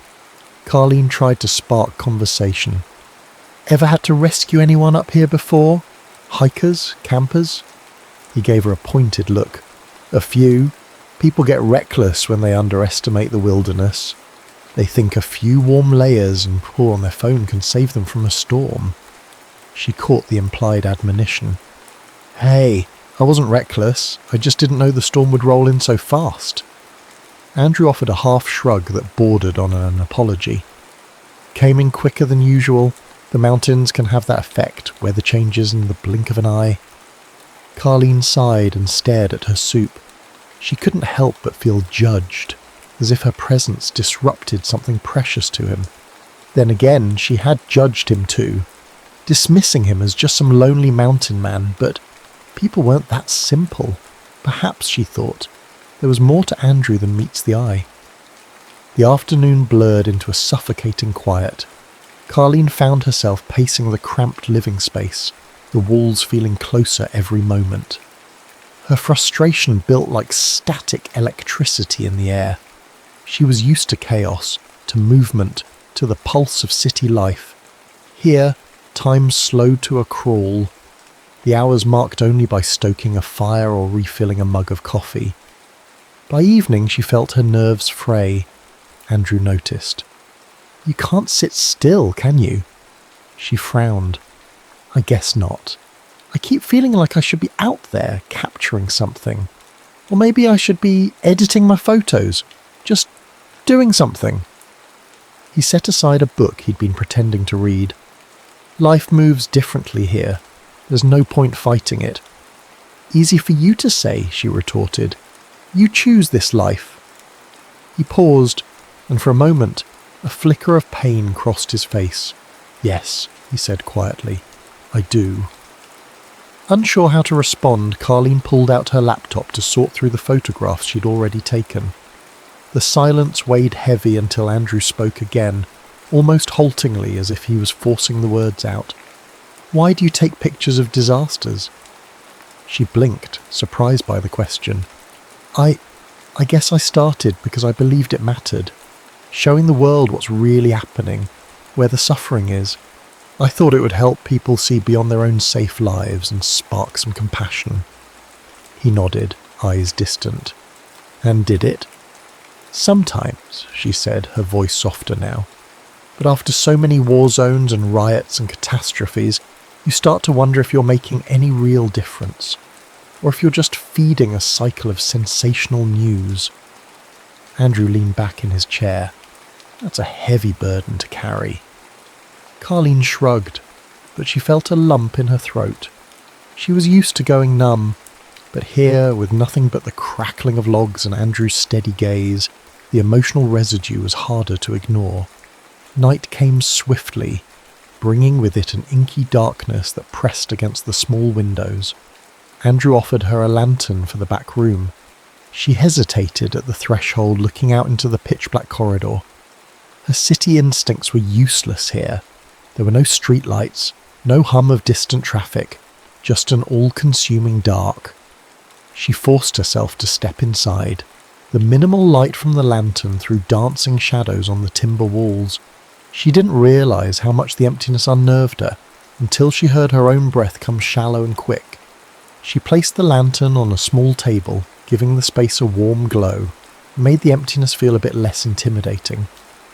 She lay down on the cot, heart thumping in her chest. The day had been physically unremarkable. A few steps in the snow, some photos, mostly waiting out the storm, but emotionally she felt exhausted. And she knew part of that exhaustion came from Andrew's presence. A calm presence, but one laden with locked-up memories, and she suspected sorrow.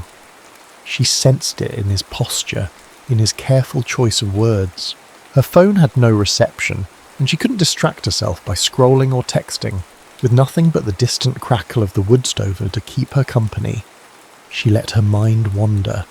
It drifted to the stories she'd covered, the heartbreak of families torn apart by conflict, the blank stares of people rendered homeless by disaster. She thought she'd grown a thick skin, but in the silence the images returned. At some point she must have dozed off because she jolted awake to the faint creak of the cabin walls. Soft footsteps approached the door. Andrew's voice came from the other side, quietly. You all right in there? She swallowed. Yeah, just not used to this kind of darkness. His silence suggested understanding. If you need anything, I'll be in the office. Thanks. came out more grateful than she intended. He walked away, and she was alone once again, except somehow she didn't feel entirely alone. The knowledge that someone else was under this roof, a man she barely knew but who seemed to carry his own weight of life's tragedies, offered a strange kind of solace. Her eyes fluttered shut and she fell back into an uneasy sleep, lulled by the flicker of the lantern and the relentless hush of the snowfall outside. When dawn broke the next day, there was a lull in the storm. A pale sun hovered above the ridge, illuminating the world in a cold silver glow. Outside the outpost, thick snowdrifts stretched in every direction, but at least the furious wind had stilled for the moment. Carleen bundled up and stepped out gingerly. She needed air, space, something to push back against the claustrophobia that had settled in her bones. Andrew stood by the outpost's small porch, already shoveling a path to the propane shed. She lifted her camera instinctively. The moment felt surreal. Him, standing there against the backdrop of winter wilderness, breath-forming small clouds in the frozen air. She snapped a photo. He looked over, and for a fleeting instant something softened in his expression. Not quite a smile, but a hint of acceptance. "I'm going to check the perimeter," he said, a note of invitation in his tone. "I'll come with you," she replied, surprising even herself. It wasn't part of her plan, but she felt drawn to see what he saw in this place. Together they trudged through the snow-covered trails where trees lined the path like silent guardians. Andrew showed her the natural wonders often missed by the untrained eye. Tracks from a rabbit or fox, patches of hoarfrost that looked like delicate crystals on the bark of ancient pines. He pointed out a small half-frozen creek that still gurgled beneath a thin sheet of ice. "This is all going to be gone soon," he remarked quietly, gesturing to the outpost behind them. "They're decommissioning the station, and after that no ranger will maintain these trails." Carleen knelt to capture a shot of the creek, the lens reflecting the ephemeral beauty of water under ice. "Seems a shame. It's so untouched." He nodded. "That's why it's important. Places like this remind us that we're not the centre of everything." She heard the underlying reverence in his voice. He wasn't just a ranger doing a job. This was personal. Andrew cared deeply about preserving the wilderness. She found herself intrigued by the idea of a man who would choose the solitude of these mountains over the comfort of city life. They returned to the outpost by noon, rosy-cheeked and surprisingly content. The mutual antagonism had lessened. Something like camaraderie was taking its place. Carleen felt it in the easy silence they shared, the simple togetherness of preparing lunch. Instant noodles in chip bowls, steam fogging the cold cabin air. That evening, Andrew retrieved a bottle of whiskey from a battered cabinet. "Emergency stash," he said with a small grin that barely reached his eyes. "Figure this qualifies as an emergency. You up for a drink?" They sat near the stove, flames dancing on the logs, the heat pushing back the chill. The whiskey burned Carleen's throat, but it also loosened the tension in her shoulders. She found herself talking more than she intended, about her life in the city, her earliest experiences as a photographer, the hopes she once had about making a real impact with her images. Andrew listened intently, occasionally nodding, his gaze fixed on the fire. She appreciated his quiet form of attention. It wasn't the polite, half-hearted interest she'd grown accustomed to from casual acquaintances. It felt genuine. She ventured a question she'd been holding back. "So you've been here alone for years. Don't you get lonely?" He shrugged. "Some days, but I guess I traded one kind of loneliness for another. The city never felt like home." He paused, looking into the amber liquid in his mug. "Sometimes, though, the silence can be deafening. What made you stay?" His grip tightened around the mug. "I lost someone," he admitted, eyes downcast. "The details don't matter much, but after that people felt too close, too chaotic. The mountains were quiet. I needed quiet." She felt her chest tighten. "I'm sorry," she managed, her voice almost a whisper. He nodded, the firelight throwing shadows across his face. They fell into silence, but it was a different kind of silence than before. A shared understanding lay beneath it, a fragile thread that connected their separate pains. She didn't push for more details. She understood that some memories were too raw to expose fully to a stranger. Later that night, as they shared another measure of whiskey, Andrew cracked a small, unexpected joke about how city folks freak out at the sight of a single raccoon rummaging through garbage. Carleen laughed, truly laughed, for the first time in what felt like ages. The tension that had hung between them seemed to dissipate, replaced by a cautious warmth. She studied his face in the flickering light. He had the rugged features she'd initially assumed were part of the typical mountain man persona, stubble shading a strong jaw, hair that needed a trim, calloused hands. But there was an understated grace in the way he moved, the way he listened. She wondered if in another life he might have been something else. An artist, perhaps, or a teacher. Someone who gave more of himself to the world. The warmth of the fire and the alcohol lulled them into a languid atmosphere. Carleen felt her eyelids grow heavy. She realised she was dangerously close to letting her guard down. Before the lines blurred too much, she stood up and murmured, "Good night." Andrew's gaze lingered on her as she retreated to the back room. She closed the door gently, feeling an inexplicable flutter in her stomach. It wasn't desire exactly, or maybe it was, but overshadowed by an intangible sense of shared vulnerability.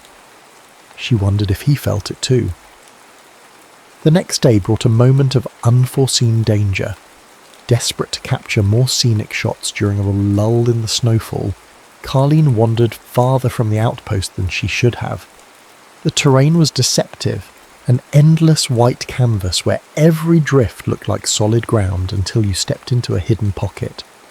She found herself sinking knee-deep, then waist-deep in snow. Panic spiked as the wind picked up again, obliterating her footprints. She fumbled for her camera, not wanting to abandon it, but soon realised she had no sense of direction. Each attempt to climb out only buried her deeper. Fear twisted her stomach. She thought of shouting, but the wind devoured her voice. Then, through the haze of white, she saw Andrew approaching.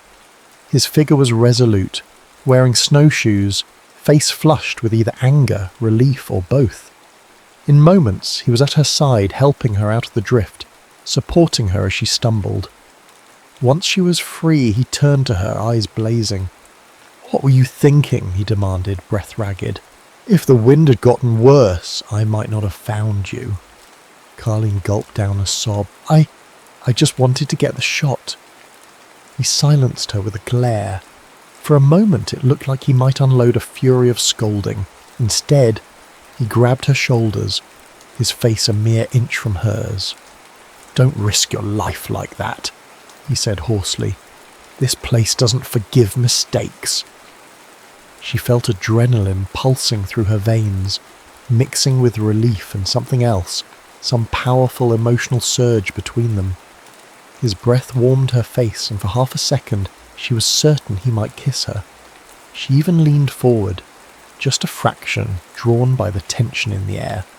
But he turned away, jaw clenched. "Let's get back." His voice was tight, betraying more worry than anger. They trekked back in silence, both shaken. Once inside, Andrew lit the stove with a fierceness that betrayed how rattled he was. Carleen stood near the doorway, heart hammering. She didn't know whether to apologise or to confront him for the near-miss moment they'd just shared. In the end, she just murmured, "Thank you for saving me," and slipped into her room. She closed the door, leaning against it, eyes wide. She was shaking, but it wasn't just from the cold. A part of her regretted that the moment ended the way it did. Another part knew the tension was far from resolved. That evening the blizzard picked up force again, engulfing the station in howling winds and walls of snow. The outpost groaned under the assault, and both Andrew and Carleen did what they could to brace the windows and doors. The storm rattled their nerves, a stark reminder of how powerless they were against the colossal whims of nature. In the midst of the raging tempest, Carleen ventured a timid apology. "I shouldn't have gone out alone like that. I'm used to pushing limits for a photo. But here, it's different." Andrew exhaled. "Just don't do it again." His voice held an undercurrent of fear more than anger. He nodded, grateful for the minimal scolding. As night fell, the generator sputtered, leaving only the glow of lanterns and flashlights. The wind was so fierce it seemed to scream through the cracks in the wooden walls. Carleen's heart pounded at every gust. She found Andrew in the office, pacing restlessly, and realised she'd never seen him look so on edge. "This storm is bad," he muttered. "Worse than I've seen in years." He gestured toward the radio. "Still no signal. If something goes wrong..." Carleen understood the unspoken dread. They were utterly isolated.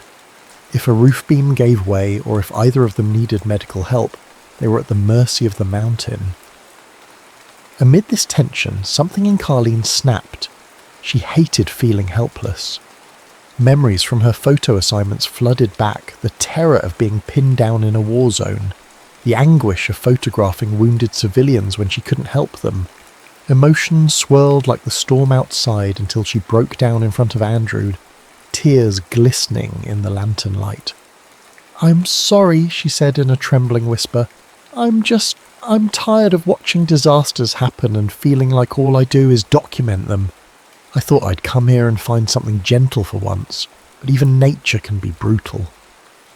Andrew looked torn, sympathy warring with his own internal guard. Slowly he placed a hand on her shoulder. "It's okay," he said, voice quiet. "You're human, Carleen.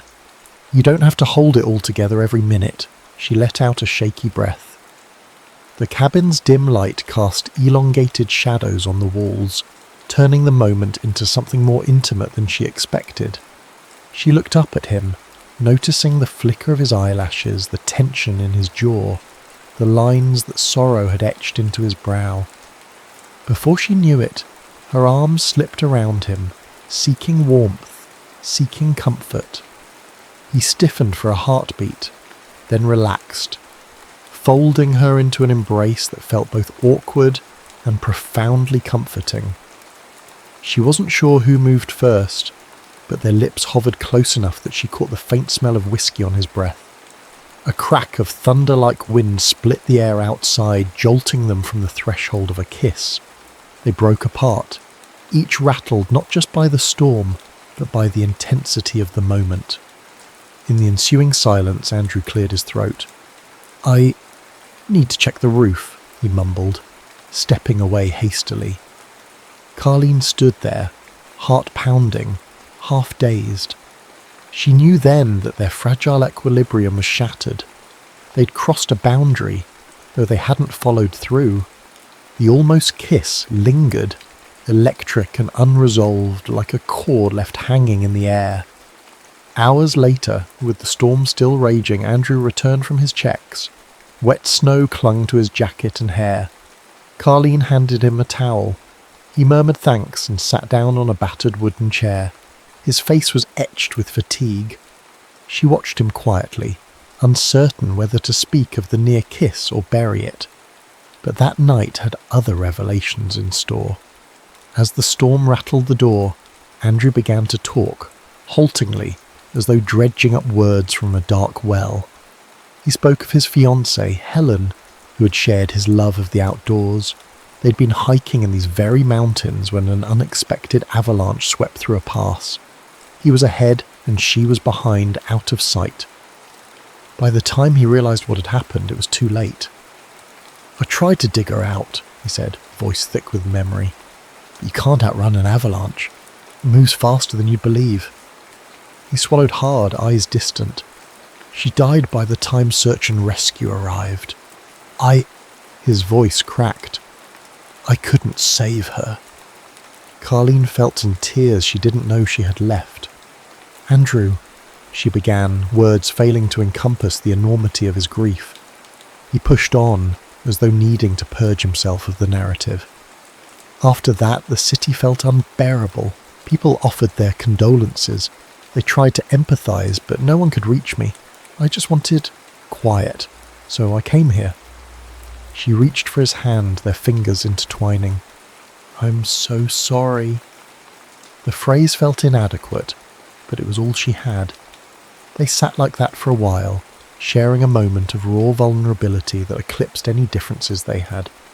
In that moment, the storm outside seemed to mirror the turmoil in their hearts, wild, relentless, and destructive. And yet, within the chaotic swirl, they found the faintest glimmer of solace in each other's presence. Eventually Andrew withdrew his hand gently but firmly. We should get some rest, he said, voice laced with sorrow. Who knows what tomorrow brings? Carleen nodded. She stood, paused, then leaned down and pressed a light kiss to his temple. It was a tentative offering of comfort, not passion. Andrew closed his eyes, accepting the gesture. Then she moved away, leaving him alone with the storm and his memories. Morning dawned, cold and eerily still. The storm clouds had departed, leaving a pristine white world in their wake. Outside, the glistening snowdrifts were both beautiful and treacherous. Andrew managed to get the radio working well enough to hear a faint broadcast. Rescue crews were starting to clear the roads. They should be able to reach Blackwood Outpost within a day or two. Carleen found herself torn. Relief flickered. She could return to normal life soon. But a heavier emotion weighed in her chest. The realization that this strange interlude of forced closeness might be coming to an end. Would she go back to the city and pretend this connection never happened? Did Andrew even want her to stay? The day passed in an awkward dance around each other, both keenly aware of the unresolved tension. When the rescue crew finally radioed in, confirming they'd arrived the next morning, Carleen felt her stomach drop. Andrew's gaze flicked to her and then away, as though bracing himself for a goodbye. That night the air was thick with unspoken words. Over a meal of canned stew they avoided direct eye contact. Carleen tried to lighten the mood. You know, if I ever use these photos, I'll have to title them Whiteout Haven or something equally dramatic. He huffed a soft laugh, but his eyes didn't smile. It's fitting, he said. This place can be a haven, or a prison, depending on what you bring with you. They washed up in silence, the domesticity of the task contrasting sharply with the emotional tide swirling between them. The moment they finished, Andrew announced he'd go check the perimeter once more. Carleen busied herself with packing her camera equipment, heart twisting. Painfully. When he returned, he paused in the doorway. Tomorrow, when the crew comes, he began, forcing each word out, you can head down. There's a town about an hour away, if the roads are clear, where you can catch a bus or stay at a motel. She bit her lip. Right, she managed, trying to hide her disappointment. Makes sense. A beat of silence stretched. She wanted to say something, anything that might change the trajectory of this farewell, but the words were tangled in her throat. Andrew offered a tight nod and disappeared into the back room, leaving Carleen alone in the flickering lamplight, wondering if she was about to walk away from something more profound than a fleeting attraction. Morning came with a flutter of helicopter blades overhead. The rescue team had cleared a narrow path along the main road, enough for an SUV to make it down the mountain. The men who arrived were efficient and brisk, their faces lined from the cold but relieved to find Andrew and Carleen uninjured. They offered hot coffee and a direct route back to civilization. Carleen stood outside the outpost, gear packed, heart heavy. Andrew helped her load her bags into the rescue vehicle. Their eyes met, and 1,000 unspoken feelings hung between them. She wanted to reach for him, to say something that could shatter the distance forming again, but fear of rejection, of clinging to something that might not be real, held her back. The drive down the mountain felt surreal. As the outpost faded from view, Carleen pressed her forehead to the icy window, watching the trees blur past. She felt like she was leaving behind a piece of herself. By the time they reached the nearest town, her mind was already spinning with how quickly life had resumed its usual pace. Cars honked, store lights blinked, and the hum of human activity surrounded her. She spent 2 nights in a small hotel trying to finish her article about Blackwood Outpost. Her editor had called, excited to see the pictures and praising her for surviving the storm. Carleen listened, numb. She opened her laptop and scrolled through the images. There was the outpost's sign, half buried in snow, the aging logbooks, the view from a cliff on a rare clear day, and then the photographs of Andrew. In one shot he was turning away from the lens, a half frown on his lips. In another he was silhouetted against the cabin's porch, exhaling a plume of breath into the cold air.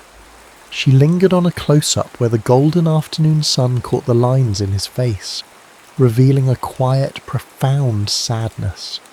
Looking at those photographs, she realized she had captured more than just a man or a place. She had captured the essence of an unspoken story, a wounded soul finding refuge in the wilderness. Her heart squeezed. It felt dishonest to write a fluffy piece about a nostalgic station closure without acknowledging the depth of what she'd experienced. That night she laid awake, the hotel's dim bedside lamp casting shadows on the walls. The city lights flickered through the window, and she realized she no longer found comfort in that neon glow. Instead, she craved the hush of snowfall, the crackle of a wood stove, the steady presence of a man who had let her glimpse his hidden sorrow. By dawn, her mind was made up. She packed her things, checked out, and ignored a half-dozen messages from her editor. She had a new plan. The road back to Blackwood Outpost was partially cleared, enough for her SUV to navigate slowly. Slush and ice made the drive treacherous, but determination fueled her. She arrived to find Andrew outside loading a truck with boxes from the station. He was packing up exactly as she'd feared, preparing to leave the place he'd called home. For a moment she watched him in silence. Her heart pounded as she forced herself out of the car. He looked up, startled. His expression cycled from shock to guarded concern. "What are you doing here?" She swallowed. "I couldn't leave it like that." He set down the box he was holding. "Carleen, I'm closing this place. There's nothing left here." She stepped closer, pulling a single photograph from her coat pocket. She offered it to him. It was a print she'd made in the hotel's business centre at dawn. A shot of him standing at the edge of the forest, lost in thought. He gazed at it, throat bobbing. She saw him fighting some internal tide of emotion. "Why did you come back?" he asked, voice thick with caution and hope. "I don't know what comes next," she said, echoing words that had circled in her mind for days. "But I know I don't want to leave you behind." Her voice trembled, but she pressed on. "These last few days, I've seen something here, something in you, that makes me believe there's more to life than just chasing the next big story." Andrew clenched the photo in his hands. "I'm no good at this," he admitted, voice raw. "Letting people in." He trailed off, but she stepped forward, closing the distance. "I'm not asking you to be perfect. I'm asking you to let me in just enough so we can figure it out. Together." His eyes glistened, and for a long moment they stood on the snowy ground, the world around them utterly silent, waiting. Then in one swift movement he pulled her into his arms and kissed her. It wasn't a timid, half-formed thing this time. It was urgent, fueled by days of tension and unspoken longing. Carleen clung to him, feeling the solid press of his body, the warmth of his breath against her cheek, the beating of his heart. When they finally broke apart, his forehead rested on hers. He exhaled, a shuddering breath that carried relief and acceptance. He whispered, voice cracking, "Well, let me go with you. Whatever you want. Just don't walk away again." Tears brimmed in Carleen's eyes, but they were tears of joy. "We'll figure it out." Months later, A different kind of hush envelops a small cabin, tucked away in a pocket of the same mountain range, but not so remote that it's inaccessible. Carleen perches on a simple wooden porch, camera in hand, capturing the gentle drift of snowflakes. Inside, Andrew is stacking logs in the fireplace. They share this cabin now, an arrangement that defies easy labels but feels deeply right. Sometimes they head to the city to deal with personal matters or for Carleen's photography exhibitions, but always they return to this wilderness sanctuary. Carleen has stepped away from the chaos of war zones, choosing instead to focus her lens on nature's beauty and humanity's quieter stories. She still cares about documenting truth and hardship, but she's learned there's a healing power in highlighting resilience and grace. Andrew, for his part, has learned to open his heart again, slowly allowing himself to imagine a future where love and loss coexist, but do not cancel each other out. On this particular afternoon, the sun sets behind a ridge, painting the sky in shades of lavender and rose. Carleen lifts her camera to capture Andrew stepping outside. He looks at her, that familiar warmth in his eyes. She snaps the shutter. In that single frame she sees their entire journey. The storm that first trapped them, the emotional barriers they broke through, the fragile bond that blossomed into something that feels like home. She lowers the camera and smiles at him. He returns the smile, small but certain. Somewhere in the distance the wind rustles through snow-laden pines. It's a soft, almost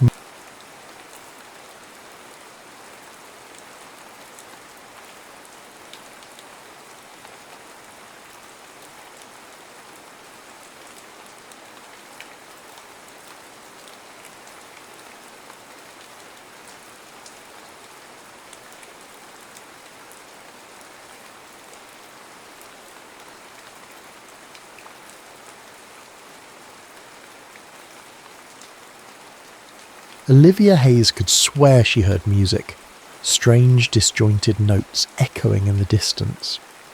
Then came the bright lights, too bright to be real, flashing in rhythmic bursts. She tried to open her eyes, yet everything seemed underwater, muffled and surreal. When reality sharpened, she was met by the sterile smell of disinfectant and the monotonous beeping of hospital machines. A doctor's gentle voice coaxed her from the fog. "Olivia, can you hear me?" She nodded slowly, head pounding. She became aware of how dry her throat felt, how parched her lips were. She asked for water, and the nurse at her bedside quickly obliged. Taking a sip, Olivia looked around, her gaze landing on a man standing in the corner. He had a mixture of relief and heartbreak etched across his handsome features. She recognised him, sort of. That was Nathan Carter, her writing partner of many years. Why did he look so devastated? In hushed tones, the doctor explained that Olivia had been in a car accident. A patch of black ice on a rain-soaked road had changed everything in a blink. Thankfully, nothing was permanently damaged in her brain or body, yet the trauma had caused temporary retrograde amnesia. The last few years of her life were hazy at best, erased at worst. Nodding along, Olivia tried to process the magnitude of it all. She recalled writing, book signings, and late-night brainstorming sessions with Nathan. Yet something was off. There were glimpses of deeper intimacy swirling in her thoughts. She dismissed them as confusion from the medication, or perhaps random images from the dreamlike state she'd been in. When the doctor left, Nathan approached, tears threatening to spill. "Olivia," he whispered, holding her hand. "I'm so glad you're awake." His gesture seemed more intimate than casual colleagues would share. He squeezed her hand as though she were everything he'd ever needed in this life. But she only remembered him as a trusted friend and collaborator, not someone she'd share such a significant bond with. She pulled her hand away gently, feeling her heart ache, without fully understanding why. "Thanks for being here," she replied softly. I guess we have a lot to talk about." He tried to smile. "We do. A few days later, the hospital discharged Olivia into Nathan's care. He was insistent she come back to the place they apparently shared. Yet the moment she set foot in that home, a charming craftsman filled with warm light and shelves overflowing with books, it felt foreign. The walls were adorned with photographs she didn't recall taking, images of Nathan and her laughing at the beach, celebrating a bestseller release, cutting a wedding cake. A wedding cake? They were married, husband and wife. The concept struck her like a jolt of lightning. The intangible closeness she had felt in the hospital room now glowed from every photo on the wall. Every corner of this house reminded her of a deep love she'd lived, one she currently couldn't feel. She'd lost 5 years, and in those 5 years she had apparently fallen in love, said "I do," and built a life with Nathan. She wasn't prepared to stay there. Overwhelmed and feeling almost like a trespasser in what should be her sanctuary, Olivia asked if she could stay elsewhere while she recuperated. Nathan's face fell, but he respected her decision, offering to arrange a short-term rental for her, or even a hotel if she preferred. She chose the safety of a hotel room, a neutral space that wouldn't barrage her with memories she couldn't quite grasp. Nathan helped her settle in, brought her groceries, made sure she had everything she needed, like a doting husband would. Yet every time she saw hope sparkle in his eyes, she felt like she was letting him down. She wanted to recall the past. She wanted to feel that rush of emotion, that bond that, according to everyone else, was so powerful. But it wasn't there, at least not in a way she could name. The entire situation weighed on her heart, and ironically, she felt guilty that she didn't return his obvious adoration. One evening, Nathan stopped by with dinner, Thai takeout from a little place Olivia once loved but no longer remembered. He handed her the noodles with a wistful smile, then set 2 cups of jasmine tea on the small table by the hotel window. Rain drizzled outside, painting the glass in tiny silver streaks. "Liv," he began, using the nickname that used to roll so naturally off his tongue. "I have an idea." She noticed the tension in his jaw. He clearly had rehearsed this moment, probably terrified she'd dismiss him. She sipped her tea, gave a curt nod for him to continue. "You and we're novelists. We've built our lives around writing romance stories." He paused, measuring her reaction. "What if we co-write a new story? A love story about a woman who forgets everything, including her love." She blinked, feeling a current of unspoken meaning. "That sounds interesting, but why now?" Nathan's gaze flickered to the window where the reflection of the two of them blurred in the rainy glass. "Because maybe telling a story that parallels what you're going through could help. You might not remember the details yet, but you still know how to create a narrative, how to fill in the blanks of a character's heart." Olivia found her curiosity piqued. She wasn't sure if this was some covert strategy for him to jog her memory, or truly just a creative exercise. Yet it was something to hold on to, something that made her feel useful again, rather than simply a patient living in a void of recollection. After all, writing had been her life's purpose long before she even knew Nathan. If there was one skill she trusted within herself, amnesia or not, it was storytelling. "All right, let's do it," she said, her voice steadier than she felt. She offered a small smile. "But if this is going to be a serious project, let's approach it like we always do. Outlines, character arcs, all of it." Relief flooded Nathan's features, and a genuine grin replaced the lines of worry. "Deal." He left shortly after, promising to return the next day with notebooks, sticky notes, and the outline they'd begin together. She said goodbye, not missing the longing in his eyes when she didn't invite him to stay. When the door closed, Olivia sank onto the bed, the soft hum of the air conditioner filling the space. Her gaze drifted to the half-eaten Thai food, suddenly unappetizing. Part of her felt excitement at the thought of writing again, while another part recognised that even if the story they wrote was fiction, it was probably truer to her life than she could imagine. She had no idea how far into her own past this project might take her, but in her heart, a tiny seed of hope took root. Maybe, just maybe, she could learn to love him again, or at least discover why she once did. The next morning, Olivia woke early in the hotel's crisp white sheets, an unfamiliar ceiling greeting her. She stared at the subtle pattern of the wallpaper, letting her mind wander. Though the doctor called her amnesia temporary, no one could predict how or when her memories might return. She had to live each day in uncertainty, straddling the line between the known and unknown. Still, if there was one thing she was sure of, it was her passion for writing. So when Nathan knocked on her door promptly at 9, she welcomed him in with a mix of caution and genuine anticipation. He had an almost boyish grin on his face, arms loaded with notebooks, pens, coloured markers, tools of their trade. His eyes lit up when she ushered him to a small coffee table and poured them each a cup of freshly brewed coffee. "What are we calling this new project?" she asked, flipping open a blank notebook.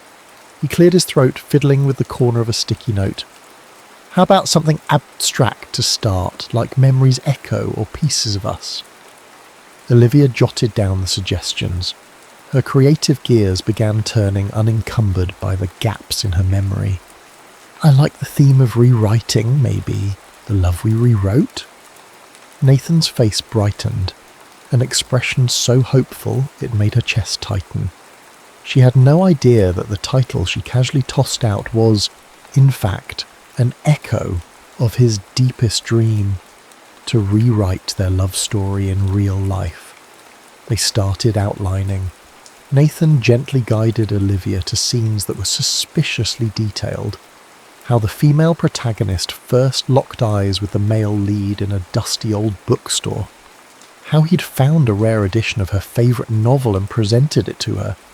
How they'd spent long nights writing side by side until they fell asleep with pages scattered around them. Olivia found herself drawn to these moments, curious as to why they felt so genuine, as if she could almost remember the smell of old paper and the warmth of a steaming mug in her hand.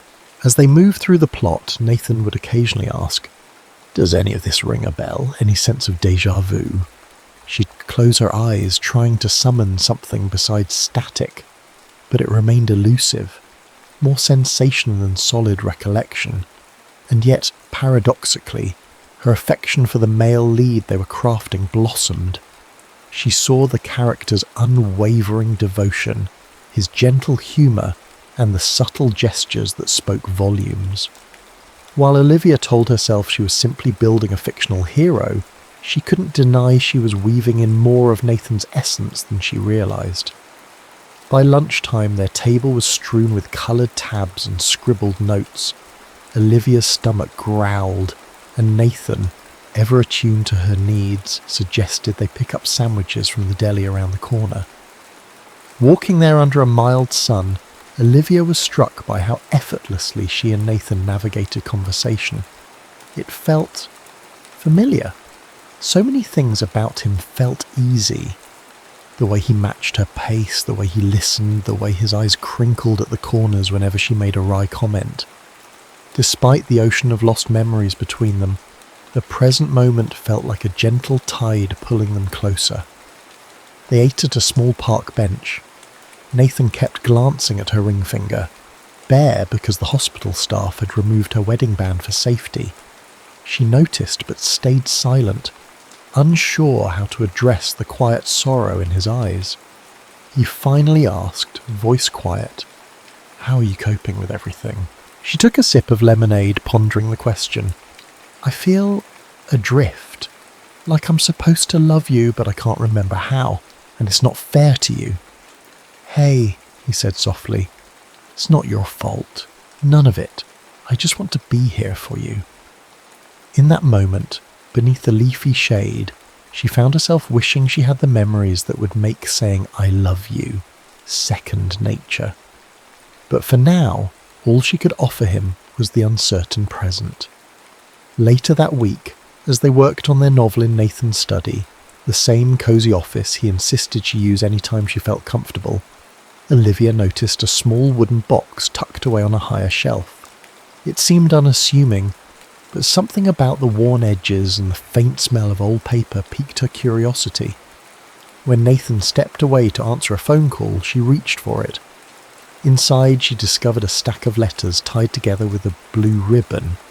Each letter was addressed to Nathan Carter, and they were written in an elegant script she instinctively recognised as her own handwriting. Her heart thudded. These were love letters, some typed, some scrawled in pen. She flipped through them, glimpsing lines like, "You're the best part of my every day," and "Even if I forget everything, promise me you'll remind me of us." She stopped at that line, reading it again and again. "Even if I forget everything, promise me you'll remind me of us." Had she somehow predicted her own fate? Or maybe it was just a metaphorical expression. Regardless, the emotion behind the words was so raw, she felt a prickling behind her eyes. She quickly placed them back into the box just as she heard Nathan finishing his call. When he returned, she couldn't keep the tremor from her voice. "Nathan, I found these letters." His gaze flew to the box, and for a moment he looked almost guilty. "I didn't want to push them on you," he explained quietly. "I thought it might be too much." "Did I really write them? Looks like my handwriting, but I can't remember these lines. They're so personal." He took a deep breath. "Yes, you did. Back in college at first. Then throughout the years. You loved writing letters, even when we saw each other every day." She swallowed a lump in her throat. There was a longing in her chest, a phantom sensation like a missing puzzle piece. "They're beautiful," she whispered. "I just don't know how to process them." Nathan stepped closer, resting his hand atop the box. "Whenever you're ready to read them all, I'll be here." His voice caught.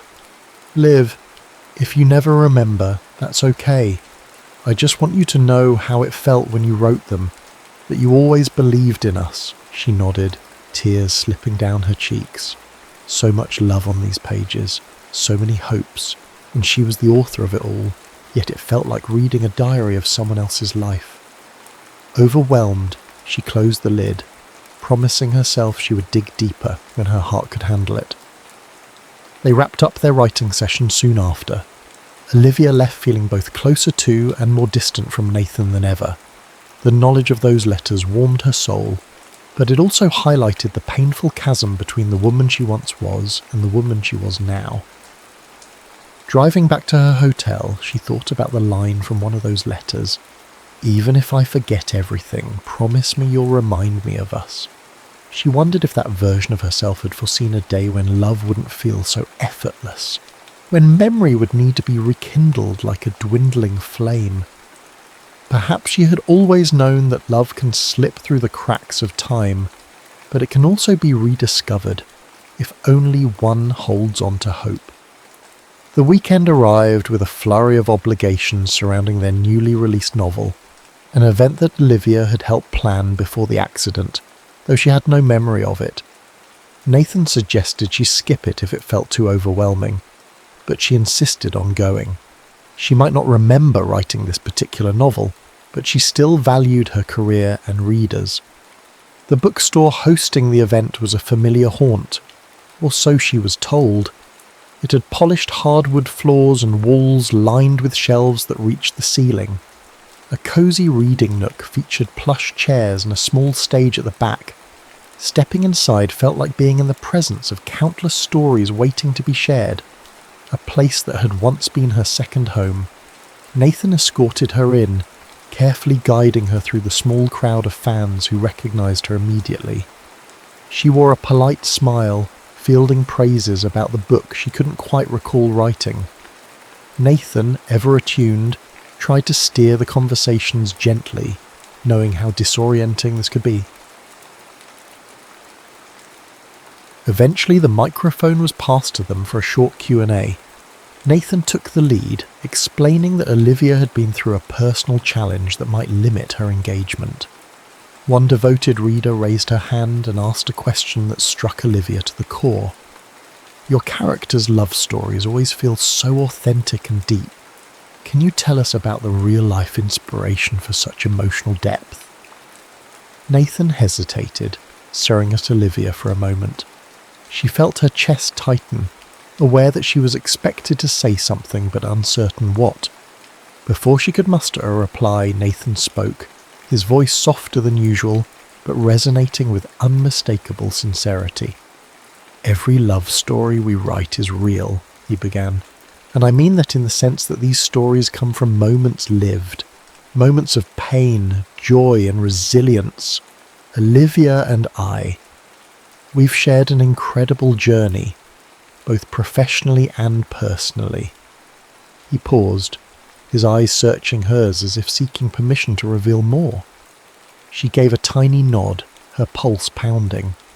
I think the best way to answer, Nathan continued, is to say that life has a way of weaving fiction and reality together until you can't see the seams.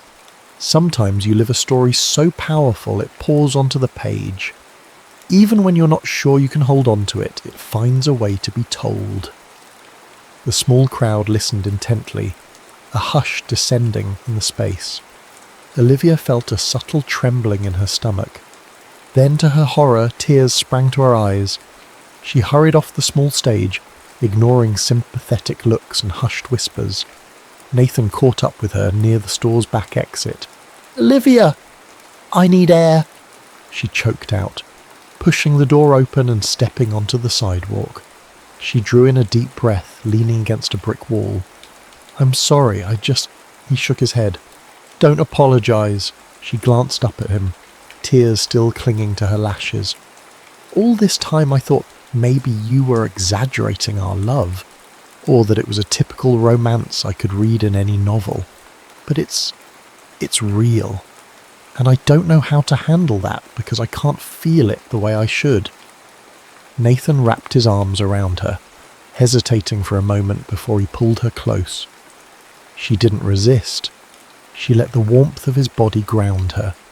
There in the back alley, amid the faint chatter of the bookstore and the hum of distant traffic, she realised something important. Love stories aren't always about what has been felt, but what could still be felt if given the chance. But that realisation also brought the panic. She gently pushed Nathan away, tears in her voice. "I just need time," she whispered, "to figure out what I'm supposed to do next." He nodded, his voice cracking. "Take all the time you need." The following week was a blur of silence for both of them. Olivia avoided calls from well-meaning friends and co-workers, retreating into her own thoughts. She reread the final chapters of their previously released novels, searching each word for clues about who Nathan truly was, about what made their bond so unbreakable. Her heart tightened with every heartfelt scene, every carefully crafted page, as if she was reading a prophecy about her own life. Eventually she called him. The conversation was brief but pointed. "Meet me at the park near my hotel?" she asked. "Of course, he said, voice brimming with cautious hope. They met at dusk. The sky was painted in lavender and rose hues. The lights in the park flickered on as the sun dipped below the horizon.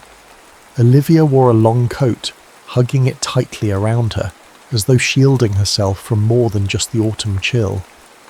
"I read our novels," she said, breaking the awkward silence. "All of them, front to back." Nathan swallowed, hands in his pockets.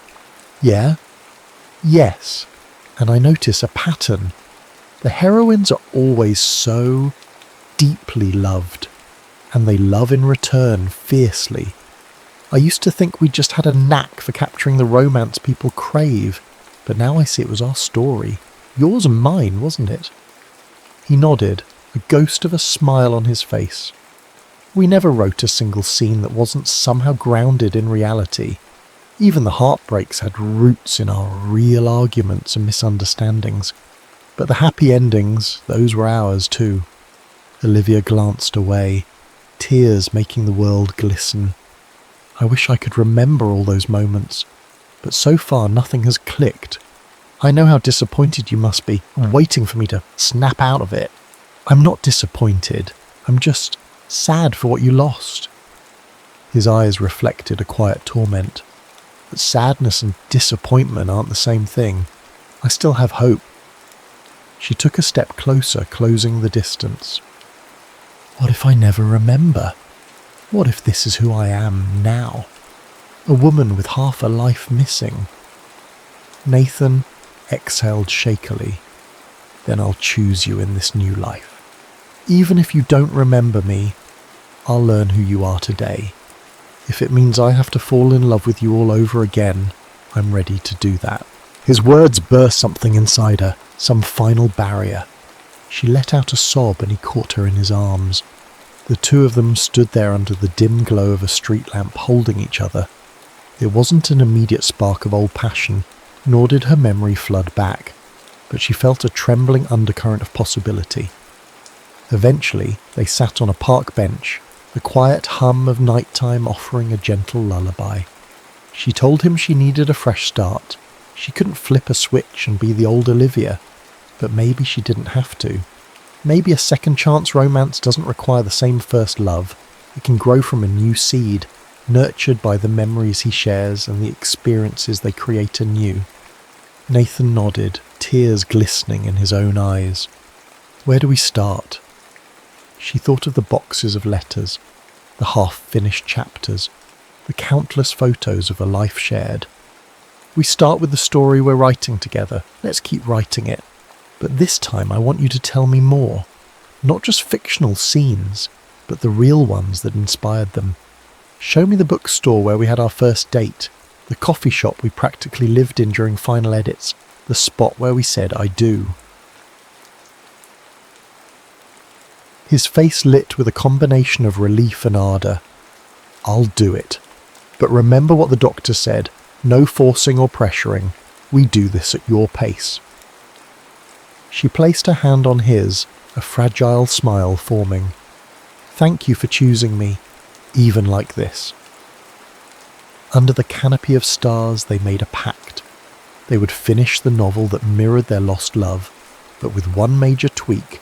It would end with the heroine choosing to love the hero again, memory or no memory, and forging a new beginning.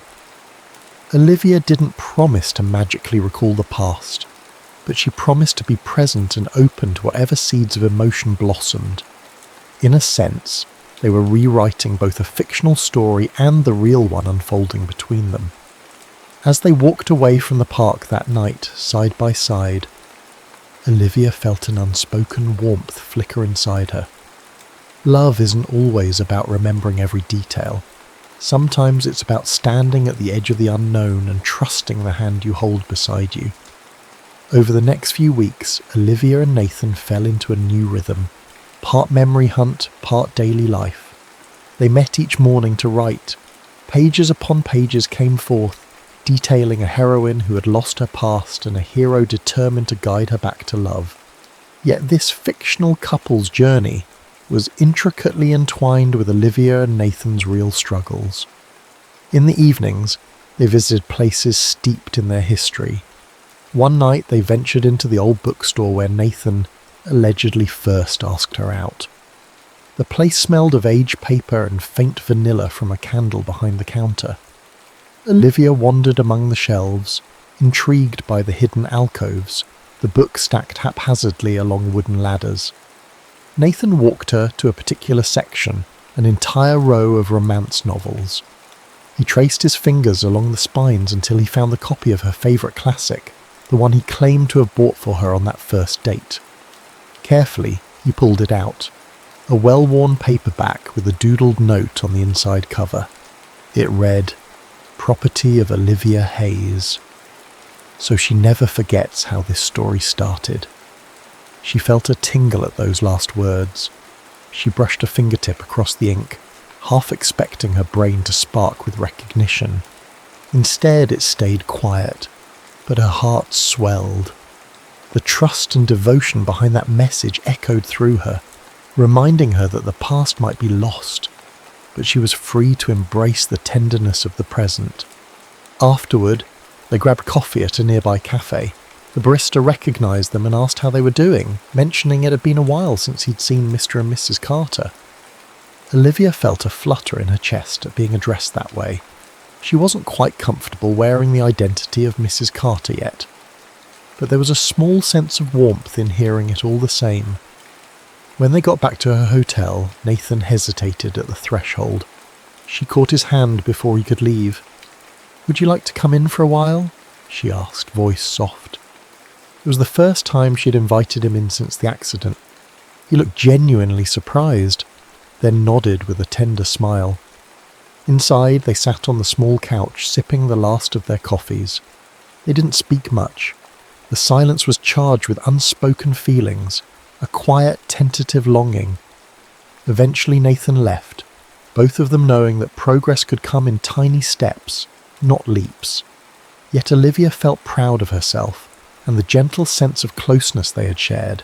Days bled into weeks, and each new place Nathan revealed, whether it was the restaurant where they celebrated their first bestseller, or the park where they once fed ducks while brainstorming plot twists, became another piece in a jigsaw puzzle Olivia was struggling to solve.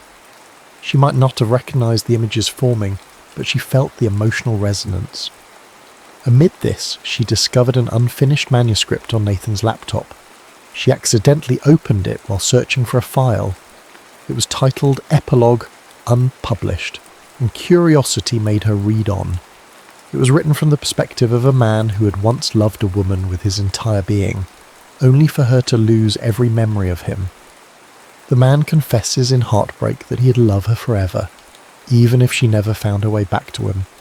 Because he writes, "Love isn't memory, it's a choice." She read that line again, tears blurring her vision. It was the heartbreak and devotion that mirrored precisely what Nathan had been living. The last line of the epilogue read, "Even if tomorrow never brings her memories back, today I choose to love her. And if she ever wonders why, I'll show her our story until she believes it's hers too." Shaken, Olivia quietly closed the file. That night, she barely slept.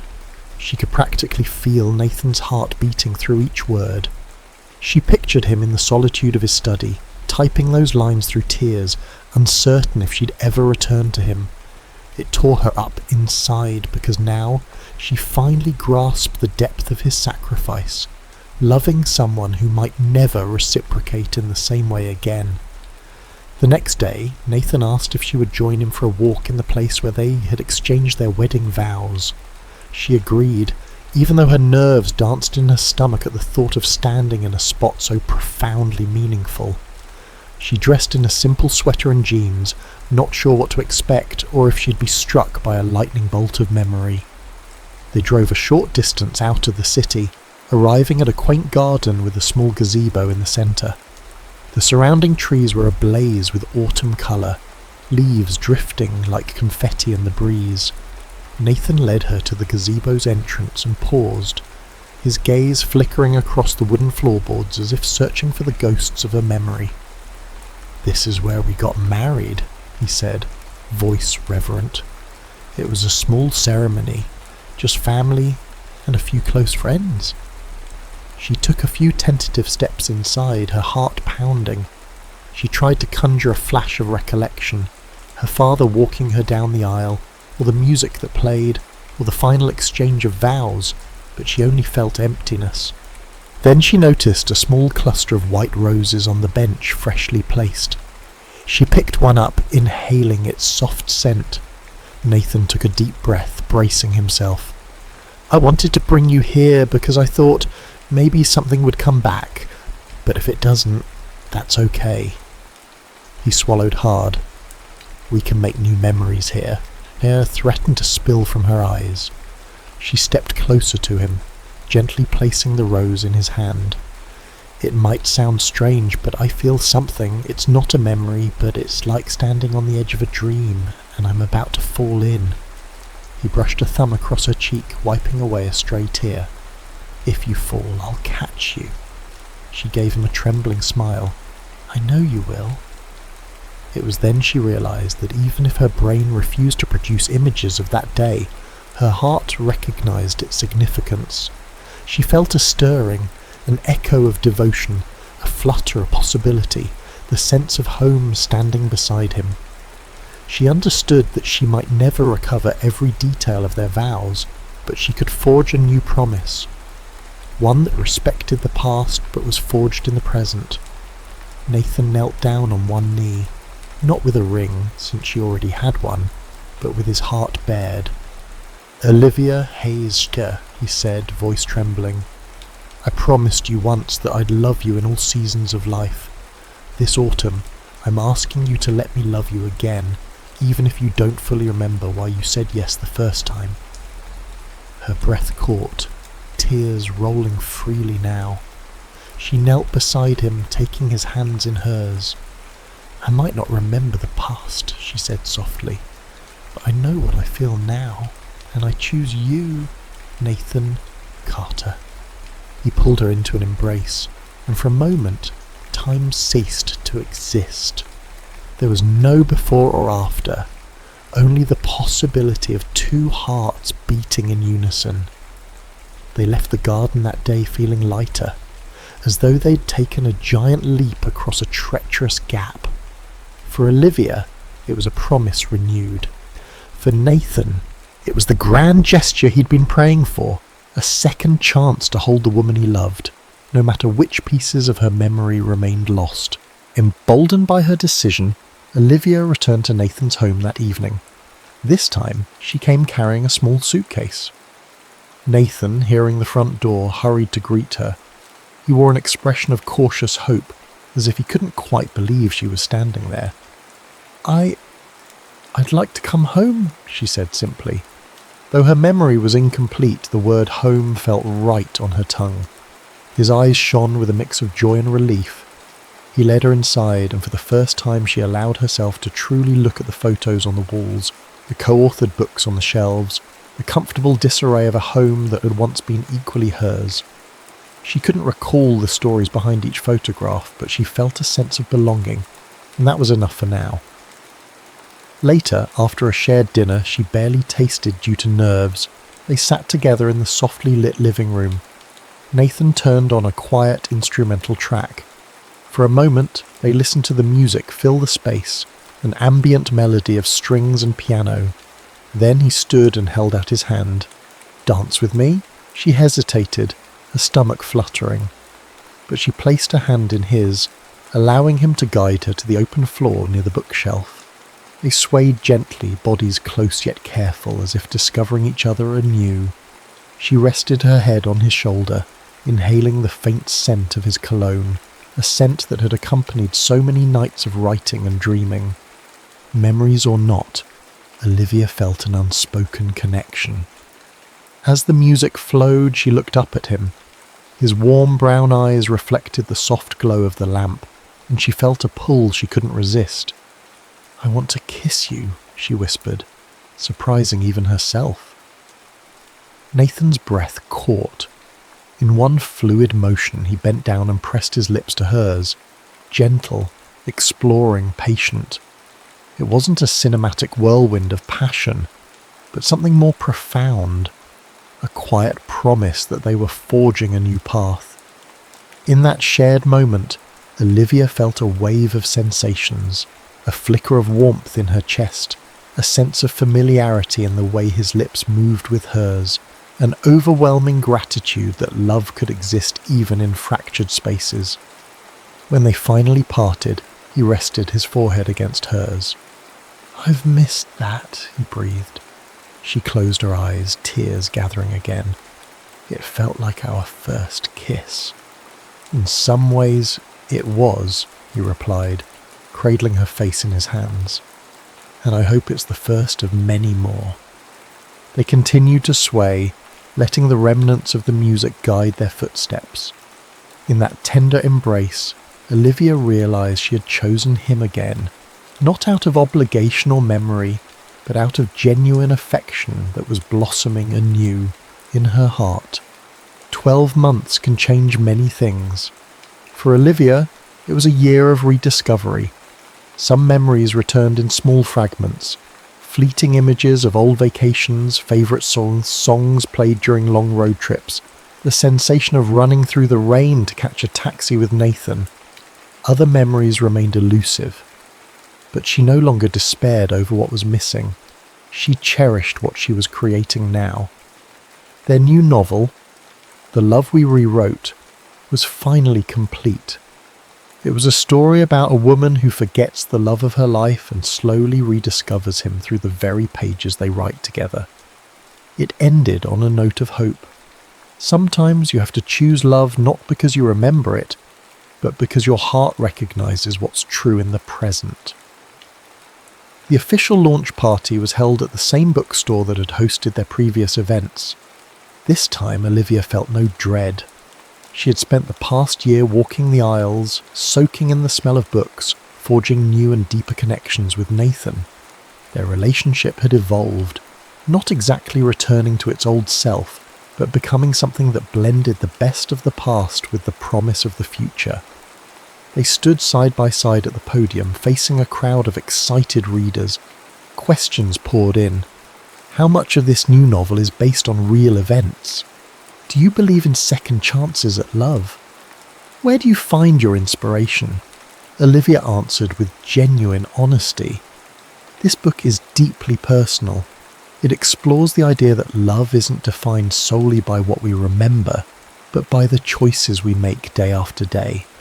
Our inspiration comes from life itself, its unexpected detours, its heartbreaks, and its redemptions. Nathan chimed in, eyes shining. Sometimes the greatest love stories are the ones we have to rewrite for ourselves. Their audience applauded, perhaps unaware of just how literal that statement was. When the Q&A ended, fans lined up for signed copies. Olivia and Nathan scrawled their names and short personal notes on each title page, exchanging grateful smiles with every reader. This was more than just a promotional event. It was a testament to the journey they'd undertaken together, both on and off the page. Eventually the crowd thinned. A woman with kind eyes approached last, her copy of the novel clutched to her chest. She leaned in conspiratorially. I followed your work for years, and I have to say this one really spoke to me. It reminded me that no matter what life throws at us, love can always find a way. Thank you. Olivia felt a lump in her throat. Thank you for reading, she managed, her voice thick with emotion.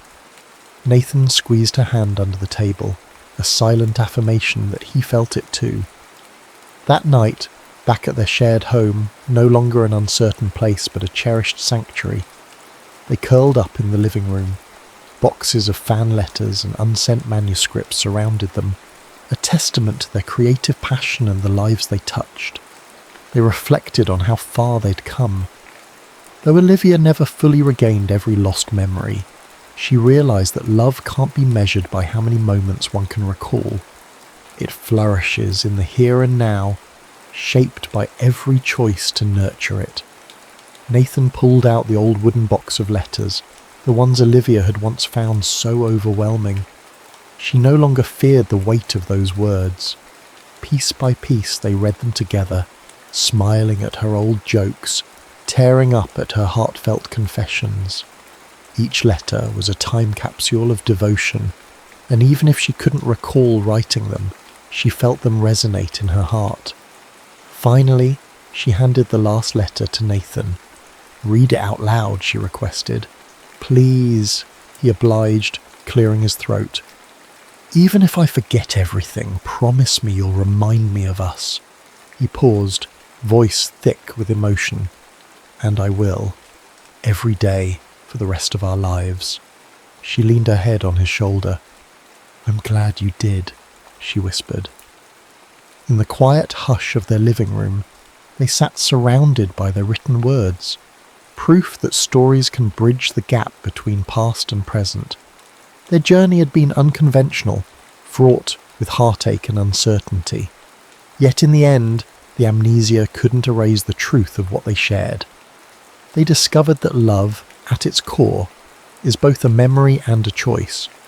Where memory faded, choice stepped in, forging a new path forward.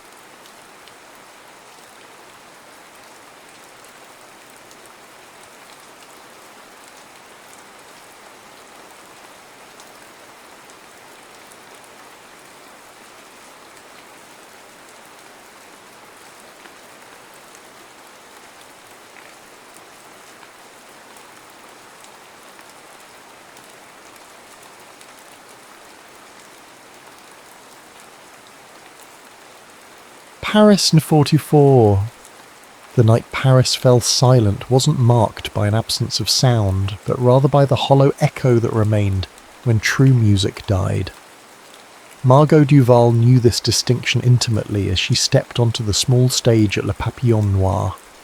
The club's air hung heavy with cigarette smoke and cologne that couldn't quite mask the scent of fear. German officers occupied the front tables, their uniforms stark against the dimly lit backdrop, while Parisians huddled in shadows, drinking not for pleasure but for momentary escape. "Sing something light, Madame Duval," a German Hauptmann called, his French impeccable, his smile never reaching his eyes. "Something to make us forget this dreary rain." Margot nodded, her face a practiced mask of accommodation. At 28, she had perfected the art of being simultaneously visible and invisible, captivating enough to perform without drawing dangerous attention. Her dark hair was swept up, revealing the elegant curve of her neck and the small birthmark below her ear that Henri used to kiss each morning. Henri, her husband, her heart, currently moving through the occupied city with coded messages sewn into the lining of his coat. She began singing La Vie en Rose, transforming her fear into something that sounded remarkably like longing. What the Germans didn't realise, what they could never understand, was that each song was a message.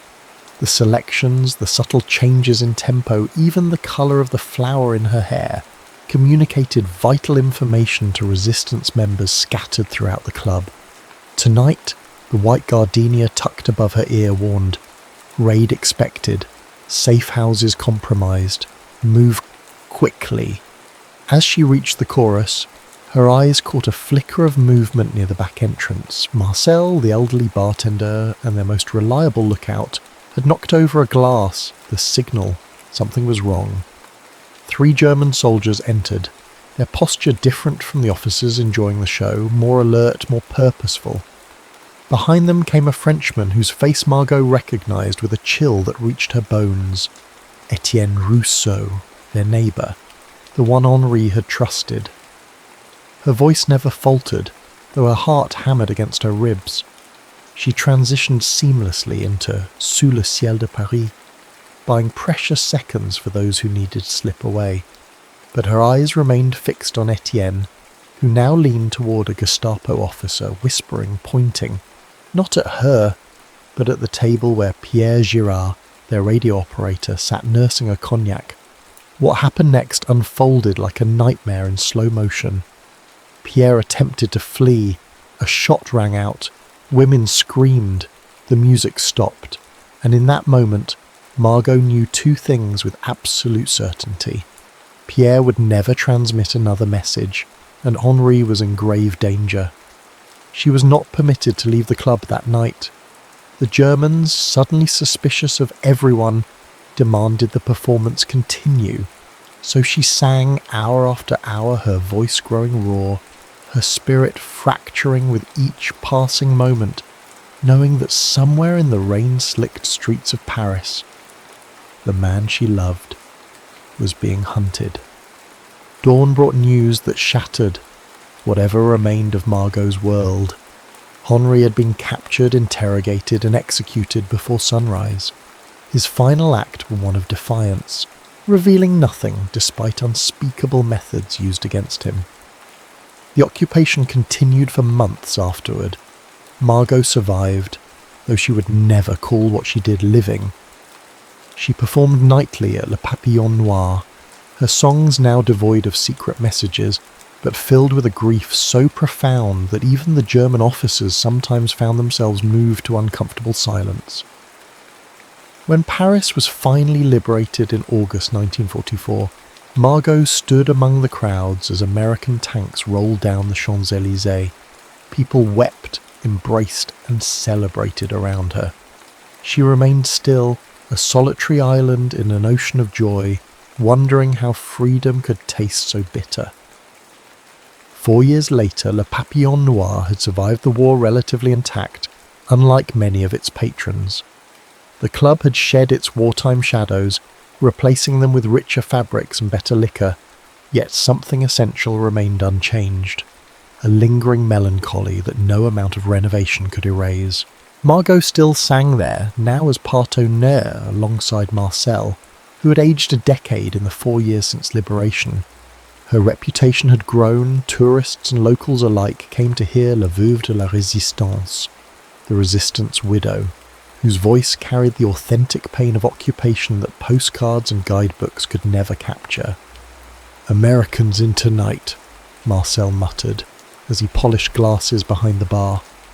"Officers, I think." Margot nodded, adjusting the pins in her hair. Still dark, though she'd stopped dyeing it with the same attention. Silver threads now appeared at her temples, which she wore like battle scars. At 32, she was neither young nor old, but suspended in the amber of grief that had preserved her exactly as she'd been the day Henri died. "They tip well," she replied, her voice neither bitter nor welcoming. Americans, Brits, French, they were all just faces now, blurring together in the nightly audience, seeking authentic Parisian tragedy alongside their overpriced champagne. The club filled as evening deepened. Margot waited in the small dressing room that doubled as an office, reviewing the night's song list, the same selection she'd performed hundreds of times since the war's end. Songs of loss, songs of memory, songs for ghosts. At precisely 9 o'clock she emerged. The conversations hushed as she took her place beneath the single spotlight, its glow catching the silver necklace she always wore, a thin chain bearing Henri's wedding ring. Margot never spoke before she sang. Her silence was as much a part of the performance as the music itself. She began with Les Feuilles Mortes, her voice curling around the melancholy lyrics like autumn mist. By the second verse she allowed herself to scan the audience, the French couples who came to remember, the Americans who came to glimpse a pain they'd been fortunate enough to only witness from afar. And that's when she saw him, seated alone at a corner table, watching her with an intensity that stood out among the usual reverent expressions. An American, certainly, his tailored suit couldn't disguise the military bearing, but there was something different in his gaze. Not pity, not morbid fascination, something else. Recognition, perhaps? Margot looked away, disturbed by the connection she'd felt in that brief moment. She didn't want connections. Connections meant vulnerability, and she'd armoured herself too carefully against that particular danger. She continued through her first set, never again looking directly at the American's table, though she remained acutely aware of his presence. When she finished and the applause faded, she nodded curtly and retreated backstage, where Marcel waited with her usual glass of water. "The American in the corner asked about you," he said without preamble. "Not the usual questions," Margot raised an eyebrow. "What then?" "He asked if you ever perform La Complainte de la Butte. Said he heard you sing it during the liberation celebrations." She stiffened. "I haven't sung that since." "I know," Marcel's eyes, roomy with age but still sharp with perception, studied her face. "He wasn't here for the liberation." "Then how would he know?" Marcel shrugged. "Perhaps you should ask him yourself. He's requested a moment of your time." "I don't speak with patrons, Marcel, you know this." "He's not just any patron, Margot." The old man hesitated. "He says he knew Henri." Captain James Stone had not planned to linger in Paris. His assignment with the occupation forces had ended months ago, yet something kept him from boarding the ship that would carry his fellow officers home to New York. He'd cited administrative delays, additional paperwork, excuses that grew thinner with each passing week. The truth, which he acknowledged only in private moments, was that America had become as foreign to him as France had once been. "Your last night in Paris deserves better than hotel whiskey," his French liaison Francois had insisted earlier that evening. "There's a club, not one of those tourist traps, somewhere real." James had agreed without enthusiasm. After 4 years of war and 3 of aftermath, his capacity for entertainment had withered. Still, politeness compelled him to follow Francois through narrow streets still bearing scars of conflict, to a modest entrance with peeling gold lettering, Le papillon noir. The singer, Francois had whispered as they were seated. She lost her husband to the Gestapo. Henri Duval, one of our bravest. They were both in the resistance.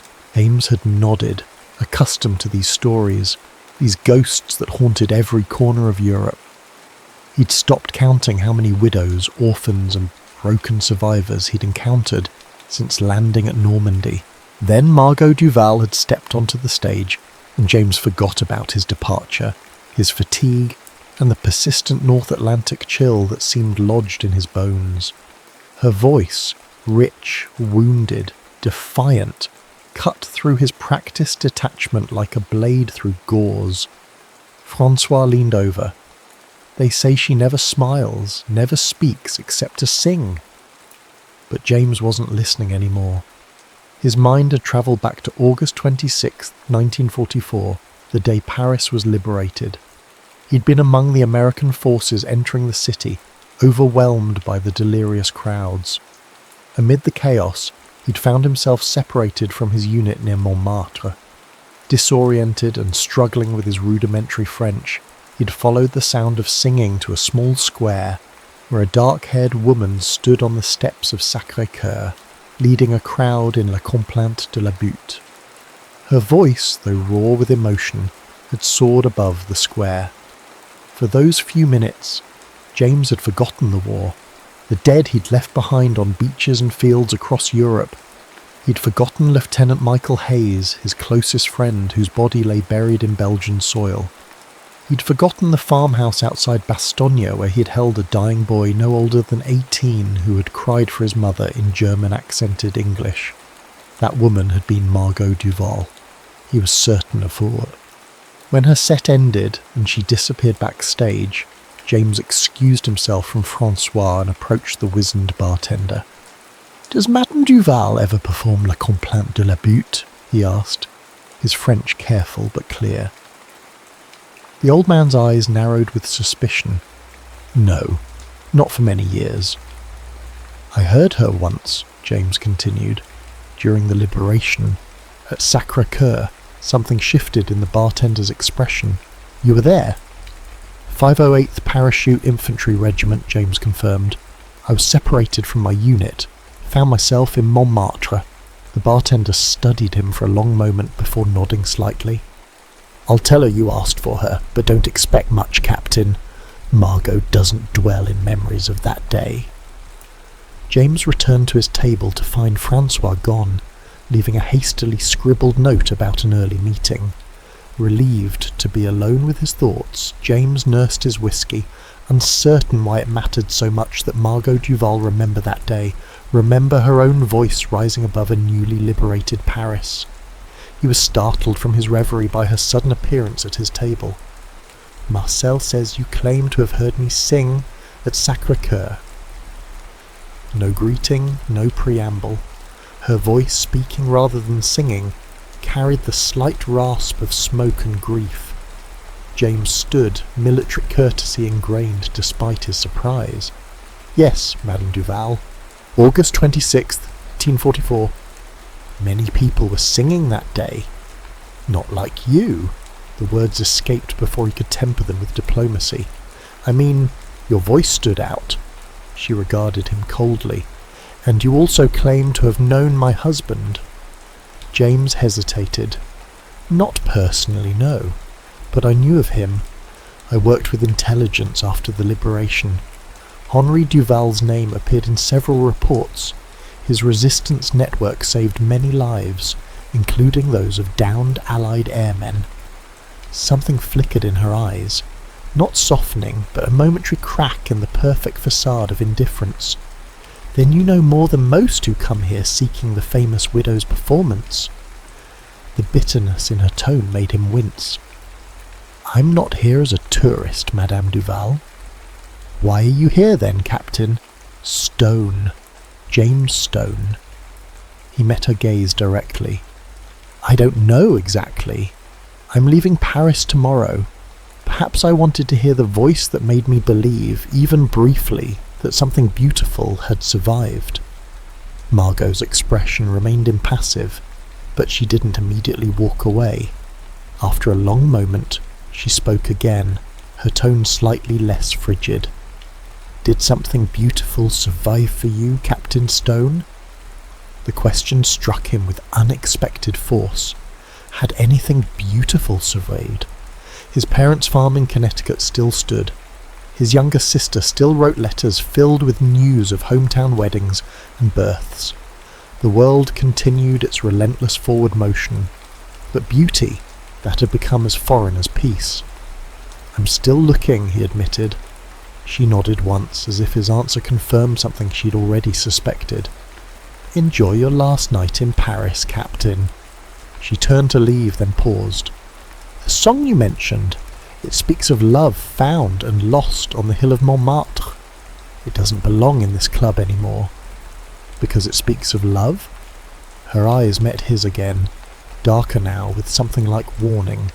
"'Cause it speaks of hope, and hope, Captain Stone, is the cruelest ghost of all." She walked away then, straight-backed and elegant, leaving James with the distinct impression that he'd just experienced something rare and precious, a genuine moment in a city that had begun selling manufactured authenticity to guilt-ridden visitors and victory-drunk victors alike. He had no intention of seeking her out again. His ticket for the SS America was in his breast pocket, departure scheduled for noon the following day. Their brief exchange would become just another fragment of memory, filed alongside countless others from a war that had consumed a quarter of his life. Yet the next evening found him once again at Le Papillon Noir, his luggage still at the hotel, his ticket exchanged for a later sailing. Marcel recognised him immediately. "You missed your ship, Captain?" James offered a rueful smile. "Administrative delay." The old bartender didn't bother hiding his scepticism. "She won't be pleased to see you." "I'm not here to disturb Madame Duval," James assured him. "Just for a drink, and if I'm fortunate, some music." Marcel studied him for a moment longer than comfort allowed, then nodded toward a different table than the previous nights, closer to the stage but partially concealed by a decorative screen. "Sit there, less conspicuous." James took the suggested seat, ordered whiskey, and waited. The club filled gradually around him, the patrons a mix of well-heeled Parisians and carefully dressed foreigners. By now he could distinguish between those who came for Margot's voice and those who came for her legend. The former sat quietly, expectantly. The latter spoke too loudly about the war, their roles in it, their profound understanding of French suffering. When she appeared, the familiar hush descended.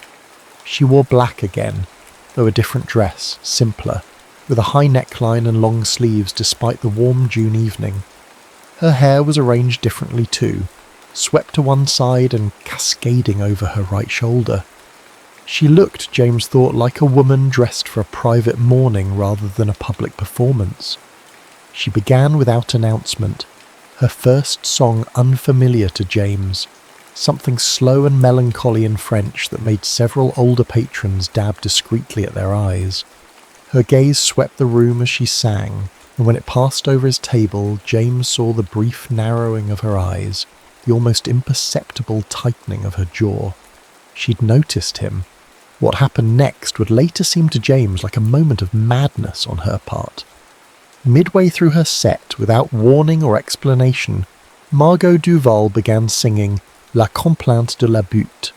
The reaction was immediate. Marcel dropped a glass. An elderly French couple gasped audibly. A woman at a nearby table began to weep silently. But it was Margot herself who commanded James's complete attention. As she sang about the windmills of memories and the steep paths of love, her voice took on a quality he hadn't heard before, something raw and almost violent in its vulnerability. She stared directly at him throughout the song, her eyes both challenge and confession. When the final note faded, the club remained utterly silent for 3 heartbeats before erupting in applause more emotional than polite. Margot acknowledged it with the barest incline of her head, then walked, not backstage as usual, but directly to James's table. "You didn't leave," she said, the accusation clear in her tone. No. He didn't offer an explanation. That song was not an invitation, Captain Stone. I didn't take it as one. She studied him with narrowed eyes. What do you want from me? The directness of the question deserved equal honesty. Conversation, perhaps, nothing more. I don't converse with patrons. Then I won't be a patron. He placed enough francs on the table to cover his drink and stood. Good evening, Madame Duval. He was halfway to the door when her voice stopped him. Jardin du Luxembourg. Tomorrow, 10 o'clock. James turned, but she was already walking away, her back straight, her head high, leaving him to wonder if he'd imagined the invitation, and what exactly he'd set in motion by coming back to Le Papillon Noir. The next morning dawned clear and unseasonably warm. James arrived at the Luxembourg Gardens 20 minutes early, choosing a bench near the grand fountain where children pushed miniature sailboats across the water with long sticks. He'd slept poorly, his mind churning with questions about Margot Duval's unexpected invitation and his own inexplicable decision to delay his return home. At precisely 10 o'clock she appeared on the path as punctual as a military operation. She wore a simple navy dress and carried a small parasol against the June sun, her dark hair secured at the nape of her neck. Without the dramatic lighting of Le Papillon Noir, James could see the fine lines around her eyes, the slight hollowness in her cheeks that spoke of years of grief. She sat beside him without greeting, her gaze fixed on the children in their boats.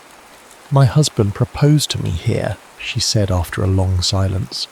January 39. There was snow on the ground and Henri convinced the guard to let us in even though the gardens were closed. He said he couldn't wait until spring. James remained quiet, understanding that she wasn't seeking a response. We had 8 months before the war began, she continued. 8 months of marriage before everything changed. A lifetime in war years, James offered quietly. She glanced at him, a flicker of surprise crossing her features. Yes, exactly that. They sat in silence again, watching as a small boy wailed when his red sailboat capsized. His mother quickly righted it, soothing him with soft words. "Why did you come back to the club last night, Captain Stone?" Margot finally asked. James considered several possible answers before settling on the truth. "Your voice reminded me of something I thought I'd lost." "And what was that?" "The capacity to feel deeply without fear." She turned to study him fully then, her dark eyes assessing. "You speak like a poet for an American soldier." A smile tugged at the corner of his mouth. "Yale English literature, before the war. My father called it an impractical indulgence. And now? Now I know it was the only practical education for what followed. Poetry makes sense of senselessness, Madame Duval." She looked away again. "Margot, if we're to have this conversation, you should use my name." "James, then. Tell me, James of Yale literature, what brought you to Paris after the war ended? Most Americans rushed home." He watched a pair of elderly men playing chess at a nearby table, their concentration absolute. "I was assigned to the occupation forces, intelligence work, primarily." "And when that ended?" James hesitated.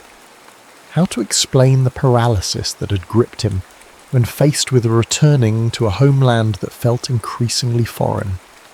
How to articulate the dread he felt at the prospect of Christmas dinners where no one mentioned Michael Hayes or the fact that the Anderson boy down the road had stepped on a mine outside Carentan? "I found reasons to stay," he said simply. Margot nodded, seeming to understand the weight of what remained unsaid. "And now, what compels you to remain when your ship has sailed?" "Honestly, I don't know." He met her gaze directly. "Perhaps the same thing that compelled you to sing that particular song last night." A shadow crossed her face. "That was a momentary madness." "It was beautiful." It was a betrayal. The words escaped her with unexpected force. She stood abruptly. This was a mistake. "Excuse me, Captain." James remained seated, recognizing the precipice on which they stood. Push too hard and she would retreat permanently, say nothing, and this moment of connection, however fraught, would dissolve like morning mist. "My best friend died at Bastogne," he said quietly. "Michael Hayes. We enlisted together in 42. He was going to be an architect after the war, had the whole future planned. Fiancé waiting in Hartford. House design already sketched." James stared at his hands. "The last thing he said to me was, 'Don't let me be nothing.' I've been trying to figure out what that means ever since." Margot had paused, her back still to him, but her head slightly inclined in his direction. After a long moment, she returned to the bench, sitting further away than before. "Henri never had a grave," she said, her voice so low James had to lean slightly to hear her. "They never returned his body. I don't even know where he—" She stopped, composed herself. "For the first year, I visited different cemeteries each Sunday, leaving flowers at the graves of strangers, pretending. And now? Now I sing for him instead, every night." James nodded, understanding all too well how grief could calcify into ritual. "The song last night was weakness," she interrupted sharply. "A moment of forgetting." "Or remembering," he countered gently. Her eyes flashed. "You know nothing of what I remember, Captain Stone." "No," he agreed. "I don't, but I recognise the look of someone haunted by ghosts that demand loyalty." Margot's posture stiffened, but something in his words seemed to reach her. She exhaled slowly, the rigid line of her shoulders softening slightly. "Henri loved Paris with a passion I never fully understood until he was gone. He fought not just against the Germans, but for every cobblestone, every cafe, every ridiculous argument over philosophy in smoke-filled rooms." Her voice grew distant. "He died for the Paris of his imagination, romantic, defiant, eternal. Now you guard that vision for him. Wouldn't you? For your Michael?" James considered this. Would Michael want him lingering in Paris, orchestrating administrative delays to avoid returning to a life he no longer knew how to live? Or would he want James to build that house he'd designed, to embrace the future they'd fought to secure? "I think," James said carefully, "Michael would want me to live in the world we helped save, not just remember the one we lost." Margot's expression hardened. "That's a luxury afforded to the victors, Captain. Some of us are still counting our losses." "Aren't we all?" The question emerged more sharply than he'd intended. She stood again, this time with finality. "Thank you for your honesty, Captain Stone. I wish you a safe journey home, whenever you choose to make it." James watched her walk away, her back straight, her pace measured. Only when she was almost out of sight did he notice the small white handkerchief clutched in her left hand, pressed tightly against her side. He didn't return to Le Papillon Noir that night. Instead, he walked the streets of Paris until his feet ached, following the Seine as it curved through the ancient city. Near midnight, he found himself at the Pont Neuf, staring into the dark water below. A pair of young lovers passed, arm in arm, speaking rapid French punctuated by laughter. James watched them disappear into the night and felt an acute awareness of his own solitude. The next morning he sent a brief note to Le Papillon Noir, addressed to Madame Duval. It contained only his temporary address in Montmartre and a line from T.S. Eliot. "These fragments I have shored against my ruins." He expected no response. Yet 3 days later, a small envelope arrived, containing a ticket to that evening's performance in a single line of elegant handwriting. "Perhaps ruins can be foundations too." James arrived early, finding the club quieter than on his previous visits. A handwritten sign at the entrance announced a private event, some sort of reception for a visiting American diplomat. He presented his ticket to Marcel, who nodded with something approaching approval. "She's in a mood tonight," the old bartender warned, gesturing toward the back room. The Americans requested patriotic songs. She refused. James winced. "Will there be trouble?" Marcel shrugged. "The diplomat's wife is French, she understands. The others—" He made a dismissive gesture. "They came for a performance. Margot will give them one, but on her terms." James took a different table this time, closer to the small stage but partially shadowed. The club filled with well-dressed diplomats and their wives, their voices loud with the artificial confidence of those navigating unfamiliar territory. Several spoke about Margot as if she were an exotic exhibit, the widow of a resistance hero, and tragically authentic, phrases that made James's jaw tighten. When she appeared, the usual hush descended, though briefer and less complete than normal. She wore deep burgundy tonight, the colour of aged wine or dried blood, her only jewellery the silver chain bearing Henri's ring. Her gaze swept across the room, acknowledging James with the barest flicker of recognition, before focusing on a middle-aged couple at the centre table, clearly the diplomat and his French wife. "Bonsoir," she said, breaking her customary silence before singing. The single word silenced the remaining murmurs. "Tonight, I have been asked to sing of victory. I will instead sing of survival, which is a different kind of triumph." She began with Le Ciel de Paris, her voice carrying the melancholy dignity that had first captivated James. As she sang about the sky that had witnessed both the city's suffering and resilience, the diplomat's wife dabbed at her eyes with a silk handkerchief. Several of the Americans shifted uncomfortably, their expectations of a celebratory evening clearly unmet. Margot continued through her set, each song a chronicle of loss transmuted into endurance. She avoided the most overtly mournful pieces from her repertoire, James noticed. But neither did she offer the romanticised Paris that the tourists had come to consume. This was Margot at her most defiant, refusing both complete despair and false comfort. When she concluded with "Non, je ne regrette rien," the applause was genuine if somewhat subdued. The diplomat rose to his feet, leading a standing ovation that seemed to surprise Margot herself. She acknowledged it with a deeper bow than usual, then disappeared backstage. James remained seated as the crowd dispersed, some heading to other nightclubs, others returning to their hotels. Marcel approached his table with a glass of cognac. "She asks if you would wait," the bartender said, placing the drink before James. "She must speak with the Americans first. Protocol." He pronounced the final word with the special disdain the French reserved for social obligations. James nodded, settling in for the wait. Through the thinning crowd he caught glimpses of Margot engaged in conversation with the diplomat and his wife, her expression polite but remote. The American gestured expansively as he spoke, while his French wife stood slightly apart, studying Margot with eyes that held not curiosity but recognition, one survivor acknowledging another. Nearly 40 minutes passed before the diplomat's party finally departed. Margot remained at the bar, accepting a glass of wine from Marcel, her posture suggesting exhaustion. James hesitated, uncertain whether to approach or wait for her invitation.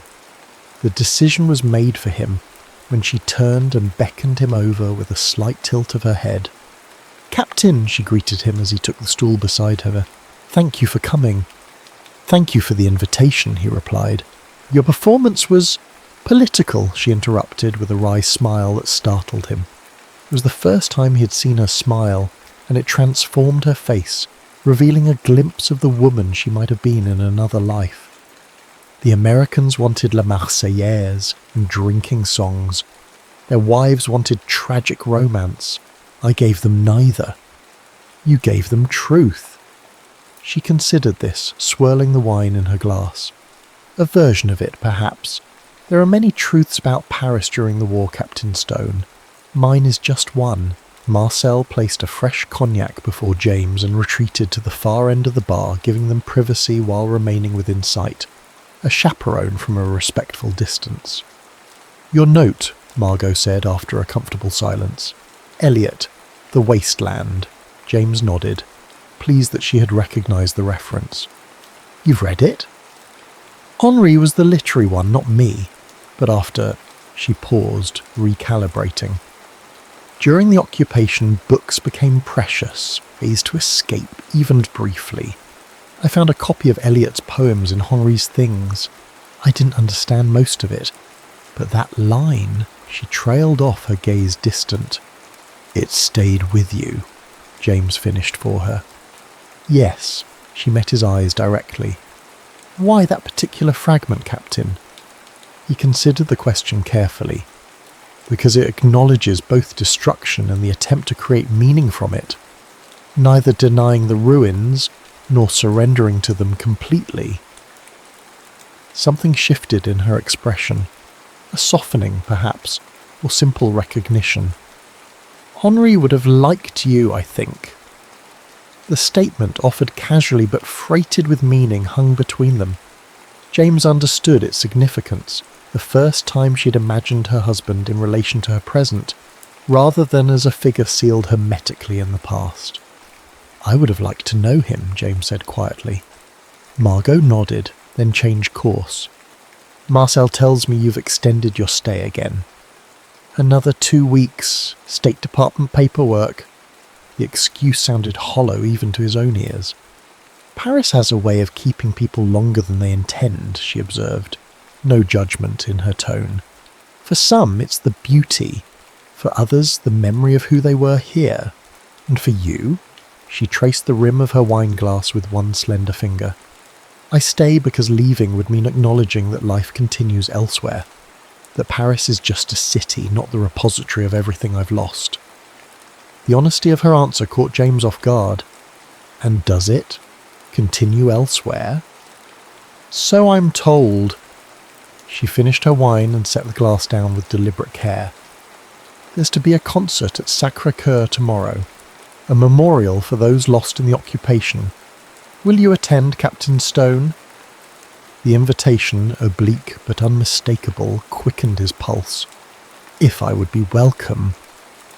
"As welcome as any American in Paris," she replied, her tone lighter than he'd yet heard it. "Which is to say, tolerated with good grace if you arrive on time and remain suitably impressed." James laughed, surprising himself.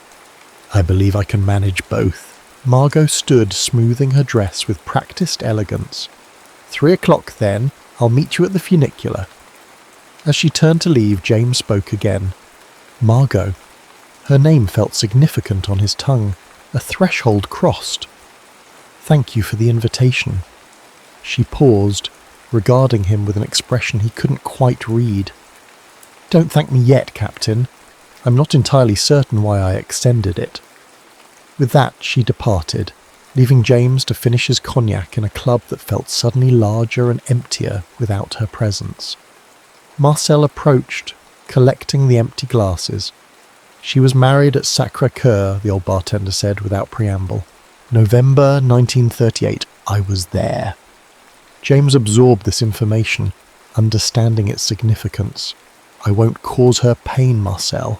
The older man fixed him with a penetrating stare.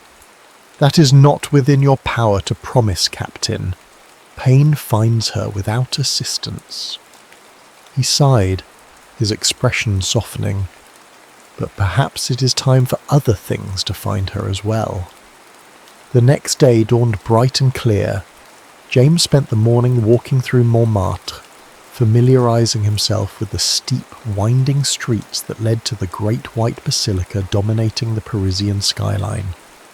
By the time he reached the funicular station, he knew his way around well enough to appear at ease, if not precisely local. Margot arrived precisely at 3, wearing a dove-grey dress and carrying a small bouquet of white lilies. She seemed surprised to find him already waiting. "You're punctual," she observed. "Unusual for an American." "Military habit," he replied, falling into step beside her as they boarded the funicular that would carry them up the steep hill. Difficult to break. They rode in comfortable silence, standing slightly apart in the crowded car. James noticed how the other passengers gave Margot subtle, respectful nods of recognition. Not the kind offered to a nightclub singer, but to someone whose suffering had somehow become part of the collective memory of the city.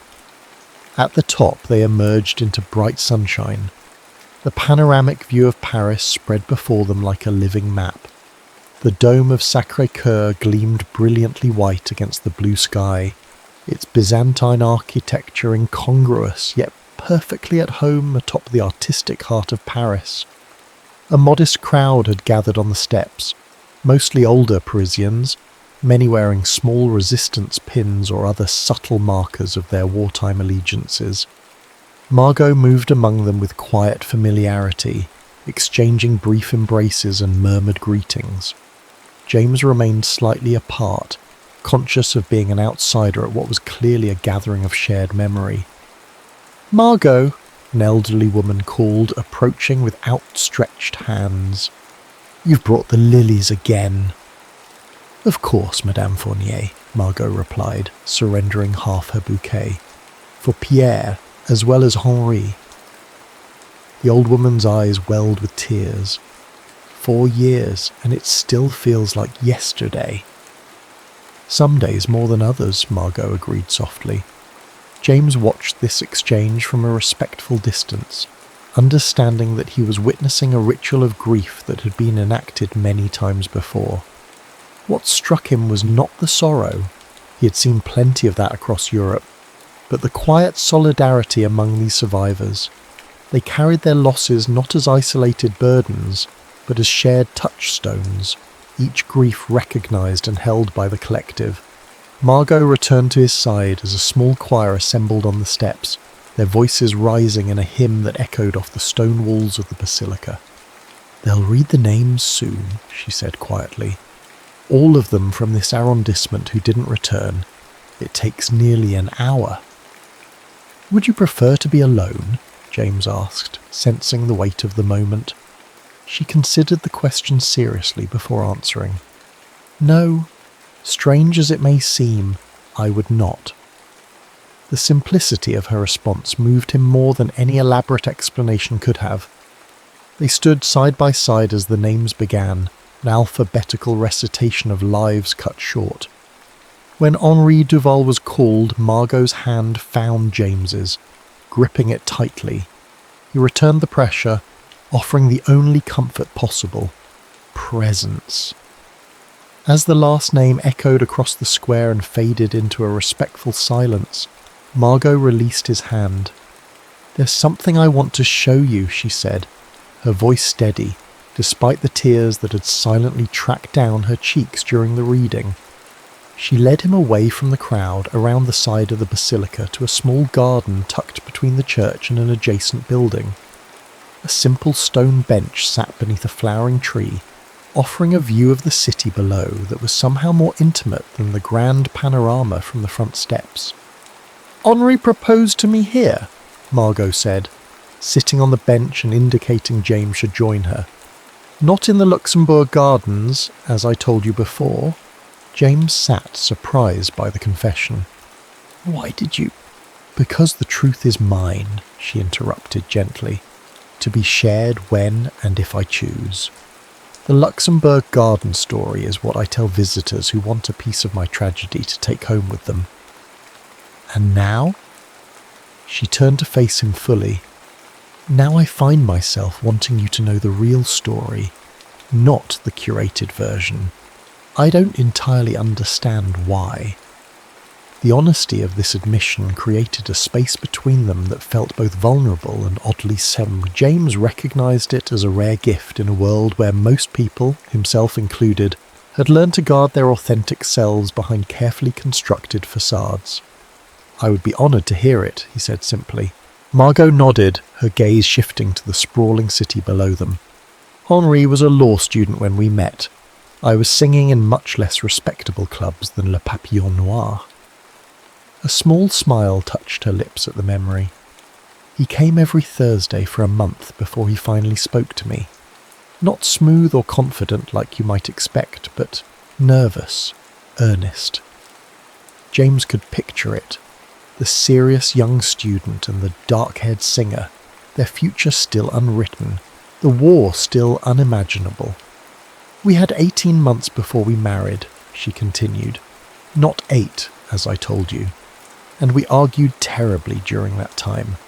Henri was already involved in politics, anti-fascist groups, protests against appeasement. I wanted him to focus on his studies, his career. The irony of this coloured her voice. When he brought me here to propose, I almost said no. What changed your mind? He didn't speak of love, as I expected. Instead, he said, Margot, the world is changing and I don't know what's coming, but I know I want to face it with you. She paused, her fingers unconsciously touching the ring she wore on her necklace. Somehow that was more powerful than any declaration of eternal devotion. It was real, honest. James understood. In a world increasingly divided between idealized romance and cynical pragmatism, Henri Duval had offered something more authentic, partnership in uncertainty. You were married here at Sacré-Cœur, James said, recalling Marcel's information. Margot raised an eyebrow. Marcel has been talking, I see. He's protective of you. Of my memory of Henri, perhaps, she sighed, leaning back against the bench. Yes, we married here. November 12th, 1938. The last normal day of our lives, though we didn't know it then. 3 months later, Hitler took Czechoslovakia. 6 months after that, Poland. Her voice had taken on the distant quality of someone reciting a familiar litany. By June in 40, the Germans were in Paris, and Henri was already working with the early resistance. Our apartment became a meeting place, then a document forgery site, then a safe house for those escaping to the unoccupied zone. And you, James asked gently, were you involved from the beginning? Not as Henri was.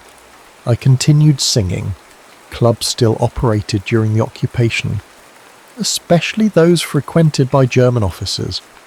It provided perfect cover for gathering information. A shadow crossed her face, and forced me to smile at men who were hunting my husband. The quiet courage this had required humbled James. That must have been unbearable. One bears what one must, she replied with Gallic pragmatism. We all found ways to resist. Some took up arms, others, like me, weaponized our ordinary lives. She turned to look at him directly. What about you, James? What did you leave behind when you came to war? The question, unexpected but fair, made him realize how little of himself he had revealed. Nothing as compelling as your story. A small town in Connecticut. Parents who still farm the same land my grandfather worked.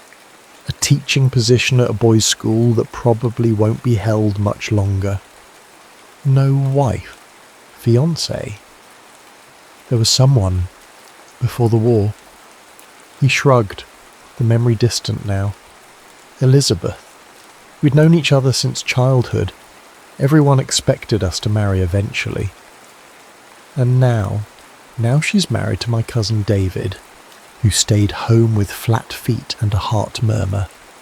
He was surprised to find the fact no longer stung. They have a son. They named him James, which I found either touching or horrifying depending on the day. Margot's laugh was unexpected and wonderful. A brief, bright sound, quickly contained but genuine. The war made ghosts of the living as well as the dead. Yes, James agreed, grateful for her perfect understanding. Exactly that. They sat in companionable silence, watching as the afternoon light softened over Paris. The memorial crowd had dispersed, leaving only a few tourists wandering the basilica grounds. I should get back, Margot said eventually. I'm singing tonight. Of course. James stood, offering his hand to help her up. She accepted it briefly, then released it as they began walking toward the funicular station. "Will you come to the club?" she asked, her tone carefully neutral. James hesitated. "Would you like me to?"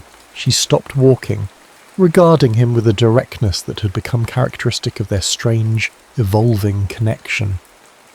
"I find, Captain Stone, that I no longer know what I would like. For 4 years I have lived a life defined by what I have lost. I have singing, I have memories, I have rituals of grief that have become comfortable in their familiarity." She gestured vaguely toward the basilica behind them. "Today, showing you this place, telling you the truth rather than the story I've perfected, it felt different. Different how? Like opening a window in a room that has been closed for too long." She resumed walking, her pace brisker now. "I don't know if that's good or terrible." James matched her stride, understanding the fear beneath her words. Perhaps it doesn't need to be either yet. Perhaps it can just be different. Margot considered this as they descended the hill. A practical philosophy for a literature student. War has a way of making pragmatists of us all.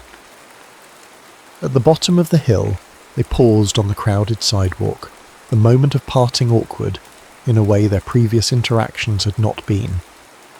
"I should walk you home," James offered. "That won't be necessary." Margot's formal tone had returned, the brief vulnerability of the garden bench receding. "Thank you for accompanying me today, Captain." "James," he reminded her gently. "James," she amended, with the ghost of a smile. "Yes, come to the club tonight, if you wish." With that, she turned and walked away, blending seamlessly into the flow of Parisians navigating the narrow streets of Montmartre. James watched until she disappeared around a corner, aware of an unfamiliar feeling growing in his chest. Not quite hope, but perhaps its precursor. Possibility. That evening at Le Papillon Noir, something had shifted. The club was busier than usual, the crowd more French than foreign. Marcel nodded to James as he entered, directing him to what he now thought of as his regular table with a familiarity that suggested acceptance, if not quite friendship. "She's different tonight," the bartender murmured as he delivered James's whiskey. "I haven't seen her like this since before—" He didn't need to finish the sentence. Before the war. Before Henri's death. Before grief became Margot's defining characteristic rather than simply one element of a complex woman. When she appeared, James understood Marcel's comment immediately. Margot wore deep blue, not the black or dark burgundy of previous performances, and had arranged her hair differently, with soft waves framing her face rather than the severe styles she'd favoured before. But it was her expression that marked the most significant change. The mask of distant sorrow had softened into something more nuanced, more present. She began with her usual repertoire, but even familiar songs emerged transformed. Les Feuilles Mortes, which had previously sounded like a dirge for lost love, now carried hints of bittersweet acceptance. When she transitioned to La Vie en Rose, the club fell completely silent. She hadn't performed this song, indelibly associated with the occupation, when she'd used it to signal resistance members, since the liberation. James watched, transfixed as Margot reclaimed the music from memory, transforming it from a tool of war back into a song of cautious hope. When her gaze found his during the chorus, he felt the connection between them solidify into something both fragile and profound. After her performance, instead of retreating backstage as usual, Margot made her way to James's table. Several patrons watched this departure from routine with undisguised interest, whispering behind their hands. "Walk with me," she said without preamble. "I can't breathe in here tonight." Outside, the summer evening wrapped around them like silk, warm and gentle. They walked in comfortable silence toward the Seine, the sidewalk still bustling despite the late hour. Paris in June refused to sleep, celebrating its hard-won freedom with light and music spilling from cafes and open windows. "You sang differently tonight," James observed, as they paused on Pont Neuf. looking out over the dark water reflecting the city lights. Yes, Margot leaned against the stone parapet. I've been singing to ghosts for so long, I'd forgotten how to sing to the living. What changed? She considered the question carefully. This afternoon, at Sacré-Cœur, hearing Henri's name among so many others, something shifted, not disappeared, but realigned. She turned to face him directly. I've been keeping him alive through grief, as if joy would somehow erase him. Today I realize that he exists in memory regardless of how I choose to live now. The profundity of this realization hung between them. James understood its significance, not a rejection of the past, but a reclaiming of the future. It would have been Henri's birthday next week, Margot continued. July 2nd. He would have been 37. She smiled faintly. He always joked that he'd be bald by 35, like his father. I wonder if he would have been. The simple human speculation, so ordinary yet so poignant, made James's chest tighten. What will you do to mark the day? Usually I visit different churches, lighting candles. She shrugged slightly. This year, perhaps something different. He loved the Jardin des Plantes. Maybe I'll spend the afternoon there instead. Would you like company? James offered, then immediately added, or perhaps that's too personal a ritual to share. Margot studied him for a long moment. A week ago I would have said yes, it's too personal. Now, she hesitated. I find I'm tired of solitude, James. Even sacred solitude loses its meaning eventually. Then I would be honoured to accompany you. They continued walking, crossing to the left bank where cafes still buzzed with late-night conversations. At a small table outside a literary haunt, they spotted a group of animated young Americans engaged in passionate debate. Hemingway's disciples, Margot observed with dry amusement. They all come to Paris thinking they'll write the next great novel. And some of them might, James replied, watching the earnest young men gesturing with cigarettes and coffee cups. The war gave them plenty to write about, if little time to develop the craft. Were you going to write before, with your Yale literature degree? James considered the abandoned ambitions of his pre-war self, distant dreams that now felt like artifacts from another life. I had notions of becoming a poet, if you can believe it. Published a few things in college literary magazines. Nothing remarkable. And now I understand I never had anything worth saying. He smiled to soften the bleakness of the statement. Perhaps someday. They continued along the riverbank, their conversation flowing more easily now, touching on books they'd read, music beyond what Margot performed, the gradual healing of Paris itself as rationing eased and colour returned to the once grey city. Will you go back to America? Margot asked as they turned back toward Montmartre. Eventually, I mean. The question hung between them, weighted with implications neither was ready to articulate. I should, James replied carefully. My parents aren't young. The farm needs attention. But I'm not the same man who left Connecticut in U42. He searched for words to explain the disconnection he felt from his former life. I'm not sure I belong there anymore. Do any of us belong anywhere after what's happened? Margot's question wasn't rhetorical but genuinely searching. Sometimes I walk through Paris and feel like a tourist in my own city. The streets are the same, but the meaning has changed. Yes, James agreed, relieved by her perfect understanding. Exactly that. They had reached the corner where they would need to part. Margot to her apartment near Place du Théâtre, James to his rented room several streets away. When do you leave? She asked, her tone deliberately casual. Your latest extension must expire eventually. 10 days, James admitted. July 3rd. The paperwork can't be delayed any further without raising questions. The day after Henri's birthday. The significance wasn't lost on either of them. "Then we have time," Margot said, meeting his eyes with quiet determination, "for whatever this is becoming." She extended her hand, which James took, feeling the delicate strength in her fingers. Instead of shaking it formally, he raised it to his lips in the continental manner, a gesture that felt both old-fashioned and perfectly appropriate. "Good night, Margot. Good night, James." The next week passed in a series of shared moments that gradually formed a new pattern in both their lives.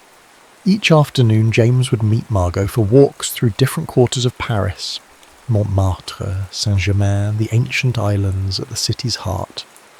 In the evenings, he would sit at his now customary table at Le Papillon Noir, watching as Margot's performances evolved from memorials into celebrations, her audience responding with increasing warmth to the transformation.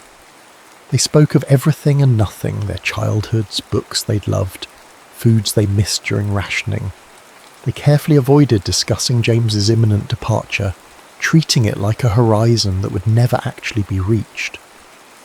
On July 2nd, Henri's birthday, they met at the entrance to the Jardin des Plantes. Margot carried a small package wrapped in brown paper and a single white rose. She wore a simple summer dress patterned with tiny blue flowers, and for the first time since James had known her, she had left Henri's ring at home. They walked through the botanical gardens in companionable silence, Margot occasionally stopping to identify a plant or recall a memory.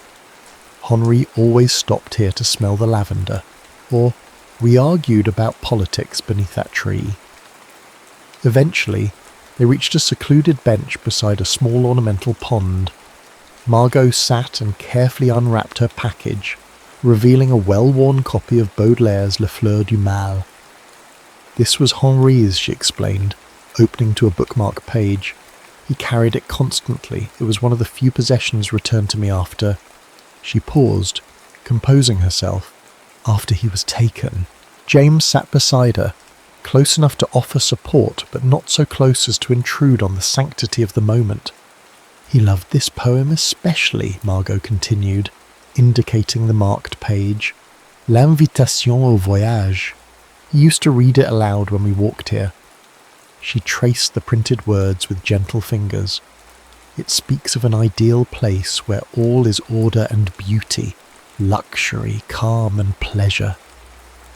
Would you read it? James asked softly. Margot hesitated, then nodded. In a voice that started unsteady but gained strength with each line, she read the poem aloud. Baudelaire's vision of perfect serenity, rendered in her melodious French. When she finished, she closed the book and placed the white rose between its pages. I used to bring this here every year and read to him, as if he could hear me, she said. This year, I wanted to read it to someone who could. The simple statement contained multitudes, acknowledgement of loss, acceptance of change, recognition of connection. James understood its significance without need for elaboration. Thank you, he said simply, for sharing this with me. Margot nodded, her gaze direct and clear. Henri would have understood this. Us, whatever this is becoming. She gestured vaguely between them. He wasn't a man who believed love was finite or jealously guarded. He loved Paris enough to die for it. He would have wanted me to live for it. And is that what you're doing now? Living for Paris? She considered this, her expression thoughtful. Not just for Paris, for myself. For the possibility that grief isn't the only authentic response to having survived. They sat in silence for a while longer, watching dappled sunlight play across the water. When Margot finally spoke again, her voice carried a new resolution. You leave tomorrow. Yes, James confirmed, the reality he'd been avoiding suddenly immediate and unavoidable. The SS America, noon departure. Will you come back to Paris? The question was direct, without artifice or coyness. James had asked himself the same thing repeatedly over the past week, weighing practical realities against newfound connection. "I would like to," he answered honestly, "but I don't know when or how." Margot nodded, accepting the uncertainty without visible disappointment. "I've lived 4 years at a time, James. Since the war began. It's how we all survived, focusing on the present moment because the future was too precarious to contemplate." She placed her hand over his on the bench between them. "I can continue that way if needed." The implication was clear. She would wait, without promise or expectation, to see what might develop between them. That evening, at Le Papillon Noir, Margot's performance transcended even her recent evolution. She sang with a passion and presence that transformed the small club into an intimate confession. Each song offered as both a farewell to James and a declaration of her own emergence from the chrysalis of grief. When she concluded with La Complainte de la Butte, the song that had first connected them, there wasn't a dry eye in the house. Marcel stood at the bar, openly weeping into a handkerchief. Even the hardened American tourists who had come seeking exotic sorrow found themselves moved by authentic emotion instead. Afterward, James waited as Margot spoke with regular patrons and accepted the congratulations of newcomers who had never before witnessed such a performance at Le Papillon Noir. When she finally made her way to his table, her eyes shone with a mixture of triumph and vulnerability. "Walk me home?" she asked simply. The streets of Montmartre were quiet as they climbed the winding paths toward Place du Tertre. They walked arm in arm now, physical contact no longer fraught with significance but comfortable, natural. "Will you write?" Margot asked as they approached her building. "When you return to America?" "If you'd like me to." "I would." She turned to face him fully, her expression serious. "Not promises or declarations, James. Just connection. Something to remind me that the world extends beyond Paris, beyond memory." "I can offer that," he agreed, understanding her need for both honesty and hope, a balance as delicate as everything between them had been. They stood before her door, the moment of farewell upon them. James had rehearsed this in his mind throughout the day, what he would say, how he would leave things between them. But standing there in the gentle Paris night, words seemed suddenly inadequate. Margot solved the dilemma by rising on tiptoes and kissing him lightly on the cheek. "Au revoir, James Stone of Yale literature," she said softly. "Until we meet again." He caught her hand as she began to turn away. "Margot." Her name was both question and answer. "May I call on you if I return to Paris?" She smiled then, a genuine smile that reached her eyes and illuminated her entire face. "I would be disappointed if you didn't." With that, she disappeared into her building, leaving James alone on the cobblestone street, filled with a curious mixture of regret and anticipation. The next morning dawned oppressively hot, the July sun beating down on Paris with unusual intensity.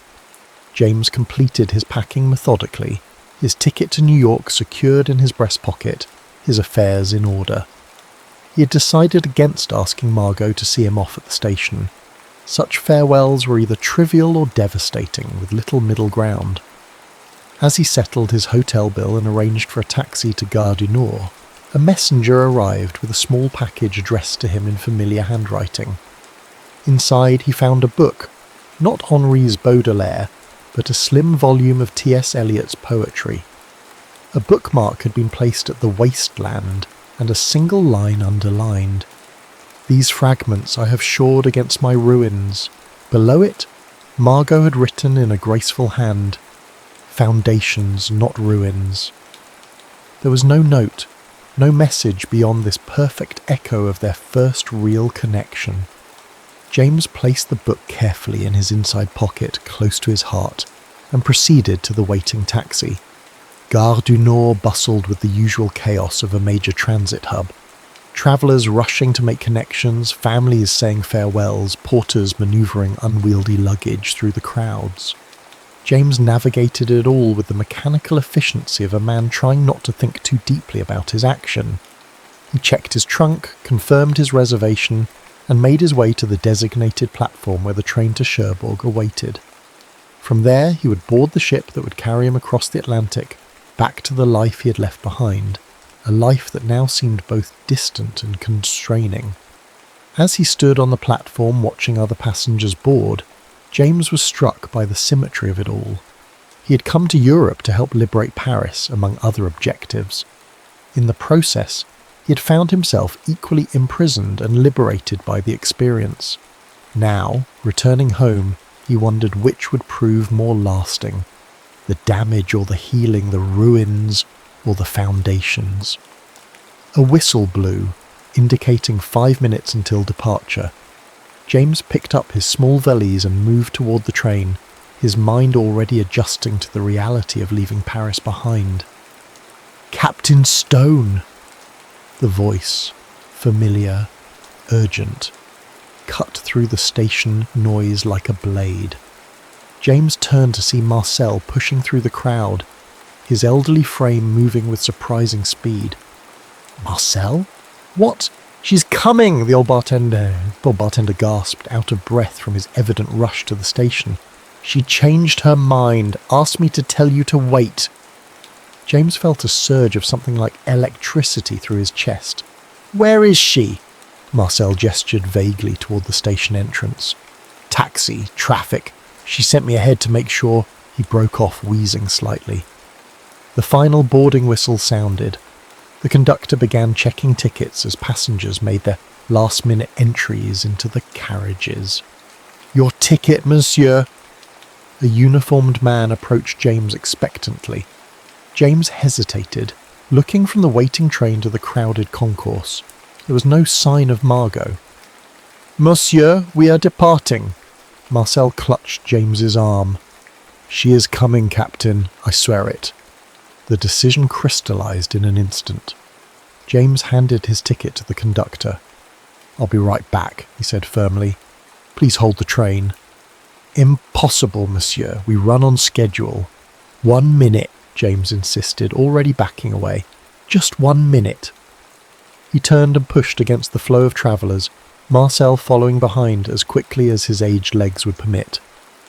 They reached the main concourse, scanning the crowds for Margot's familiar figure. And then he saw her, running through the station, her dark hair loose around her shoulders, wearing the blue flowered dress from the previous day, clearly having rushed out without concern for her appearance. Their eyes met across the crowded space, and for a moment, everything else faded into insignificance. Then Margot was moving again, weaving through surprised travellers with single-minded determination. When she reached him, she was breathing hard.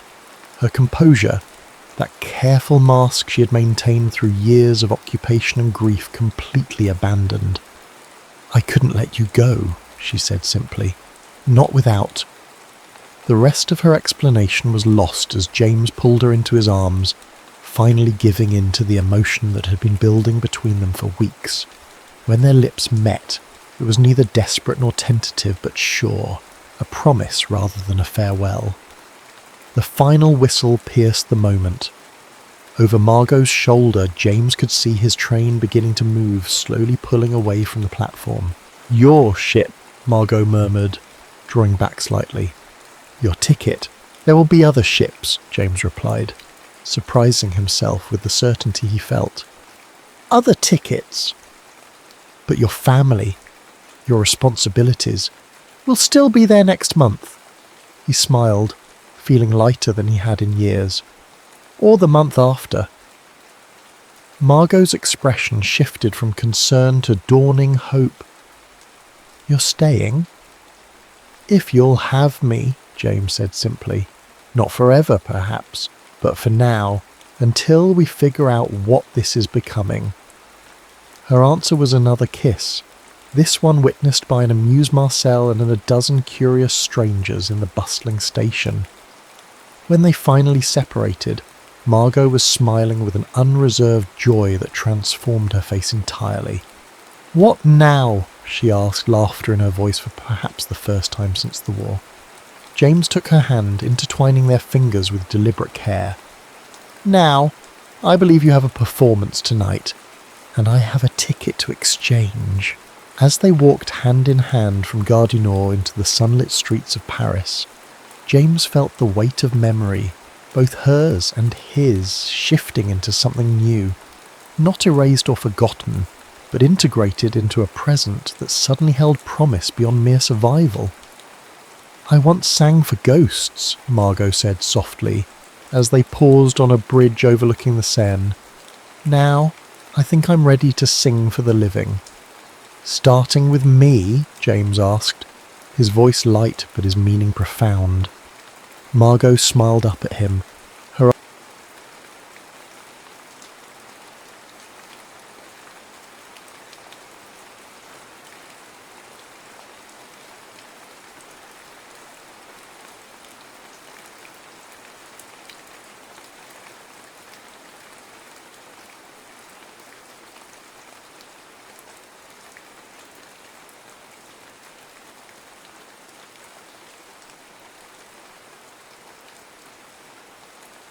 Natalie Carter didn't believe in signs.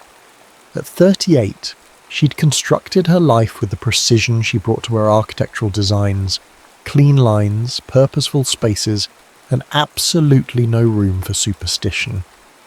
Her corner office overlooking Chicago's skyline was a testament to her rational approach to existence. 20 years of hard work had earned her a partnership at one of the city's most prestigious firms. She had a sleek downtown condo, a small circle of loyal friends, and enough frequent flyer miles to circumnavigate the globe 3 times over. What she didn't have was an explanation for the numbers. It started 3 months ago. She'd wake at night, inexplicably alert, eyes drawn to her bedside clock, 11:11. She'd check her phone during lunch, 11:11, receipt totals, hotel room numbers, subway car identifiers, all 11 to 11 or some variation thereof. Even this morning her coffee had cost exactly 11 dubs. You were just noticing it because you're looking for it, her assistant Marcos had said when she pointed out the barista's timestamp on her cup. It's like when you buy a blue Honda and suddenly see blue Hondas everywhere, except Natalie wasn't looking for it. The numbers were finding her. She swiped through her emails, determined to focus on the Henderson proposal due tomorrow. The building was her most ambitious design yet, a sustainable mixed-use tower that would redefine the Chicago riverfront. Her thumb paused mid-scroll. The client's last message had arrived at 11:11 a.m. Enough, she muttered, tossing her phone into a desk drawer. She needed fresh air. 15 minutes later, Natalie stood at the railing of the Michigan Avenue Bridge, watching tour boats slice through the river below. Chicago in October painted itself in gold and amber, the afternoon light refracting off glass towers like fragments of captured sun. She inhaled deeply, feeling the first real moment of peace she'd had in weeks. "Sorry," a voice said as someone bumped her shoulder, the contact brief but startling. She turned, catching only the retreating figure of a man, tall with dark hair curling against the collar of a worn leather jacket. He carried a camera bag slung across his back, his pace unhurried as he continued across the bridge. Something about his profile tugged at her memory, but before she could place it, her phone vibrated. Another email from Henderson. "Meeting moved to 11:11 tomorrow. Hope that works." Natalie laughed, a sound caught between amusement and surrender. Maybe Marcos was right. Maybe she was creating connections where none existed. But as she watched the stranger with the camera disappear into the crowd, an inexplicable feeling settled in her chest, as if she'd just missed something important. 2,000 miles away in Santa Fe, Jake Bennett framed the desert sunset through his viewfinder, capturing the moment the light transformed the mountains into silhouettes of deep purple. At 42, he'd built his reputation as a photographer who could find beauty in desolation. Empty landscapes, abandoned buildings, places where humanity had retreated. leaving only ghostly impressions behind. His phone buzzed. His agent, again. Third call today. "Mira, I told you I'd have the portfolio ready by next week," he answered without preamble. "That's not why I'm calling," Mira's voice crackled through spotty reception. "Remember that teaching position at Columbia College? The one you said you weren't interested in?" Jake readjusted his tripod, watching the colours deepen over the mesa. "I'm still not interested." "Well, they're interested in you. Dean called personally, said they'd accommodate your travel schedule, let you structure the advanced photography seminar however you want." Mira paused. "It's in Chicago, Jake. You could have a home base again." Home, the word felt foreign after 15 years of perpetual motion. Airports, hotels, short-term rentals, the impermanence had suited him, until recently. "I'll think about it," he said, knowing Mira would hear the reluctance in his voice. "Do more than think. You've been wandering long enough, Jake. Even nomads need somewhere to return to." After they hung up, Jake checked his watch, a habit formed from years of calculating exposure times and golden hours. 11:11 p.m. Again. Every day for the past 3 months, the same numbers kept appearing. On hotel room doors, flight times, timestamps on his photographs. At first, he dismissed it as coincidence. Then it became unsettling. Lately, it had begun to feel like a countdown, or perhaps a summons. He'd never been superstitious, but his grandmother, with her Appalachian roots and belief in signs, would have had a field day with this one. "Universe doesn't waste time on coincidences," she would say. "It's trying to wake you up to something." In the darkening desert, with stars emerging overhead, Jake packed up his equipment and headed back to his rental car. Maybe it was time to wake up. Maybe Chicago was calling him home, though he couldn't remember when he'd started thinking of the city that way. He'd left at 22, diploma in hand, determined to see every hidden corner of the world. But lately his photographs had changed. The desolate beauty that had defined his work had shifted. His most recent images contained evidence of human presence, a forgotten glove on a park bench, footprints along a shoreline, lights in distant windows, as if he was no longer content with emptiness. Back at his rental, Jake scrolled through his calendar. A wildlife assignment in Montana next week, a magazine shoot in Vancouver after that. Then, nothing. An unusual blank space in a schedule he normally kept packed to avoid thinking too much. He opened his laptop and began typing an email to Mira. "Tell Columbia I'm interested. Available to start in January." Before he could reconsider, he sent it, then checked the timestamp on the outgoing message. 11:11 p.m. Natalie didn't remember her dreams often, but this one lingered like morning fog. She'd been standing on a bridge, not the Michigan Avenue Bridge, but somewhere coastal with salt air and gulls circling overhead. Someone stood at the opposite end, a figure she couldn't quite make out, but who seemed achingly familiar.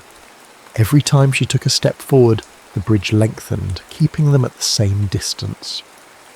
"We keep missing each other," the figure had called, voice carried on the wind. She woke with the words still echoing in her ears, a hollow feeling in her chest. Ridiculous, missing someone she'd never met. Her morning routine proceeded with mechanical precision, shower, coffee, news headlines. She'd just poured her second cup when her phone rang. Karen, her oldest friend from college. "You're never going to believe this," Karen said without preamble. "Remember Professor Hayward's special topic seminar our junior year? The one on urban development?" "Vaguely," Natalie replied, shuffling through papers for the Henderson meeting. "Why?" "I was going through old photos for Mom's 70th birthday slideshow, and I found our class picture. You won't believe who was sitting in the back row. Jake Bennett." "Who?" "Jake Bennett. The photographer, the one whose exhibition we saw last year at the Modern Wing. His work made you cry, Nat." Natalie paused. She remembered the exhibition, stark landscapes that somehow captured a profound sense of solitude without feeling empty. One photograph in particular had stopped her in her tracks. A single red door in an abandoned mining town, partially open, sunlight spilling through the crack like an invitation. He was in our class? I don't remember him. Karen laughed. Neither did I. But there he was in the back row, hiding behind that mop of curly hair. Anyway, I thought it was a weird coincidence because I just saw that he's going to be teaching at Columbia starting next semester. It was on their alumni newsletter. Something prickled at the back of Natalie's neck. Columbia here in Chicago? Yeah, crazy small world, right? Maybe you should look him up, reconnect. He's divorced according to that feature in Art News last month. Sure, I'll just call up a famous photographer I don't remember meeting 20 years ago and asking him to coffee, Natalie said dryly. I'm sure that wouldn't be weird at all. After hanging up, she found herself Googling Jake Bennett. The image search loaded, and she nearly dropped her phone. The man from the bridge, the one who had bumped into her. His official portrait showed the same dark curls now streaked with silver at the temples, same thoughtful eyes, hazel with flecks of gold. A face that managed to look both weathered and youthful simultaneously. Coincidence, she told herself firmly. A city of 3 million people was bound to produce random encounters. But as she gathered her things for the Henderson meeting, her rational mind couldn't quite simulate the whisper that had followed her from her dream. We keep missing each other. The bookstore tucked between a vintage record shop and an artisanal bakery on North Dammon Avenue was Natalie's secret refuge. Carter & Sons booksellers had no relation to her family, just a serendipitous name match that had drawn her inside the first time. With its labyrinthine shelves and worn leather reading chairs, it offered sanctuary when her apartment felt too empty or her mind too full. Today she'd escaped here to avoid the November rain that had turned Chicago into a blur of grey. The forecast promised the first snow by evening. Unusually early, the meteorologist noted. Another aberration in a season that felt increasingly off-kilter. Like her life lately. The Henderson project was moving forward, but Natalie found herself distracted during meetings, her usually laser-focused mind wandering to impossible questions. Why did she keep seeing 11:11 everywhere? Why had a man she'd never met appeared in her dream? Why did she feel like she was waiting for something without knowing what it was? She ran her fingers along book spines, letting herself get lost in the architecture section. Her phone, set to silent, vibrated in her pocket. Karen again, with a link to an article about Jake Bennett's return to Chicago. Natalie ignored it. The lights flickered once, twice, then plunged the store into darkness. "Ladies and gentlemen," a voice called out. "Looks like the storm knocked out power in the neighborhood. We have emergency lights coming on shortly. Please stay where you are." Natalie froze, suddenly disoriented in the familiar space turned foreign by darkness. She took a cautious step forward and collided with someone. Solid, warm, the scent of coffee and rain. "Sorry," a male voice said, hand steadying her shoulders. "Are you okay?" "Yes, The words died in her throat, replaced by a jolt of recognition. Not visual, she couldn't see his face in the darkness, but something deeper, as if her body remembered something her mind had forgotten. "We have to stop meeting like this," he said, humour warming his voice. "First the bridge, now here." So he had noticed her that day. Before she could respond, emergency lights blinked on, casting everything in a pale blue glow. The man standing before her was indeed Jake Bennett, looking more approachable in person than in his professional photographs. Worn jeans, a navy sweater with a hole in one elbow, glasses pushed up on his head. "You remember me?" she asked, suddenly aware of his hands still resting lightly on her shoulders. He dropped them quickly, looking embarrassed. "I noticed you that day on the bridge. You seemed, peaceful. I almost asked if I could photograph you, but that would have been weird." He extended his hand. "Jake Bennett. Natalie Carter." She accepted the handshake, trying to ignore the strange familiarity of his palm against hers. Actually, I recently found out we were in the same class at Northwestern 20 years ago. Urban Development with Professor Hayward. His eyes widened. No way! I barely attended that class. Always sat in the back.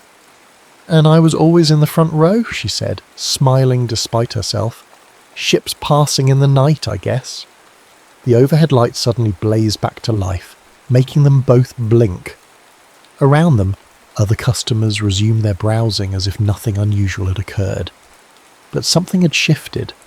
A door cracked open that Natalie hadn't realised was there. Listen, Jake said, running a hand through his hair. This might sound strange, but would you want to grab coffee? I just moved back to Chicago after 15 years away and I could use a friendly face. Logic said to politely decline. She had meetings, deadlines, a carefully structured life that didn't include spontaneous coffee with strangers who weren't really strangers. I'd like that, she heard herself say. The coffee shop they chose was crowded with people escaping the rain, but they managed to find a small table by the window. Outside, water streamed down the glass, turning the world beyond into an impressionist painting. So, an architect, Jake said, warming his hands around his mug. Creating spaces for people to inhabit. That's pretty much the opposite of what I do. Capturing places people have left behind. I've seen your work, Natalie admitted. The exhibition at the Art Institute last year, the Abandoned Mining Town series. Something flickered across his face, pleasure, perhaps, or surprise. What did you think? I thought they were beautiful, but sad, like you were documenting absence rather than presence. He studied her with newfound interest. That's exactly what I was trying to convey. Most people just see pretty pictures of old buildings. I'm not most people, she said, then felt immediately self-conscious. No, I can see that. His smile transformed his face, softening the angles. They talked easily, the way people do when discovering unexpected connections. Northwestern, it turned out, was just the beginning. They'd both spent a summer in Barcelona studying abroad, though different years. Both had briefly lived in New York, he in Brooklyn, she in the Village. Both had stood at the same outlook point in Kyoto, Japan, admiring the maple trees in autumn. It's strange, Jake said after they'd exchanged these coincidences. I feel like we should have met before now. Maybe we did and forgot, Natalie suggested, only half joking. I don't think I would have forgotten you. The directness of his gaze made her look away. Her phone buzzed with a calendar alert. A meeting in 30 minutes back at the office. Reality intruding. I have to go, she said reluctantly, gathering her things. But this was nice. Can I see you again? Jake asked, no pretense in his voice. Maybe dinner this time? She should say no.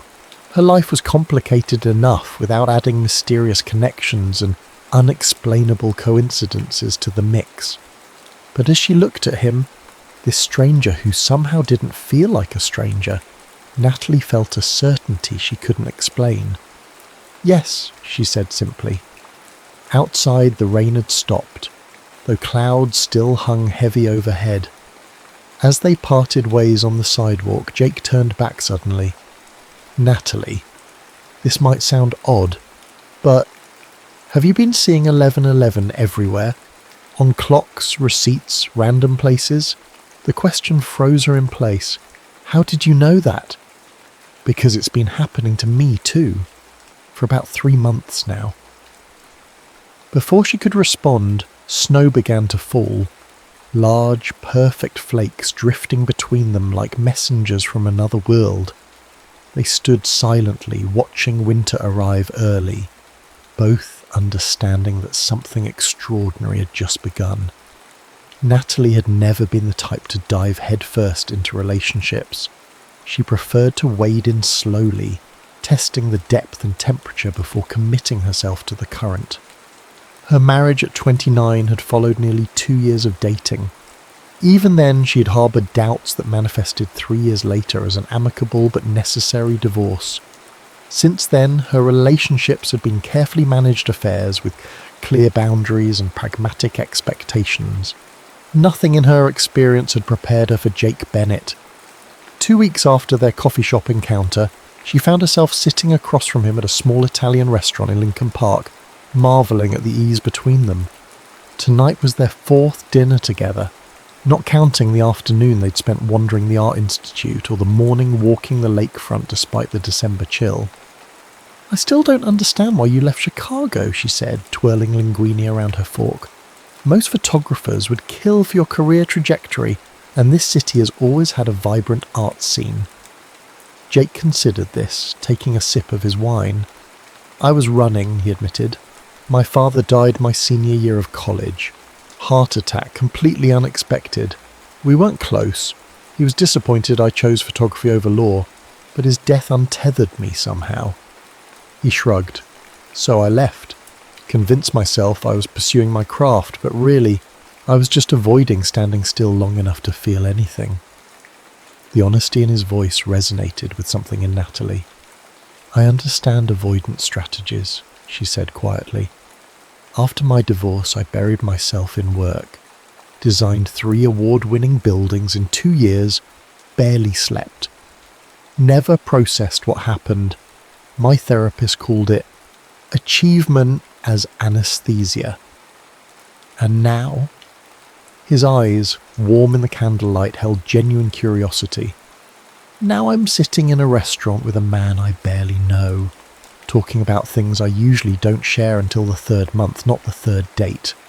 She smiled to soften the observation. "It's disconcerting." "Good disconcerting or bad disconcerting?" "I haven't decided yet." Jake laughed, the sound rich and unguarded. "Fair enough." He hesitated, then said, "Can I show you something? You'll think I'm crazy, but it feels important." He retrieved his phone, scrolled through his photo gallery, and handed it to her. The image showed a New Year's Eve celebration in Times Square. Crowds in winter coats, confetti falling like snow. "New Year's 2015, he explained. "I was on assignment for National Geographic. Spent 4 hours in that crowd capturing the celebration." "Okay," Natalie said, unsure what she was meant to see. "Look at the right edge of the frame by the hot dog vendor." She zoomed in and her breath caught. There, partially turned away but unmistakable, was her own profile. Younger, with longer hair, wearing the red wool coat she'd loved, until it had finally worn out 2 years ago. "That's me," she whispered. "I was there with my college roommate. We decided on a whim to drive to New York for New Year's." "We were literally 10 feet apart," Jake said softly. 8 years ago." Natalie stared at the photo, a strange vertigo washing over her. "This could still be coincidence," she said, but her voice lacked conviction. "There's more." Jake took the phone back, opened his notes app and began reading. October 18th, 2011. Lake Geneva. Small coffee shop near the water. Woman in blue sweater reading architecture magazine at corner table. Her hand trembled slightly as she set down her fork. "I used to have a cottage in Lake Geneva. Spent every October there working on designs." August 3rd, 2017. Chicago O'Hare. Delayed flight to San Francisco. Woman sleeping against window in gate K12. Blueprint tube beside her. "I was presenting at a sustainable design conference in San Francisco that year," she said, voice barely audible. Jake set down his phone. "I kept these notes over the years, random observations, potential photograph subjects. Never took pictures of any of these women, just noticed them. It wasn't until I went through my old journals last week that I realised, I think they were all you, Natalie." The restaurant around them continued its symphony of clinking glasses and murmured conversations, but Natalie felt suspended in a pocket of impossible stillness. Logic and reason, her lifelong companions, offered no explanation for the evidence before her. "What does it mean?" she finally asked. I don't know. Jake reached across the table, his fingers lightly touching hers. But I think we've been orbiting each other for years, missing each other by minutes, sometimes seconds. Until now. She turned her hand over, allowing their palms to meet. Until now, he echoed. Later, standing outside her apartment building, snowflakes catching in her hair, Natalie made a decision that felt both reckless and inevitable. She kissed Jake Bennett under the golden glow of a street lamp, feeling a sense of homecoming so profound it brought tears to her eyes. When they finally broke apart, Jake looked down at his watch and smiled. 11:11 p.m, he whispered. Of course it is. Over the next month, they pieced together their parallel lives like detectives, assembling evidence of a beautiful conspiracy. Each discovery, a concert they'd both attended in 2009, a delayed flight they'd shared without knowing in 2016, a comment from Karen that she'd actually tried to introduce them at a gallery opening 4 years ago, only to have Natalie leave early with a migraine, added to the growing certainty that something extraordinary was happening. Jake moved into a loft in Wicker Park, close enough to Columbia to commute easily when his teaching position began in January. Natalie helped him unpack, bemused by his minimalist possessions, mostly camera equipment and books, after years of transient living. You know what's strange? She said one evening as they sorted through his collection of photography volumes. I don't see 11:11 anywhere anymore, not since we started dating. Jake looked up from the shelf he was organising. Just once after our first kiss. It's like it served its purpose. Which was what? To get us to notice each other? Maybe. He sat beside her on the floor, their backs against the couch. Or maybe to get us to notice patterns, to pay attention. Natalie leaned her head against his shoulder, allowing herself to accept what still seemed impossible by any rational measure. My grandmother would have called it fate. And what do you call it? I don't know, but I'm glad for it, whatever it is. On New Year's Eve, they stood on Natalie's balcony watching fireworks bloom over the lake. Jake's arm wrapped around her waist, his warmth a shield against the winter night. I have something for you, he said, pulling a small wrapped package from his pocket. Inside, Natalie found a silver pendant, a delicate clock face with the hands permanently fixed at 11:11. So we don't forget, Jake explained, helping her fasten it around her neck. Even when the signs stopped appearing, something led us here. Some cosmic clockmaker winding the timepieces of our lives to finally synchronize. Natalie touched the pendant, cool against her skin. It's beautiful, thank you. I have something else, too. He hesitated, uncharacteristically nervous. I've been offered a major assignment, a year-long project documenting climate change impact on coastal communities around the world. It starts in March. Oh. She felt a cold that had nothing to do with the January air. That's a big opportunity. It is, he agreed, but I'm turning it down. What? Jake, no, you can't. This is exactly the kind of work you've always wanted to do. It was, he acknowledged. Before, but now, his eyes held hers. Now there are other things I want more.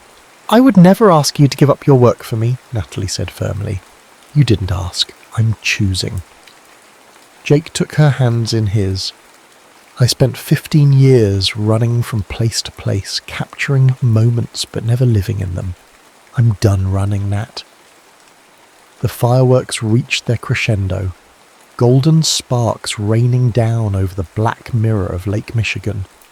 As the city erupted in cheers welcoming the new year, Natalie made a resolution she'd never anticipated.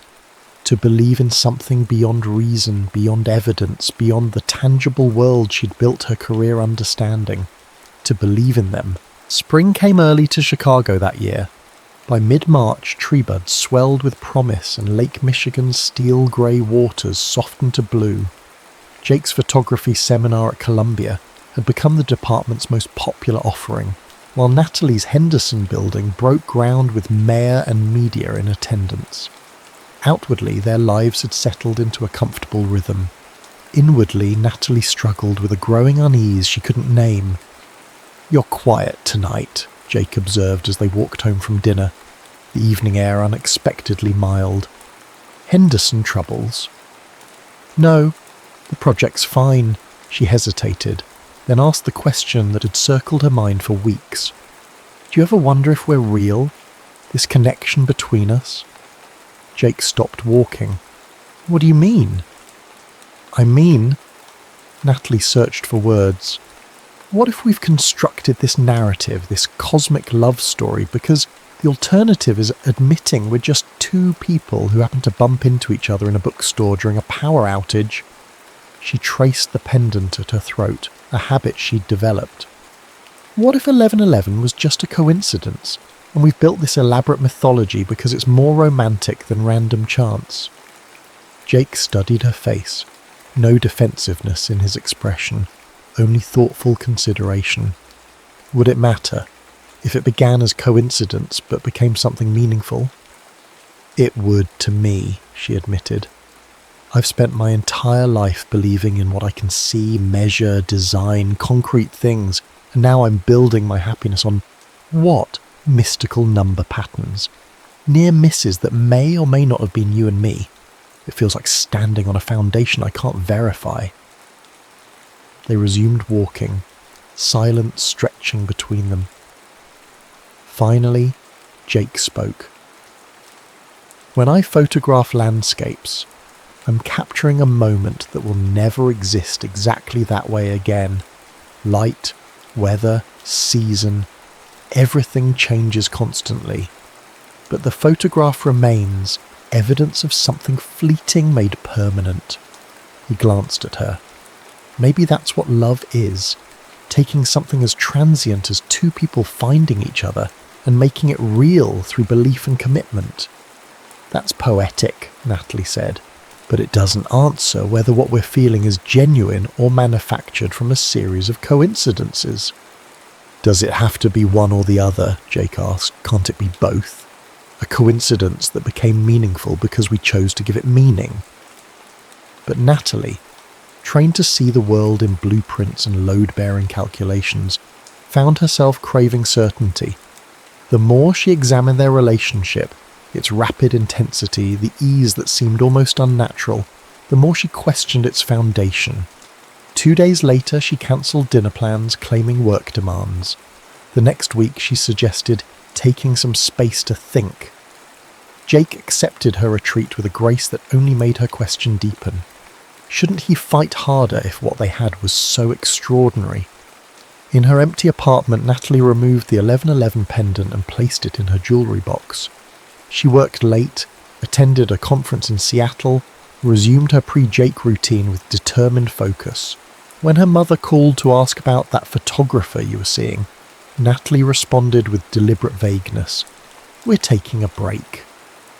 But in quiet moments, in the elevator ascending to her office, waiting for coffee to brew, lying awake at 3 a.m, Natalie found herself listening for something she couldn't name, a clock ticking somewhere just beyond hearing, a countdown resuming. "You're miserable," Karen declared, setting down her mimosa with unnecessary force. Their monthly brunch had become a tradition over 20 years of friendship through marriages, divorces, career shifts, and life's unpredictable turns. "I'm busy," Natalie corrected, picking at her uneaten Belgian waffle. "The Henderson project is entering a critical phase." "Bullshit." Karen's bluntness was why Natalie loved her. "You're hiding in your work because you're scared." "Of what?" "Of being happy. Of believing in something you can't control with your architect's precision." Karen softened her tone. "Nat, I've known you since we were 18. I've never seen you look at anyone the way you looked at Jake. Why are you running away from that?" Natalie traced the condensation on her water glass, forming patterns that disappeared as quickly as she created them. "What if it's not real? What if we convinced ourselves of this cosmic connection, and 5 years from now, we wake up next to each other and realise we're strangers who fell for a pretty story. That's a risk everyone takes, Karen said gently. There are no guarantees in love, whether you meet through mysterious number patterns or a dating app. I need some kind of proof, Natalie admitted. Something beyond coincidence and feeling. Karen studied her friend with exasperation and affection. For someone so intelligent, you can be remarkably dense. Love isn't a building, Nat. You can't ensure structural integrity with the right materials and calculations. It's a leap of faith. Always has been, always will be. After brunch, instead of returning home, Natalie found herself walking without destination. The April afternoon embraced the city in golden light, trees along the boulevard unfurling tender green leaves. She ended up at the Chicago River, standing on the same bridge where she'd first encountered Jake 6 months ago. Leaning against the railing, she watched tourist boats glide beneath, guides pointing out architectural features she could name in her sleep. The city she loved, built on precise measurements and careful planning, yet still capable of surprising beauty. Her phone vibrated with a text from an unknown number. "Look up." Natalie raised her head and gasped. Above the buildings opposite the river, a massive digital billboard had been commandeered to display a single image. The photograph of her on the bridge that day in October, face tilted toward the sun, eyes closed in rare serenity. Below it, a simple message. 11:11, when time stood still. She turned around, searching the crowded bridge, and found him standing 20 feet away. Jake, camera in hand, watching her with an expression of such open vulnerability that her certainty wavered. "What is this?" she asked when he approached. "Evidence," he said simply. "I took this photograph the day we bumped into each other on this bridge. I never showed it to you because, well, it felt too personal, too revealing, what I felt even then." Natalie looked up at the billboard again, seeing herself through his eyes. Not just her physical appearance, but something deeper he'd captured. A woman caught in a moment of perfect presence, unaware she was being observed, genuine in a way posed photographs never could be. "How did you get it on the billboard?" Jake smiled. "Well, I have been waiting for the perfect moment, and I know people in advertising. Called in some favours. It's only up for 5 minutes, that's all they could give me." "Why?" "Because I needed you to see what I saw." His voice grew serious. "Natalie, I understand your doubts. I've had them too. But whether fate brought us together or random chance, what matters is what we choose to do now." He reached into his pocket and withdrew a small worn notebook. "This is my journal from 2009. Read the entry for April 21st. With trembling fingers, she opened to the bookmarked page. April 24th, 2009. Chicago lakefront at sunrise. Mist rising off the water. A woman in a red coat standing at the edge, arms outstretched like she's embracing the horizon. I didn't photograph her. Some moments aren't meant to be captured, only witnessed. I wonder what her story is. I wonder if I'll ever know." "That was my 30th birthday," Natalie whispered. "I went to the lake at dawn because I'd promised myself I'd start embracing life more fully." She looked up at him. "You were there." "I was always there, Natalie. In 100 moments neither of us recognized as significant until now." Jake took her hands. "I don't know if that's fate or coincidence or something in between, but I know what it feels like, and it feels like finding a home I didn't know I was searching for." Above them, the billboard changed, returning to its regular advertisement. The moment of public testimony passed, leaving them with what remained, 2 people on a bridge choosing what to believe. "I'm still scared," Natalie admitted.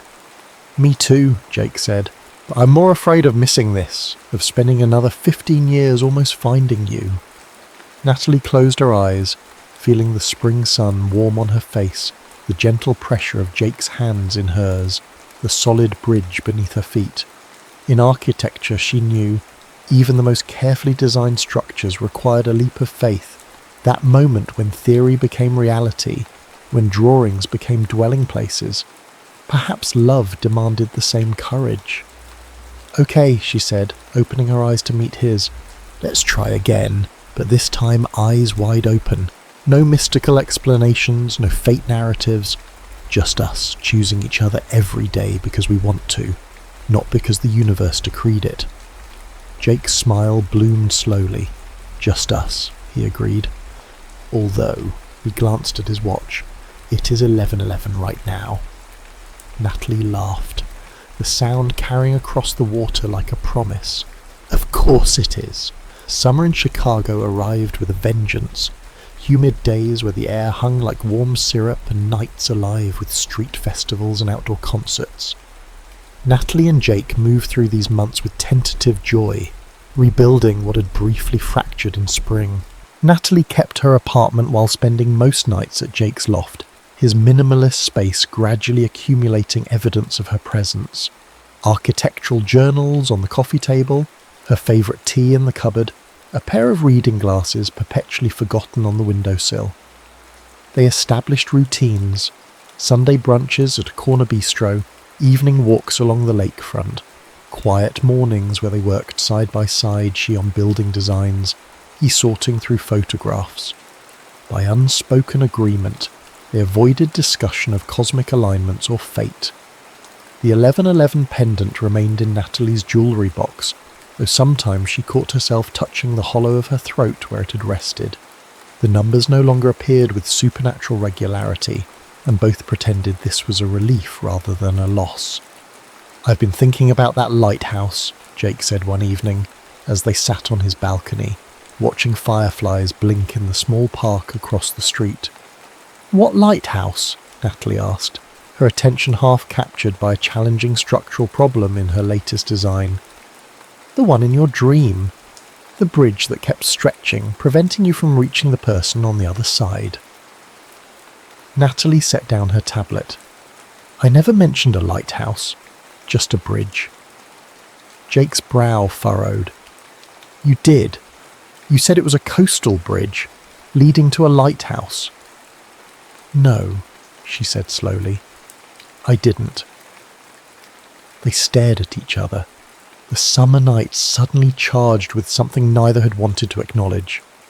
"I've seen it," Jake finally said. "In my own dreams. A stone lighthouse on a rocky peninsula, connected to the mainland by a narrow bridge. I've dreamed about it for years."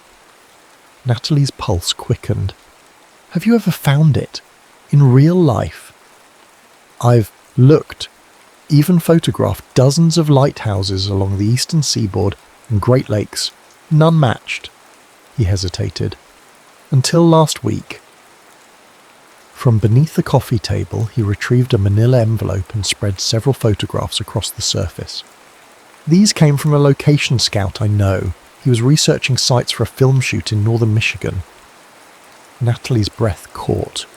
There it was, a weathered lighthouse rising from a craggy headland, its white tower stark against a stormy sky. A wooden bridge extended from the shore to the rocky peninsula, crossing a narrow channel where waves crashed against stone. "Muscalonge Point," Jake said quietly. "Built in 1869, decommissioned in 1952. Remote, even by Upper Peninsula standards. The bridge is newer, added in the 1980s when the site became a state park." "You've never been there?" Natalie asked, unable to take her eyes from the image. "Never. But I know it, Nat. And I think you do too." This was exactly the kind of conversation they'd been avoiding. Veering too close to mystical explanations neither was comfortable embracing. Yet the evidence lay before them, undeniable in its specificity. "What does it mean?" she whispered. Jake touched the photograph gently, as if it might dissolve under his fingers. "I don't know, but I think we need to find out." 3 weeks later, they left Chicago before dawn, driving north through Wisconsin as the sun rose over foggy fields. Jake handled the wheel while Natalie navigated, their conversation flowing easily about work, friends, plans for fall, everything except their destination and what it might signify. By mid-afternoon, they crossed the Mackinac Bridge into Michigan's Upper Peninsula, the vastness of Lake Superior soon appearing to their left, a limitless blue stretching to the horizon. The roads narrowed, civilization thinned, until they were travelling through dense forest broken occasionally by glimpses of the greatest of the Great Lakes. "It should be just ahead," Natalie said, checking the map on her phone. Reception had grown spotty over the last hour, the signal bars dwindling as they ventured further from populated areas. The park entrance appeared suddenly, a modest sign announcing Muscalonga Lake State Park. They followed the winding road through pine forest until it ended in a small parking area facing the lake. The lighthouse stood half a mile away across a rocky headland, connected by the wooden bridge from the photographs. "It's exactly as I dreamed it," Jake said softly. They sat in silence, neither moving to exit the car. Now that they had arrived, Natalie felt a curious reluctance. What if this place held no answers? What if it was simply an unusual coincidence, the final proof that they had constructed meaning where none existed? "We don't have to do this," Jake said, reading her expression. "We can turn around, go back to Chicago, continue our lives without whatever this is." Natalie looked at him, this man who had somehow woven himself into the fabric of her existence, whose absence she could no longer imagine. "No," she said firmly. "We came all this way, let's see it through." The July afternoon embraced them as they walked the path to the headland. Lake Superior stretched endlessly to the north, its surface glittering with diamond light. The wooden bridge creaked beneath their feet, water churning 20 feet below where the lake had carved a channel through the rocky point. And there, at the end of the bridge, stood the lighthouse, weathered stone and peeling paint, more modest in person than it had appeared in dreams, yet unmistakably the same. "It's open to visitors," Jake noted, pointing to a small sign listing tour hours. "Last tour at 4 o'clock. They checked their phones simultaneously. 3:55 p.m. Inside, the lighthouse keeper's quarters had been preserved as a small museum. A silver-haired docent greeted them with surprise. "Don't usually get visitors this late," she said. "You're just in time. I'm Eleanor, by the way." "I'm Jake, and this is Natalie. We drove up from Chicago today." "Long journey for a quick visit," Eleanor observed. "Must be lighthouse enthusiasts." "Something like that," Natalie said. "The building is beautiful. How long have you worked here?" "Oh, nearly 30 years now. My husband was the park manager until he passed in 2005. I stayed on, giving tours, keeping the old stories alive." Eleanor led them through the compact living quarters, a simple kitchen, a bedroom with a narrow iron bed, a sitting room with views of the lake. The last keeper left in 1952, but people say the lighthouse was never truly abandoned. Jake, who had been photographing the interior details, looked up. "What do you mean?" Eleanor smiled mysteriously. "Local legend says this lighthouse exists in multiple times simultaneously. That's why it was built here, at a thin place where the veil between moments stretches transparent." Natalie exchanged a glance with Jake, her skepticism wrestling with irrational hope. "That seems unlikely." "Oh, I'm not asking you to believe it," Eleanor laughed. "But the stories persist. Fishermen claim to see lights in the tower decades after the lamp was extinguished. Visitors report meeting people here who couldn't possibly be present. And then there's the clock." She led them up the narrow spiral staircase to the lamp room at the top of the tower. A massive Fresnel lens dominated the circular space, with windows providing a 360-degree view of Lake Superior and the surrounding shoreline. In the centre of the room, mounted on a pedestal, stood an ornate clock with an astronomical face, not just hours and minutes, but phases of the moon, planetary positions, and symbols Natalie didn't recognise. "This isn't part of the original lighthouse equipment," Eleanor explained. "It appeared sometime in the 1920s. The keeper at that time claimed it simply manifested one morning. No record of its delivery, no explanation for its presence." Jake approached the clock cautiously. "It's beautiful craftsmanship. It's also perfectly accurate despite never being wound." Eleanor pointed to the mechanism. "No one knows how it works. Horologists from the Smithsonian examined it in the 1970s and found no power source, yet it keeps perfect time." Natalie's attention caught on the clock face. "The hands are showing 11:11. "They always do," Eleanor said. "From this angle, at least."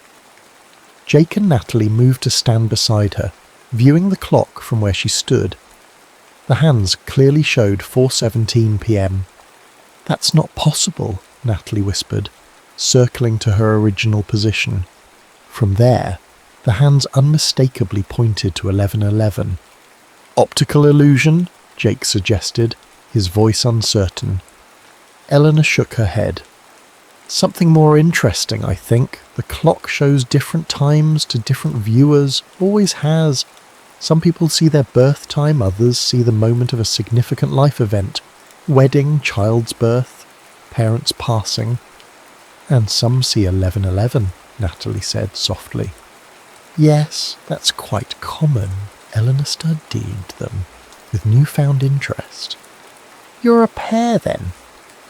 "A pair?" Jake asked. "The clock shows 11:11 to those whose lives touch across time. Soulmates, if you believe in such things. Or perhaps just two people whose connection transcends ordinary constraints." Eleanor's eyes crinkled with a smile.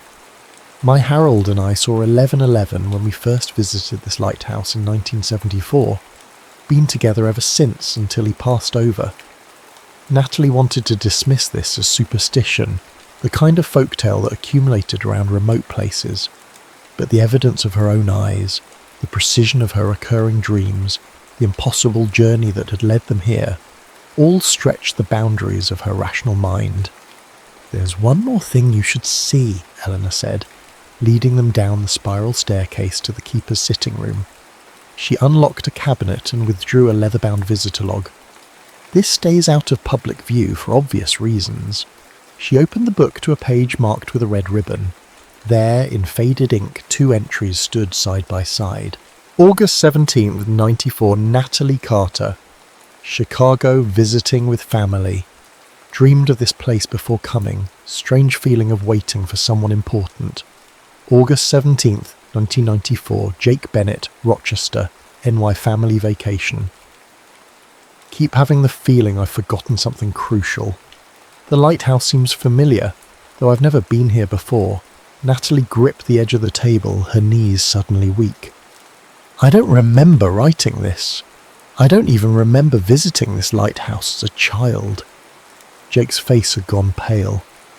"Neither do I, but that's my handwriting, and my hometown." Eleanor closed the book gently. "Memory's a fluid thing, especially in places like this, where time doesn't flow quite straight." She glanced at her watch. "The park closes at sunset. I should lock up soon." They followed her outside in stunned silence. The afternoon light had softened to gold, creating long shadows across the headland.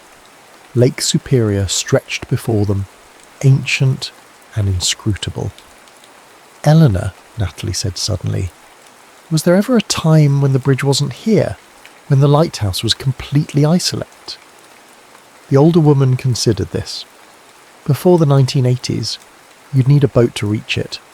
The channel's not wide, but the currents are treacherous," she smiled. "Some say that's why the lighthouse has its legend. Isolation creates its own kind of magic." After Eleanor left, they stood alone at the base of the tower, watching the sun begin its descent toward the horizon. "We were here," Jake said, breaking the silence. "Both of us, on the same day, when I was 12 and you were 10. and neither of us remembers it. Natalie felt unmoored, her carefully constructed worldview tilting. This defies every logical explanation. Does it matter? Jake turned to face her. Logic, explanation, reason. We've been hiding behind these because we're afraid. I spent 15 years running from place to place, and you built walls of work and routine. But what if this, whatever it is offering us something extraordinary? The setting sun painted his face in golden shadow, highlighting the sincerity in his eyes. Natalie thought of all the near misses, the parallel paths, the inexplicable currents that had finally brought them together on a Chicago bridge when the time was right.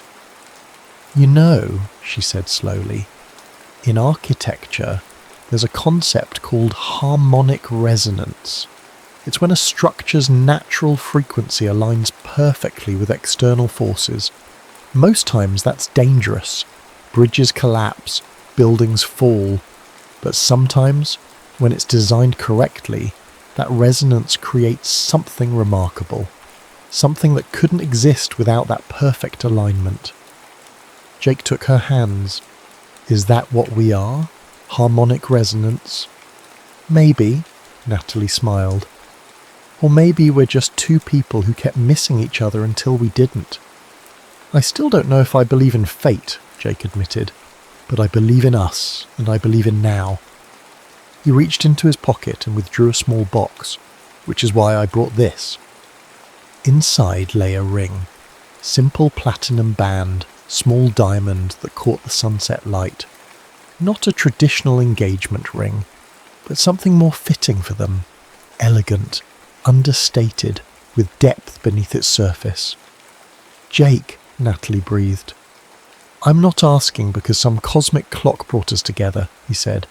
I'm asking because I love who you are, your brilliance, your caution, your courage in facing what you don't understand. I love the life we're building, and I want to keep building it, moment by moment, choice by choice. Behind them, waves crashed against the lighthouse foundation, ancient rhythms that had witnessed countless human dramas unfold against their backdrop.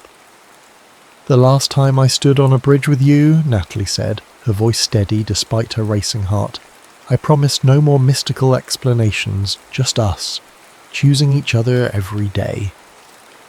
That promise still stands, but maybe I can accept that there's more to this world than I've allowed myself to see, more patterns to life than just the ones we design. Jake's smile broke like dawn. Is that a yes? It's a yes, Natalie confirmed. Now and at every 11:11 to come. He took the ring from its box, slid it onto her finger. A perfect fit, as if designed for her hand alone. As they crossed the bridge back to shore, hand in hand, Natalie glanced back at the lighthouse silhouetted against the deepening sky. For a moment, just a heartbeat, she thought she saw two children on the rocky shore below, a boy with dark curls and a girl with serious eyes, looking up at the tower with wonder. Then the vision vanished, leaving only the certainty that some journeys begin long before we recognize the path.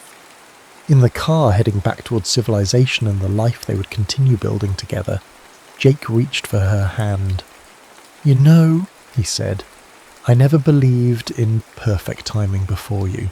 Natalie smiled, watching the first stars appear above the pines. Neither did I, she admitted.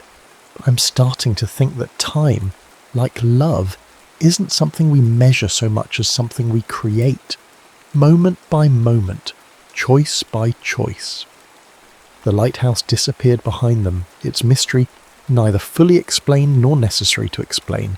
Some questions, Natalie realized, were more valuable for their asking than their answers, and some connections, whether forged by fate or free will or something in between, transcended the need for explanation altogether. All that mattered was that after years of near misses and parallel paths, they had found each other at exactly the right moment, and every moment since had confirmed